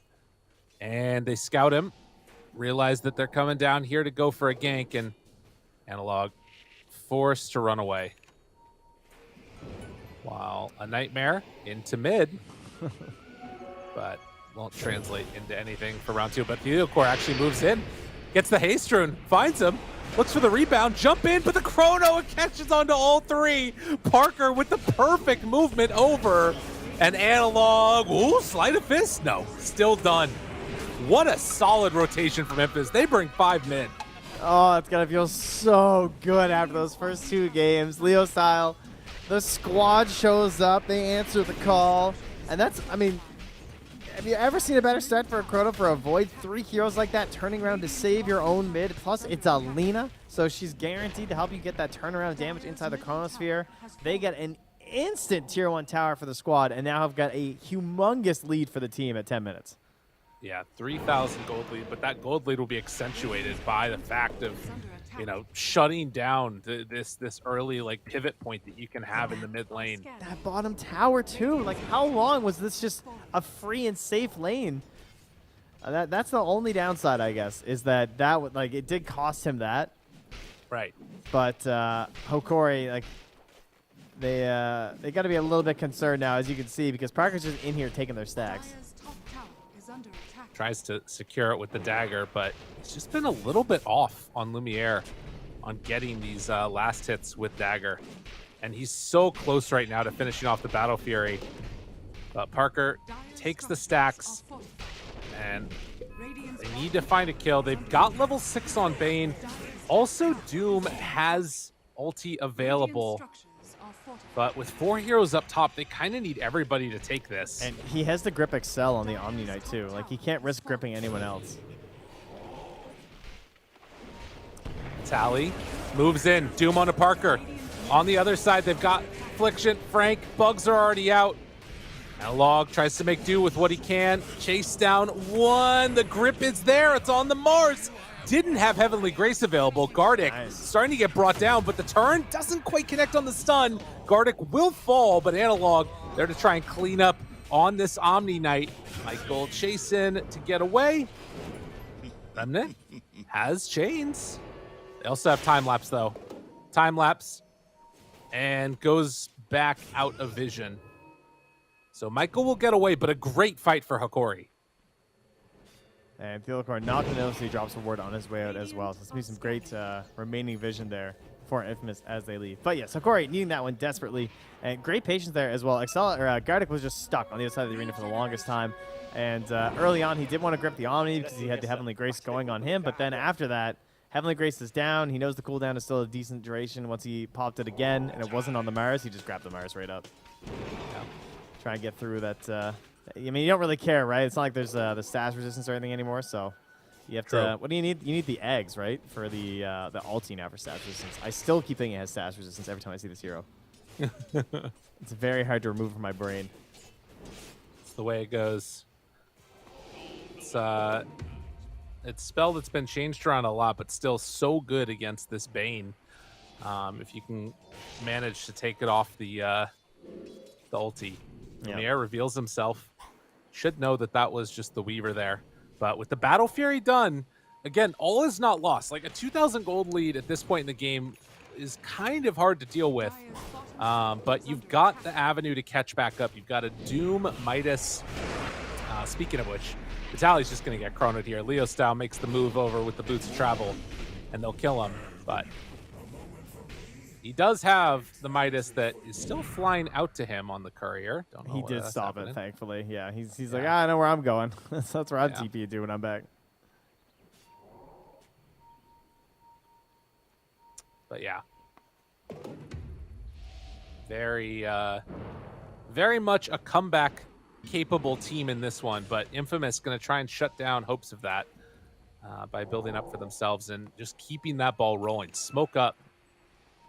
They've got Arena ready. Yeah, they... Oh, no, they are going to head down here. Okay. Is under attack. Oh, Gardick's in the right spot, that's for sure. Nightmare, TP, Spear comes out in time to break it. Leo Style gonna die, be there to help clean up. And that was intentional in a sense. He was trying to get himself in the way between the enemy team's potential paths and Lumiere, so he tanks that gank and keeps his PA farming. Yeah. Does get her out of the Ancients, though, as they then migrate in Radiant's here, middle so tower is under definitely a bit of a lost one, unfortunately, for a PA who is relatively fresh on this Battle Fury. You love farming up those Ancients. Yeah. Is gonna instead have to hit up the rest of the jungle while Infamous take over that area of the map. And again, having only that bottom tier 1 tower taken for Hikori makes it tough for them to control the map. And for Infamous, this Leo style Boots of Travel build, playing together with a couple different heroes that can set up for her, whether it's the Chronosphere or whether it's a Arena Spear, that combo kills heroes every time. Yeah. And one thing that's is always a classic Ember lineup problem is the ability to push objectives or take objectives at all. Like Roche or towers is something that Ember just doesn't help with whatsoever, and Lena's like the exact opposite. Up top, she also Vitaly. helps take kills. Yeah, they good at that kill. Arena use Leo style on top of it. Don't have Boots of Travel available from Lena, so Parker can't do anything here. Doesn't have Chrono either for 30 more seconds. But this gold lead starting to accelerate. 5K now. And another time that Doom dies with his Midas off cooldown. Ooh, yikes. Yeah, missing some big old value. But hey, at least the Devour's not dispelled anymore, right? Yeah, that's true. Are they going to try and go on Michael here? If they can get a grip, but he's walking under a ward. There's no way this works. Yeah. Oh, he And he tips tips him. the... Damn, dude. All right, interesting. I don't know if I would do that. I wonder if Seems he like a brings good out way a to get your sentry. ward de-warded. Yeah, he brings out 2 sentries. He might just get that one taken away. Dude, the time when, like, the trash talk literally gets you into a worse position. It's probably just like, nah, he wouldn't do that if he actually had a ward, right? That'd be crazy. They have so many Yeah. sentries in this area. Maybe that's why, because he just knows that he's already de-warded a billion times. But yeah, he's about to lose that ward. There it goes. Yeah. You should tip him back now. Like, thanks for the heads up. Please do it. Now we'll go for it. Mid lane. Analog. Oh, My that's slight. God. A little bit of luck, a little bit of skill. Spear, LSA. And All right. the thing about that, every time one of those like attempts fails, it is a big win for Hikori. Like if you can sort of keep the net worth even through this point until PA comes online, things are feeling better for him. But the turn, Quick pick. they're gonna bring him down. I like They how he's finally the one who used had him. the ward, too. You know Yeah. what I mean? Like, Tally just backs away. Does not want to go down again. Trying to get towards those BKBs. Mid lane, Lena shows. Does have BKB herself. And a DD. oh, buddy. Oh, it's one of those games. Keep on farming, PA. Lumiere, this is Yeah. the way. I'll kill the Ancients, you kill the Roche. And we'll see if it works out in the end for Hikori. Currently, the old Dota Plus is giving about an 80% shot for Infamous, which I think is a little bit off. I wouldn't say 80%, but it's probably like 65. You know what it reminds me of? It's like those open AI things, right? Where if you're playing the game perfectly, Infamous win 80% of the time. But Dota, as we know, is never perfect. Well, I mean, you know, some of us. Okay. Gotcha. All right. Yeah. And so that does mean that there's going to be a lot of these opportunities. And it's a question of like, how quickly does it swing the other way? I mean, they do have, Faceless Void who's mega farmed going into the late, along with Alina. But I don't know. When these BKBs come out, it's going to be a nice answer. And for now, Hokori are doing a great job of just split pushing, cutting waves, right? I mean, that's what Analog got a wave mid. Now he runs up to that top lane, catches the creeps here. The response from Infamous so far is just farm more of the map, farm up through like your ancients, take that all away from you. And eventually they need to start pressuring into the objective. So they have a wave coming mid. This could be their opportunity. Gardic circles it, says they're here. They are coming for the tower. If we're going to fight, this is our moment. But I think they're just giving it up. Yeah. No, I think they'll glyph here, and I think got the the next wave is caught by Analog. Yeah, so they'll still be able to dodge another round of this. These glyphs and courier kill, all working out very well. And right now, Infamous can't do anything. They will bring down. Oh, that hurts though. Damn, that is the bigger kill. He just killed Weaver's courier, and then he kills his BKB courier. Oh no. Gardic. Oh my God. Gonna go down. Yeah, and Analog's gonna need to get another wave here. Flag bearer, hello? Oh, walked right past him. Top side. They get that kill on Thelio Court, Remnant away. And Analog will be fine. But again, like, all to slow things down. That is an interesting matchup, though. The idea of the supports versus the this support Weaver versus support Marcy. You actually just win the 1v1. Like, what is Marcy gonna do if you're isolated? She can't even rebound you. Yeah. Her spell just is useless. It's true. It's pretty tough.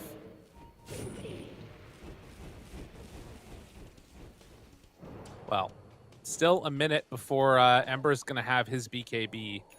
And that might give enough time for PA to get closer. But Luminaire's still a decent chunk of gold away. Michael's Spear connects. He's on him again, too, up top. Yeah. Luminaire has come help him. He loses half his HP so fast. Of course, Spear it Vessel's doesn't still have very that. strong.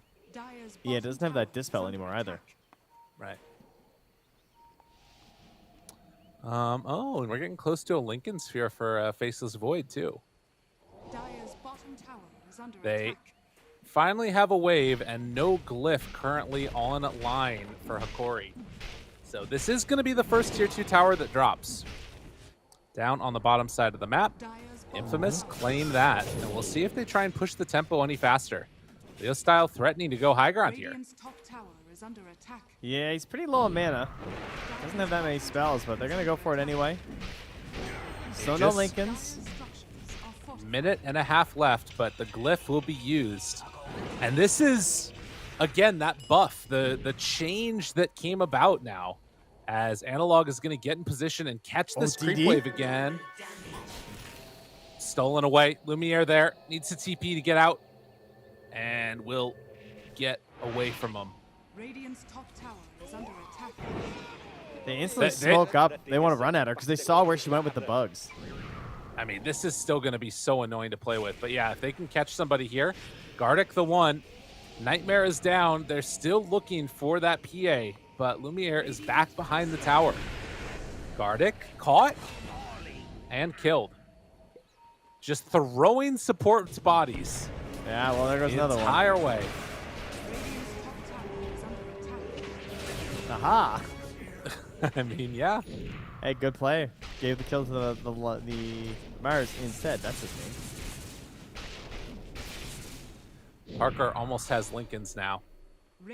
But these next tier of items, BKB done on Ember. Doom very close to finishing off a Blink Dagger.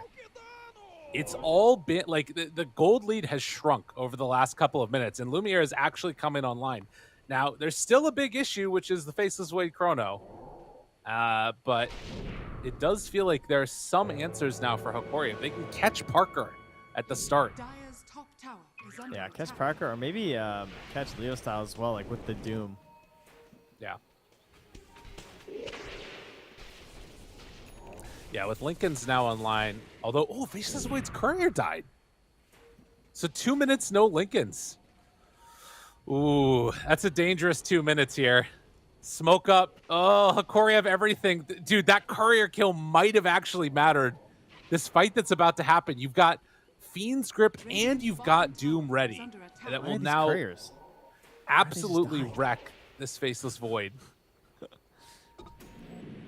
And they're running this direction. Dude, Parker, he's gonna farm this hard camp. If they walk up this hill, they will catch him here. Gardic drops a ward. Just out of vision. No. Instead, he wraps around a head's top. All right, just the full-on dodge. Michael scouts around behind the tower, skittering in the fog, seeing if anyone's there. But our courier down bottom. Group farming here instead, saying, we'll take the fight on the high ground if you want one. But now Lumiere's courier is coming out across the Radiant Observer ward with the BKB. Yep. Look at all these wards. Oh my god, I love courier wards so much. They know exactly where they all are, and he is hunting couriers. Oh, nice Michael, javelin, nerd. See ya. He got one. Can they get any more? Leo Style still hunting here. They break out of it. Leo Style, Invis, the stun onto Tooth. Heliocor tries to run away. Laguna Blade, the connection, the Doom. The BKB came out in time. Will it matter? Lumiere jumps in, evaporated, eviscerated. Just destroyed. Parker still living, but the Nightmare. Oh, and they got him. You have Fiend's Grip ready, but they have to wait for it. Affliction, he doesn't have it. The Fiend's Grip inside the Chrono. Gardic, 2 pixels keep him alive. And the stun, the turn, they try and find another. Oh my god, just out of range. Michael just bought back. He has no ulti. Oh my goodness, he's dead too. Oh, Triple kill Lumiere. Oh, they got overexcited on the courier wards. They were drawing them lines. They knew exactly where they all were. They ran at them. But it was a lot of couriers. I think that should have been evident. They were all there waiting for that fight. And how about the timing on the BKB from Analog? Do you see that? That arena came in and Frank threw the spear. It looked like the spear was like almost in him when he BKBs here, as you can see in the replay. Oh, it was a close fight. So unbelievably close. And that You can Duna see star, Lumiere. oh yeah, he comes out BKB'd. Oh, whoo! Doesn't get speared down. Oh, and then that Chrono. Oh my god, that was so sick. The It was Nightmare so first from Gardic. close. Back into the world of the living, but not for long. Leo Style, you're in trouble, my man. The bleed. The tips. Leo Style getting bullied here by Hikori. Oh, they're laughing. They're having a good time. At least he's throwing to the chat line, so he's fighting through the tears here. That's right. Another Blink Warstomp's ready. There's no way, right? There's no way, right? Dude. I mean, There's no Chrono. Ready, right? Gotta be careful about this one. There's Arena. Catches onto one. Gardic out of this fight. Parker, they buy back on Leo Style. Hikori, they gotta be careful. Do they want to go in for more? Lumiere gets the jump up to the high ground. The chase is there, but a good time lapse to get away. LSA connects, and that is a dead PA. Infamous comeback in fabulous fashion here as Vitali in trouble in the BKB is gonna get ran down, trying to buy enough space for the rest of his team to get away. And look what happens. Pendulum swings. Analog, he remnants out of the fight. It's into the Roche pit. It reveals that Roche is actually up as Roche chases him out. And so that buyback, it was looking a bit dangerous to go for, but because they got that kill onto Lumiere, it's going to reward him with an Aegis now, presumably on Leo Style. Yeah, a shard there to boot. Another, what now? I mean, it's going to be another 5 minutes of dodging fights. Oh, man. Core, they spotted him on that ward. They know he's over here. Tumbler's toys in, and Core going to get chased down and killed. Parker finds another. Gardic there. Lincoln's broke, but doesn't matter. Oh, nice. And it looks like Leo did not want the shard. He passed it over to Frank, who already has shards. Leo Style. God. So who has it now? They're fighting over who to give it to. They give it to Michael, so they'll put it on the Weaver. Okay. It's very useful. It's kind of like you're skittering through the enemy team and you kind of get to track them all, right? Yeah. Yeah, that's true. That part is nice. I guess also pretty decent for the wave pushes as well. That part's pretty cool. Vitaly has Doom back up again. Dire are scanning. I wouldn't mind another Lincoln's on Leo style, to be honest. He's queuing up the AC right now. But it's one of those moments that feels like if you get doomed, it almost doesn't matter if you have the armor or not, right? Yeah. Although I will say, last patch, I'm down, but I feel like with the Marcy going through it, maybe it's not as value. That's true. Well, a quick pause here as teams take a moment to breathe, and the question becomes 22-13. Have Infamous been able to build up enough of a sort of lead and momentum, but more important, experience, which is the main place that they're sort of in the advantage in right now, to sort of carry them through this game? Or can Hikori pull this back off the back of some quick crits? I think to me the main problem would have been if PA had gotten Aegis. Then I think they would have been in a lot of trouble because it would have given more time. Like, she needs to become still pretty huge. I mean, she's getting there. Yeah. There's no doubt, but really wants that Abyssal Blade to get the final finish, and needs a bit of time for that to actually come true. And then you start thinking about, like, that shard is amazing, the Phantom Knives, of course. As that does go through BKB, something that I find surprises quite a few people as well. So you never feel that safe when it's a max health damage like that, which a lot of spells with the max health have also been removed lately. True. Yeah, definitely. I mean, it's the sort of thing that's remained quietly very, very good about her. And we are also seeing now the Faceless Void. He's just finished off an MKB on Parker, bringing it out to himself right now. Could be another one of those dynamics where you can actually kill this PA consistently in the chrono, barring some type of crazy play from Gardic, who, again, needs to deal with this Lincoln Sphere that Faceless Void has picked up. But no BKB means there's a lot of things that are there to break the Lincolns as well. So much coming down to vision. Yeah, that is kind of what it is, right? 30 minutes into a game. But I don't know. I'd be feeling fairly confident if I was Infamous. I think they're in a great spot for this game, just because they have this Mars, they have this Chrono. You can jump on these opportunities with ease. The downsides, Excel pretty underfarmed. Same thing with Gardic, as you're saying, like the two saving supports don't really have that mobility. So if they get spotted or initiated on first, they're just kind of done. That could be something for Hikori to look for. Something, I mean, we've seen a couple times. Lumiere just throws one dagger at that Omni Knight, and he's just exploding. Yeah. And you can see the thing that Omni is queued up right now. The area that Excel thinks he's going for is just a bunch of Ghost Scepters and Blink Daggers. Just keep me alive. Yeah, he had 5 boots at the start of the game queued up. He really likes to mash. Yeah. Fair. He's probably really good at fighting games. He just, mash. To Is that a good way to play the fighting game? It works surprisingly well. Okay. Yeah. Well, still 2 more tier 3 neutral items ready to get picked up by these teams here as Ember is going to reconnect to the game. Oh, well, you know what? Leo style, he took your advice. Oh, yeah? Yeah. He's looking towards that Lincoln Sphere instead. I think that's it. Like, Feels like it's a really nice play. Smart. Oh, thank you. Yeah. I've been doomed a lot, okay? And I'll tell you, it doesn't feel good. No. You know what will feel good is when Theolacor gets the BKB on this Marcy. It's pretty good this game. Because if he pops that, unless he's in Chrono, he's going to have a lot of freedom. We'll have to, of course, watch out for the Heavenly Grace. That'll be annoying, but the Heavenly Grace is going to get popped mostly because of his PA too. So might be able to find an opportunity where he can actually like focus down someone like Leo style. Because this, this newer Marcy is very frightening with the ulti. True. It's hard to play into. You manage to catch one support out with Marcy, and suddenly that support is at super low HP. Ooh, Weaver, his courier's going through underneath the ward. They see him. They see the courier.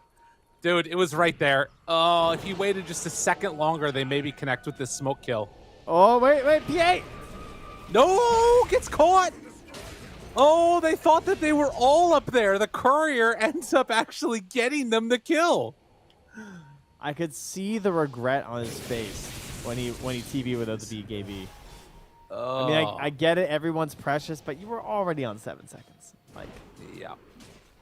True. I feel like maybe that was your chance. Well, no PA, 50 seconds. Gardic, though. He's Yeah, got the Leosal Lina just here. Ran up. Parker. Ooh, jumps in. Doom. On to Parker's Parker. insane. That is not what Parker was hoping would happen. He is gonna be in some trouble now, and they get the grip onto Omni. Oh no. Infamous. What? What? Guys. Oh, I mean, jeez. did he think Leosal was dead or something because of it? Like, he has ages. I think so. Yeah. It's a rough one. Man. That is a big turn. I mean, they still have a minute and a half left on Aegis, but you got to imagine the waves aren't going to be in position for them to push it out there. No. And now they could even smoke out and look for a fight if they want to. Yeah. Like, oh, They did oh, use PA Doom got and the Grip. tome. She took the tome to get 20. Okay. Okay. I mean, I don't know. I'm kind of down to run out right now. With Marcy, one jump, one stun. Do a little exploring. Good. I All think this is where the game starts to get a little bit into high tension, high anxiety plays. And we've seen how things can go a little bit awry when that happens. Later this goes, double Doom starts to become more and more of an issue. Granted, I mean, Chrono again, it's like, it's always that dynamic.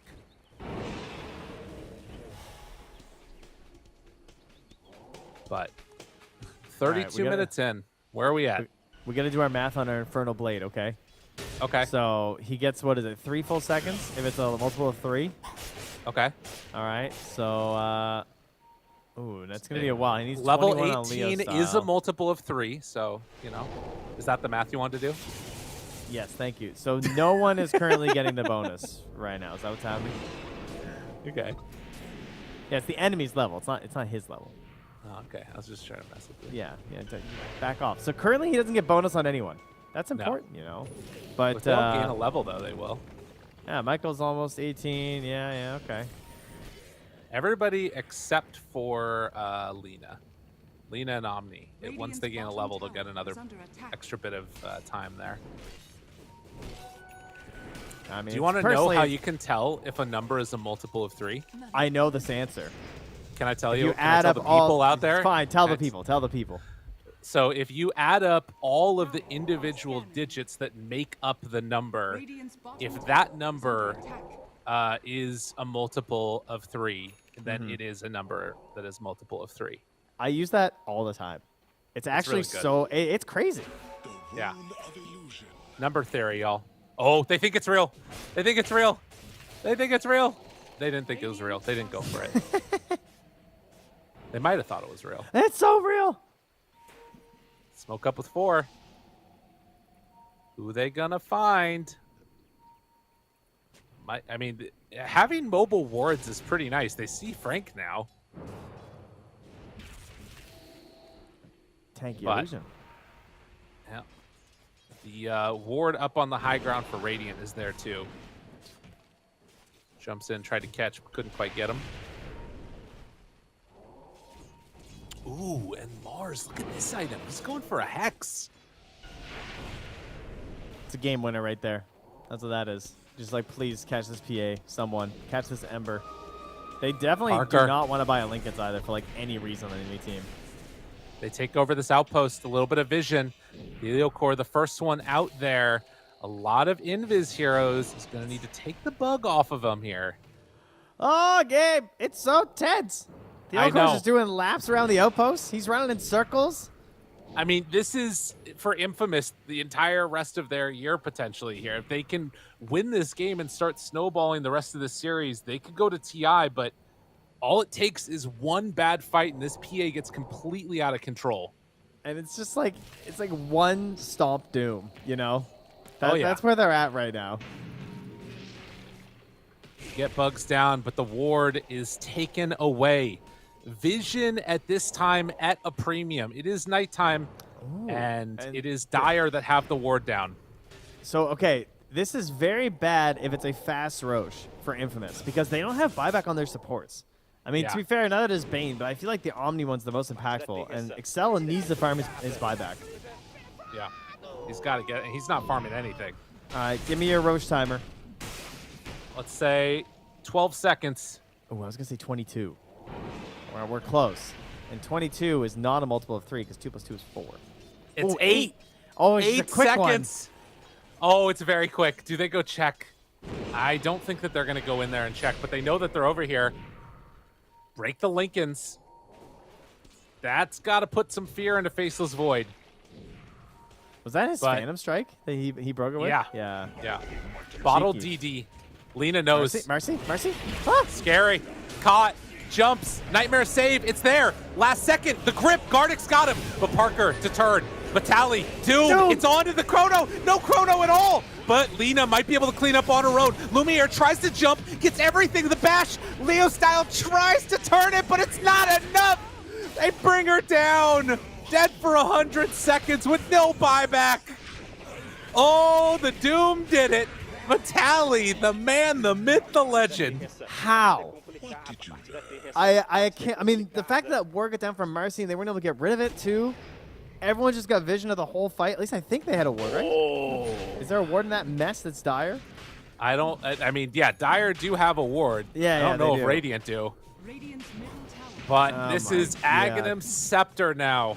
Oh, it hurts. It hurts for Infamous and Hakori. Look at this. Radiant's Yeah. middle tower is under And that Nightmare save was pretty sick too, because it does force like the higher level of commitment to up here, and then he just gets in. Boom, boom, boom. You're done. tower has Oh That's all my it god. takes. I'd be so upset with myself. And again, for the DD, but Lena, it's just not strong enough. And you know what's interesting is like that decision to go Lincolns instead of AC. It probably wouldn't have mattered there anyways, but after the GA ran out, she was just completely dead. Oh, buddy. A Phantom Assassin. She's doing her thing, huh? Radiant's top Suddenly has the 11 and 12k Aegis. gold lead. Yeah. Wait, that's it?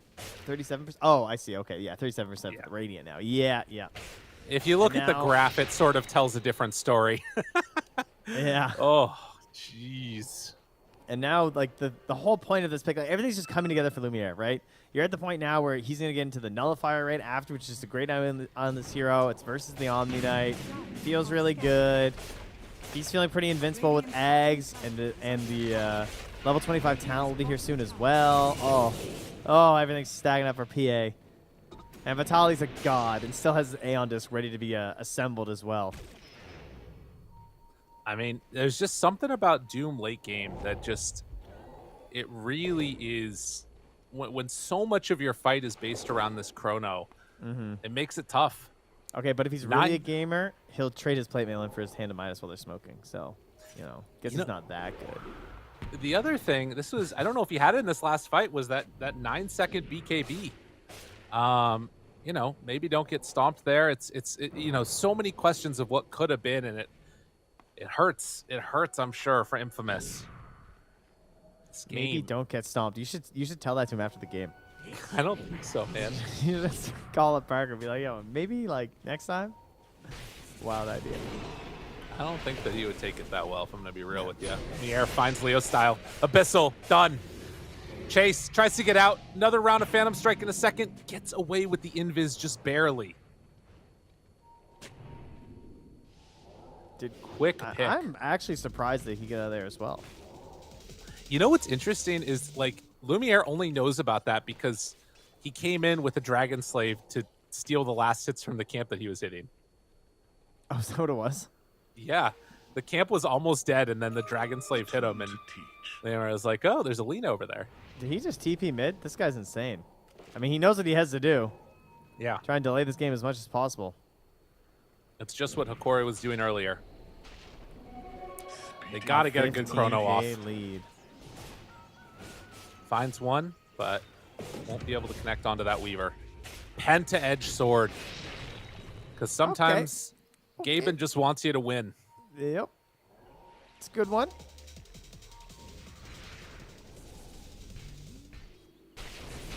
Parker has the blast rig now, though. Oh, Maybe that saves him next time.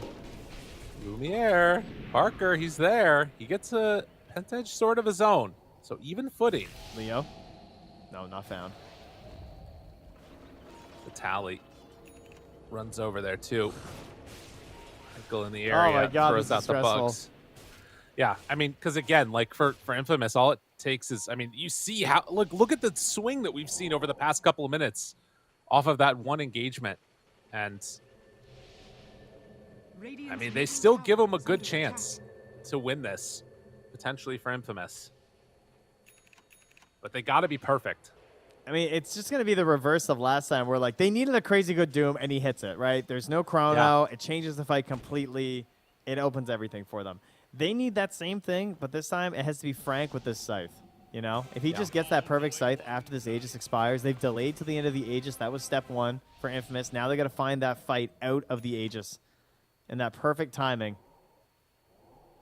This Lumiere is very close. Been playing so aggressive here. Literally playing the assassin, the Phantom Assassin, and did her job well. Radiant's middle tower has fallen. Hadn't hit a creep in a long time. Just hitting heroes. That was kind of insane. The extra coup de grace chance. And queuing up a next item, Aeon Disc of all things. Very, very cool. Yep. Just doesn't want to get scythed down to death, I guess, huh? Are scanning. Faceless Void queuing up a refresher. Radiant's Needs to top cast tower the is chrono under at least attack. once for that to matter, though. Radiant As structures are they're going to head on out now. Aegis expires. Their time has come. Ward dropped down by Gardic. And Infamous do a really good job of delaying this one. Can they transition it into a good fight, though? Yosao's 140 gold from buyback, so he needs something here. Give this guy some gold, please. Timeless Relic and Spell Prism. All right.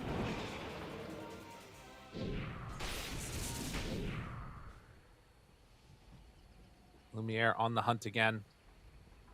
Has Aeon Disc ready to be assembled. And then So that is the replacement for the Aegis. he's thinking about a scythe after? That's That's sick. crazy. That's too Dude, many he buttons. is just hunting. He hasn't been hitting creeps. No. He's just Oh, looking for that's kills. Big. That's big. He Refresher's finds up. them right away. Jumps in. Chrono down. Aeon Disc ready to be assembled. They fight Number through on two, the backside. number two. Gardic. Then round Ow. two, he got it. Is it going to be enough, though? Can they get him? They still can't kill off this PA in time. Lumiere jumps out, living barely, but does finally die. Gardic trying to run away, but Parker, he's got him. 3 dead. Doom down. Is it going to be enough with just him and the Ember? I don't think so. Vitaly's got to run. But he, too, will fall. 4 dead, and none of them have buyback. Oh, the refresher reveal. Let's go, Parker. That That's was what dirty. he needed. That was so good. Lumiere was like, I can handle this. This will be fine. I got an Aeon Disc. Yeah, They but what weren't about ready. 2 chronos? Dude, the buybacks, they're on cooldown very soon, but they're still a little bit of gold away. And PA, just 144 gold out. Analog needs to go get these bounty runes. If he can get them, they'll have it. Yeah, he's Yeah, going. he's going. structures are Yeah, falling. Analog goes, will get the bounty runes, and that gives just about buyback to the PA. Dyer's No But Philly Infamous. stones to slot in. They're ready. Did they switch it in? They don't have one. Dude, He's you don't close, have any 7 chronos. gold away. Thinking about it. They need to finish this one off. They try and go for it all. Parker gets the Lincolns Okay. broken. All They're right. hitting those Oh. tier 4 towers from far back. He has buyback now. This Leo seems style. excessive. Hitting This with the seems AC. excessive. They sense it. They want it all right now. But Infamous, will they fall flat on their face? Trying to finish this off. They jump in, get the stun. They have the buyback already from the PA. Tries to find the backlines. They got on a couple. Analog is there. Kills off 2. The turn. Lena is dead. No buyback. They went for it all. They come up short. The bash. They find Parker. And Infamous. They tried. But they are gonna come close, and I think just a little short. Why did they Oh do that? no. Why? Am I crazy? That seems so unnecessary. Oh no. All right, well, here we go. I guess they felt like they couldn't win a fight without double chrono, but it was kind of like by the time they would have been fighting again, it would have been back. They just about have double chrono right now, but Faceless Void does not have buyback. He went all in for that play. Dude, they had it. They had it. How? Even if they just back out a little bit when that PA comes back up, and now the second, the third, the fourth Roche. No. That's the one for them. A DD spawns top. Oh, give me the AA, or they're going to get the AoE Doom. Oh my god. Yo, give it to Trent, Doom. it hurts. It hurts. Give it to Doom. That is insane. Oh, yeah. Oh, yeah. Oh, yeah. Oh, eat your heart out, Lincoln Sphere. Uh-oh. Uh-oh. Uh-oh. Oh, that's painful. Damn, dude. I mean, they had it all. That was their moment. Oh, they don't have And any they dropped the force ball. either. Because you don't really need one this game, but now you kind of do. Yeah. Now there's a dooming flying Night Stalker thing, AoE, that you have to deal with. If there's any plus side, it's that they should know that this is here. Like, they know that there's an Aghanims that's coming out. They know that Doom has the capacity to get it, right? Yeah. Well, if there's any plus sides, that they didn't just straight up lose right there. Like, they have another fight with double chrono, honestly. Like, He takes backtrack on Parker. Oh, man. all right. You did it once. You delayed. You made it happen. Can you delay again for another 4 minutes? I mean, PA's not getting any bigger. It's fine. Take your time. Right? I mean, to me, the real question is for Hikori, do they want to go high ground with no buybacks on any of their heroes? I mean, that's equally that's true. scary. No, don't. And you know what? They haven't taken a Rax. Neither Yeah. team's taken a Rax, so the economy isn't that bad. You're not losing out a crazy amount by just being up here. I mean, Right. can I get a flag bearer creep? Can we 5 people gather around? You know, sitting in the high ground. Everyone, come on, huddle up, kumbaya. The flag bearer is coming. The flag bearer. I mean, it does help you in these late game scenarios. That's more Look gold than you top. would normally Everyone get. gather. No. Ah. They wait to bait the flag bearer wave, and you get Yeah. like 5-year-old Yeah. war stomped. I mean, so here's the thing. I actually think that they can't afford to go high ground right now. Correct. For Hikori. I think it's too scary. Because even if you like get a Rax, that doesn't change the state of the game. If you die, as particularly PA, the game just might be over. So they need to have buyback ready. I think this entire Aegis, they're just going to be sitting it out. I mean, I guess that if they spot like a good opportunity, they can move, but I also think Infamous aren't going to leave their base. Dude, we might be waiting for next Roche. I think we are. And you know what happens then? What happens We then? get closer and closer to waiting for the next round of items. I know. Oh, jeez.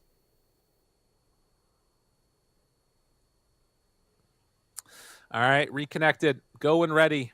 We're going the distance here. I got to get some water in me, man. Can I just early request a Giants ring so that it's ready when we get there? Is that possible? I haven't got to cast a Giants ring in a while. So I just want to put that request in while they're doing the codes. I also don't want a mirror shield. That's what I was going to say. What ends the game for Hikori is a mirror shield. Like, the game gets very hard at that point. You get absolutely destroyed by a mirror shield. That's right. He's got eggs, though. It's fine. Pat's letting us know. He's like, hey, but look, the eggs. It's fine. Everything will be okay. Eggs. I don't know about that. I mean, we'll see.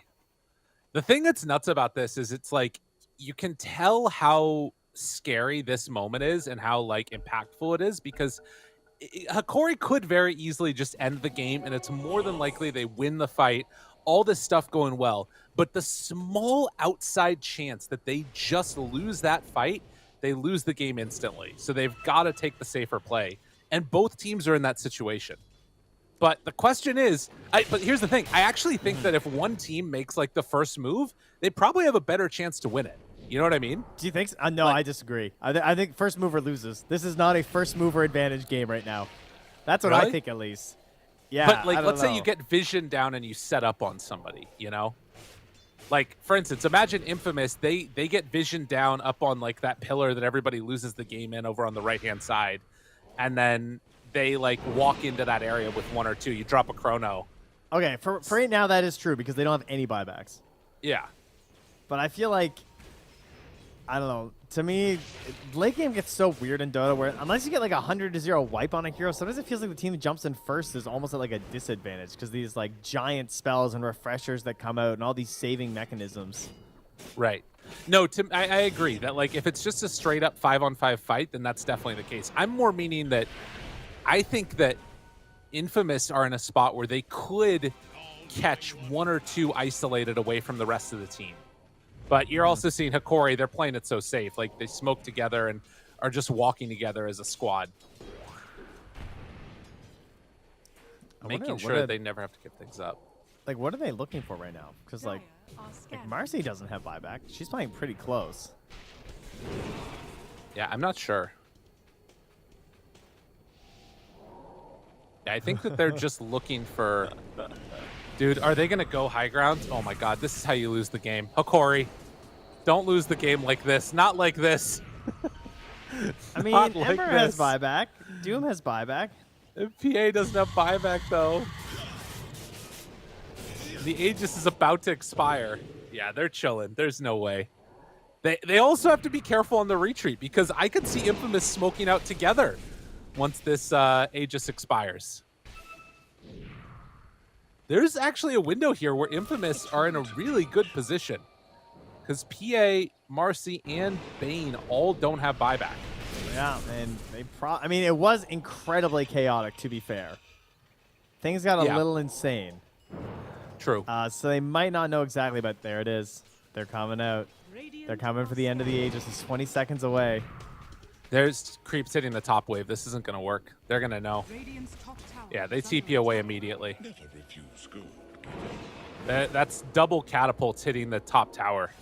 It's kind of all right because they take the outpost anyway, so it sort of shows that they're all there. Yeah, and they get this ward up on the pillar, which is really good. It's the one I was talking about. Yeah. So they'll resplit the map up. Oh my god, Jumps. he's going in. Huh. Panic. Whoa, okay, they find the Marcy. Nightmare to try and save it. Do they keep going for more? Big Doom! The double Doom! Big Doom! Big Dead Doom! The refresher, round 2! The buyback is there, but it's not going to matter. They lose 2 there. Oh. All right. Refresh They have up. Doom ready again. Yeah, he's ready. They're buying back? What? I mean, I guess they didn't use Chrono. They didn't use BKB. Yeah, they he's ready. should know that Doom has refresher, though. Scan. Oh, my God, dude. Look how slow PA is. Look at her. She's like waddling. Oh, my God. She has that Hex done. She's so slow. They're heading down mid. She's just standing there menacingly. Oh, my God. Are they going to go to end the game? Dude, I think they're going to end the game. They're going to double Chrono and hit the buildings. I think they're going to go end the game. Dude, Infamous, if you do this play, the greatest team of all time, they're going to end the game. BKB, the BKB, Chrono, they don't have an BKB. answer. The Doom, though. No, it's not supposed to go like this. Doom, they chase him down. They stay right on top. Parker, just cast a spell. Just let him do it. Let him win. It's not going to happen. Onto the throne, though. The rest of them are there, and PA trying to play cleanup. They want it so bad. They went for the all-in 2 times, and it didn't work. Oh, Infamous. They dropped the ball again. Leo style DC. Unreal. I missed the GG. Oh, I didn't even see it. my God. They're happy. Corey, they are going to TI. Can you believe it? No. That's not how you expect it to end, but Hokori, ladies and gentlemen, a 3-0. 3 wins, 0 chronos. That's the 3-0 here for Hokori. That's my face right now. Oh, Excel, jeez. we are the same. All right. That's I think about some when of they them disconnected. got cut off. Yeah. Yeah. Oh, jeez. Ooh, what a way to end it. If only the Unexpected. chrono. If only. I don't even know. I mean, they still had Glyph. There was a lot of things going on, but I'll tell you one thing. Vitaly with that Agnes, we're seeing the power of that hot new Doom eggs. And it came out in a big way at the end of that game. Fantastic stuff there from Hokori to fight back in a game where they were looking like they were in trouble a couple times. Yeah. But they held it together, and that was after 2 pretty amazing games. Honestly, this is a great best of 5. I mean, I know it only went 3-0, but the games were really exciting from Hokori. I think that strategically, they were so solid. I love their drafting style and the way that they were picking this Ember so early. They took full advantage of being Dire's second pick. That is for sure. Yeah, they nailed it. And I think that for me at least, when I'm looking at this sort of whole setup, I'm just really impressed. You know, I think that there were moments where things got a little bit too spicy. They threw away a couple of advantages, but they were able to sort of persevere through it. And every game win, like this is worth something. They absolutely wrecked. Really, really cool stuff from Hokori.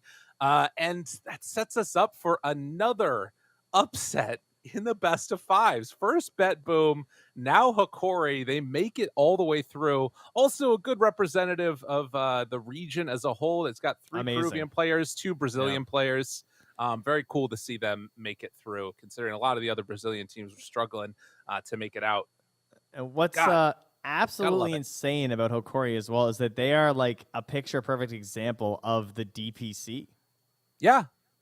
Right? Like they are a team that these players just started this team back when the DPC began. Hokori came into existence. I mean, Gardic helped found the team, and it just didn't exist. And now look at them. This is his first pro team ever. Now he's going to TI. That's so cool. I mean, I think that's the thing to think about too, is like a lot of the players on both Infamous, on SG, on Wolf Team, Infinity, like all of these other squads that sort of have put together really good runs in the past. We're getting a new generation of players. The game, continuing to pull in new folks, and just love to see it. Love to see that. I hope they do well. And the thing that's also, of course, for I think for the side of Infamous is that it's not as sad because they still get to go in through that last chance qualifier. Obviously, would love to go straight to TI, but there is at least that like slight consolation prize of, the dream is not fully dead. No, and they're still going to try and make their big journey there to Singapore and see if they can compete there at that last chance qualifier and obviously get very good experience there. But now the stress of preparing for that, I just can't even imagine. And then in comparison, that relief now for Hokori to just say that we're in, we're going, we're going to do this. I mean, I hope that they get themselves a nice dinner tonight because it's certainly earned. Totally. Yeah, definitely. And got to get ready. Got to get ready. Really exciting stuff. We are waiting right now to see if we're going to be able to get an interview or not. Again, the team obviously very happy. Trent, as you mentioned, for a lot of these players, they haven't had that type of success before. The most accomplished and well-known player on this team is Theliocor. Back at the very beginning of the SG days, this was the guy that I think he was on that first big Brazilian squad that came out of the DPC with Leslau and a bunch of other folks. And since then has sort of, I think, only been to TI one other time, which was last year as part of that SG squad. Yeah, and several lands. Obviously, I'm sure it's nice for him to be back and playing at lands again. But something that a lot of these players definitely have not experienced on the level of TI. I mean, it is its own experience, obviously, as a land. Even doing these other tournaments, your third party, just going to a city, doing your thing. It's never going to be like what TI is, both in terms of the prestige and the pressure of a larger audience and just straight up the money. Every single series, every placement there is an insane amount of just cash. It's life changing. What you can get competing at that tournament. And so now, I'm talking about all this relief, and now I'm starting to feel this dread of just like, oh my God, we're going to TI. We need to practice harder. I know. I'm sure that fire is in them right now. Well, we're going to find out potentially because we're waiting to see if they can connect. But there is one player that was willing to pop on in for the interview. It's going to be Analog if we can get him in here. And so, again, not a super storied history. It's been around since about 2018 in professional Dota, according to our records. And currently had a really good performance. So what did he get to play today? He played Ember twice and a Huskar. It's a good day. I know, right? Not bad. Has just had a really solid performance. So we're waiting to see right now if they can get the connection onto the TeamSpeak and into our ears and into all of your beautiful people out there's eyes as well. Man, what are we going to ask him about? How does it feel to just like dominate on Huskar? I don't even know. All right, submit your questions now. That's right. And yeah, that's your play, right? Yeah, all of you guys hit us up on Twitter real quick to ask us the questions that you want us to ask Analog. I'm sure that this will work and everything will be fine. There's no way that could go wrong, despite the delay. Man, I looked at this. Apparently his signature heroes are Ember as well. Well, I mean, you can tell by the way they draft around it, for sure. Like, again, that whole concept is just so good for them. And he still makes that hero look really bright. I can't believe he ended 12-1-16, by the way. Considering how bad that game was looking, his split pushing in the mid game was like completely god tier. It is, it's hard to think back that it was like 80% to 20% in that mid game, and he was just catching multiple, like he catch waves mid and like top on the same wave, like somehow culling both of them back, saving those towers, slowing down this game. They had no right winning this game. Let's be clear. All right. That early part out of the lanes was not looking too hot. And true. And they brought it back, and it really did break Infamous at that point. I think you could see that fatigue setting in of the third game and trying twice to go that all in. Right. And getting burnt so hard by it. Well, and again, to sort of think about them in this context, right? This was you kind of had a sense that this was what they knew was going to end up happening after the lanes broke down. As soon as everybody didn't get what they needed right out of the start, they started to do that split push thing. PA started to farm out all around the map and just got scurried to different locations. And it kind of eventually got to that point where they waited for the perfect moment and then were ready to battle. And that's all that you could really ask for at that point. I personally feel like it was Hikori ever since the other day. What was the match that we watched them play in the lower bracket? They're playing against No Runes. And again, No Runes is a team that we had been watching for a really long time and following behind. And I felt like they were incredibly good. And Hikori just absolutely decimated them. I felt like Hikori was one of those teams that we might see in the grand finals. And they come on in and 3-0 it. Why not? Simple. Yeah, I mean, I've been lucky enough to watch their growth in its entirety. For some of these players, the ones that have been on Hikori the whole time, like I've been watching since DPC 1. I was casting all of SA back then, doing Division 2 and Division 1. So watching this team rise up, seeing the highs and the lows. And like so far, I know we haven't really done this format that many times, but honestly, like they are the truest DPC story that exists right now. That I can see, and like in terms of like the growth and like watching players get better because of this system existing. And so it is good to see that being represented in SA. Obviously, is like that's what we're trying to do, right? We're trying to grow these regions that don't have as many opportunities thanks to this system. So, and then of course after this though, as we are still waiting, we're hoping to get him in here, and if not, obviously we will unfortunately need to skip that. But there is more Dota coming up, ladies and gentlemen. Oh my God. Once again, we will be doing 2 more regions. That starts on September. Well, we won't. That's true. That starts tomorrow on the 8th. China and North America begin. So, yeah. All right.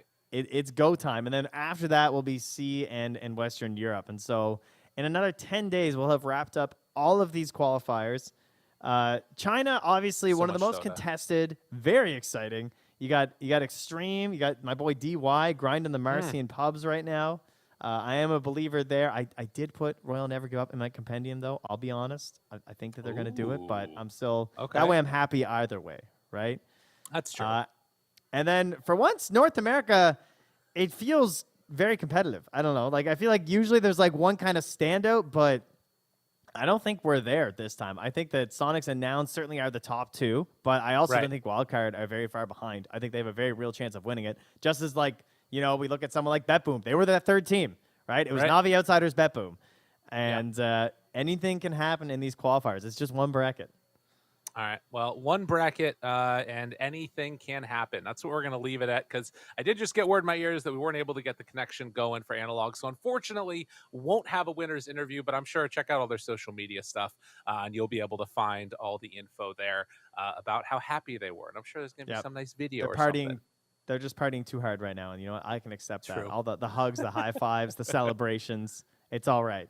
We will celebrate in spirit only as they go off. So thanks everyone for tuning in, South America. Thank you for having us on here as commentaries, and I just can't wait to watch the rest of the qualifiers in all the other regions.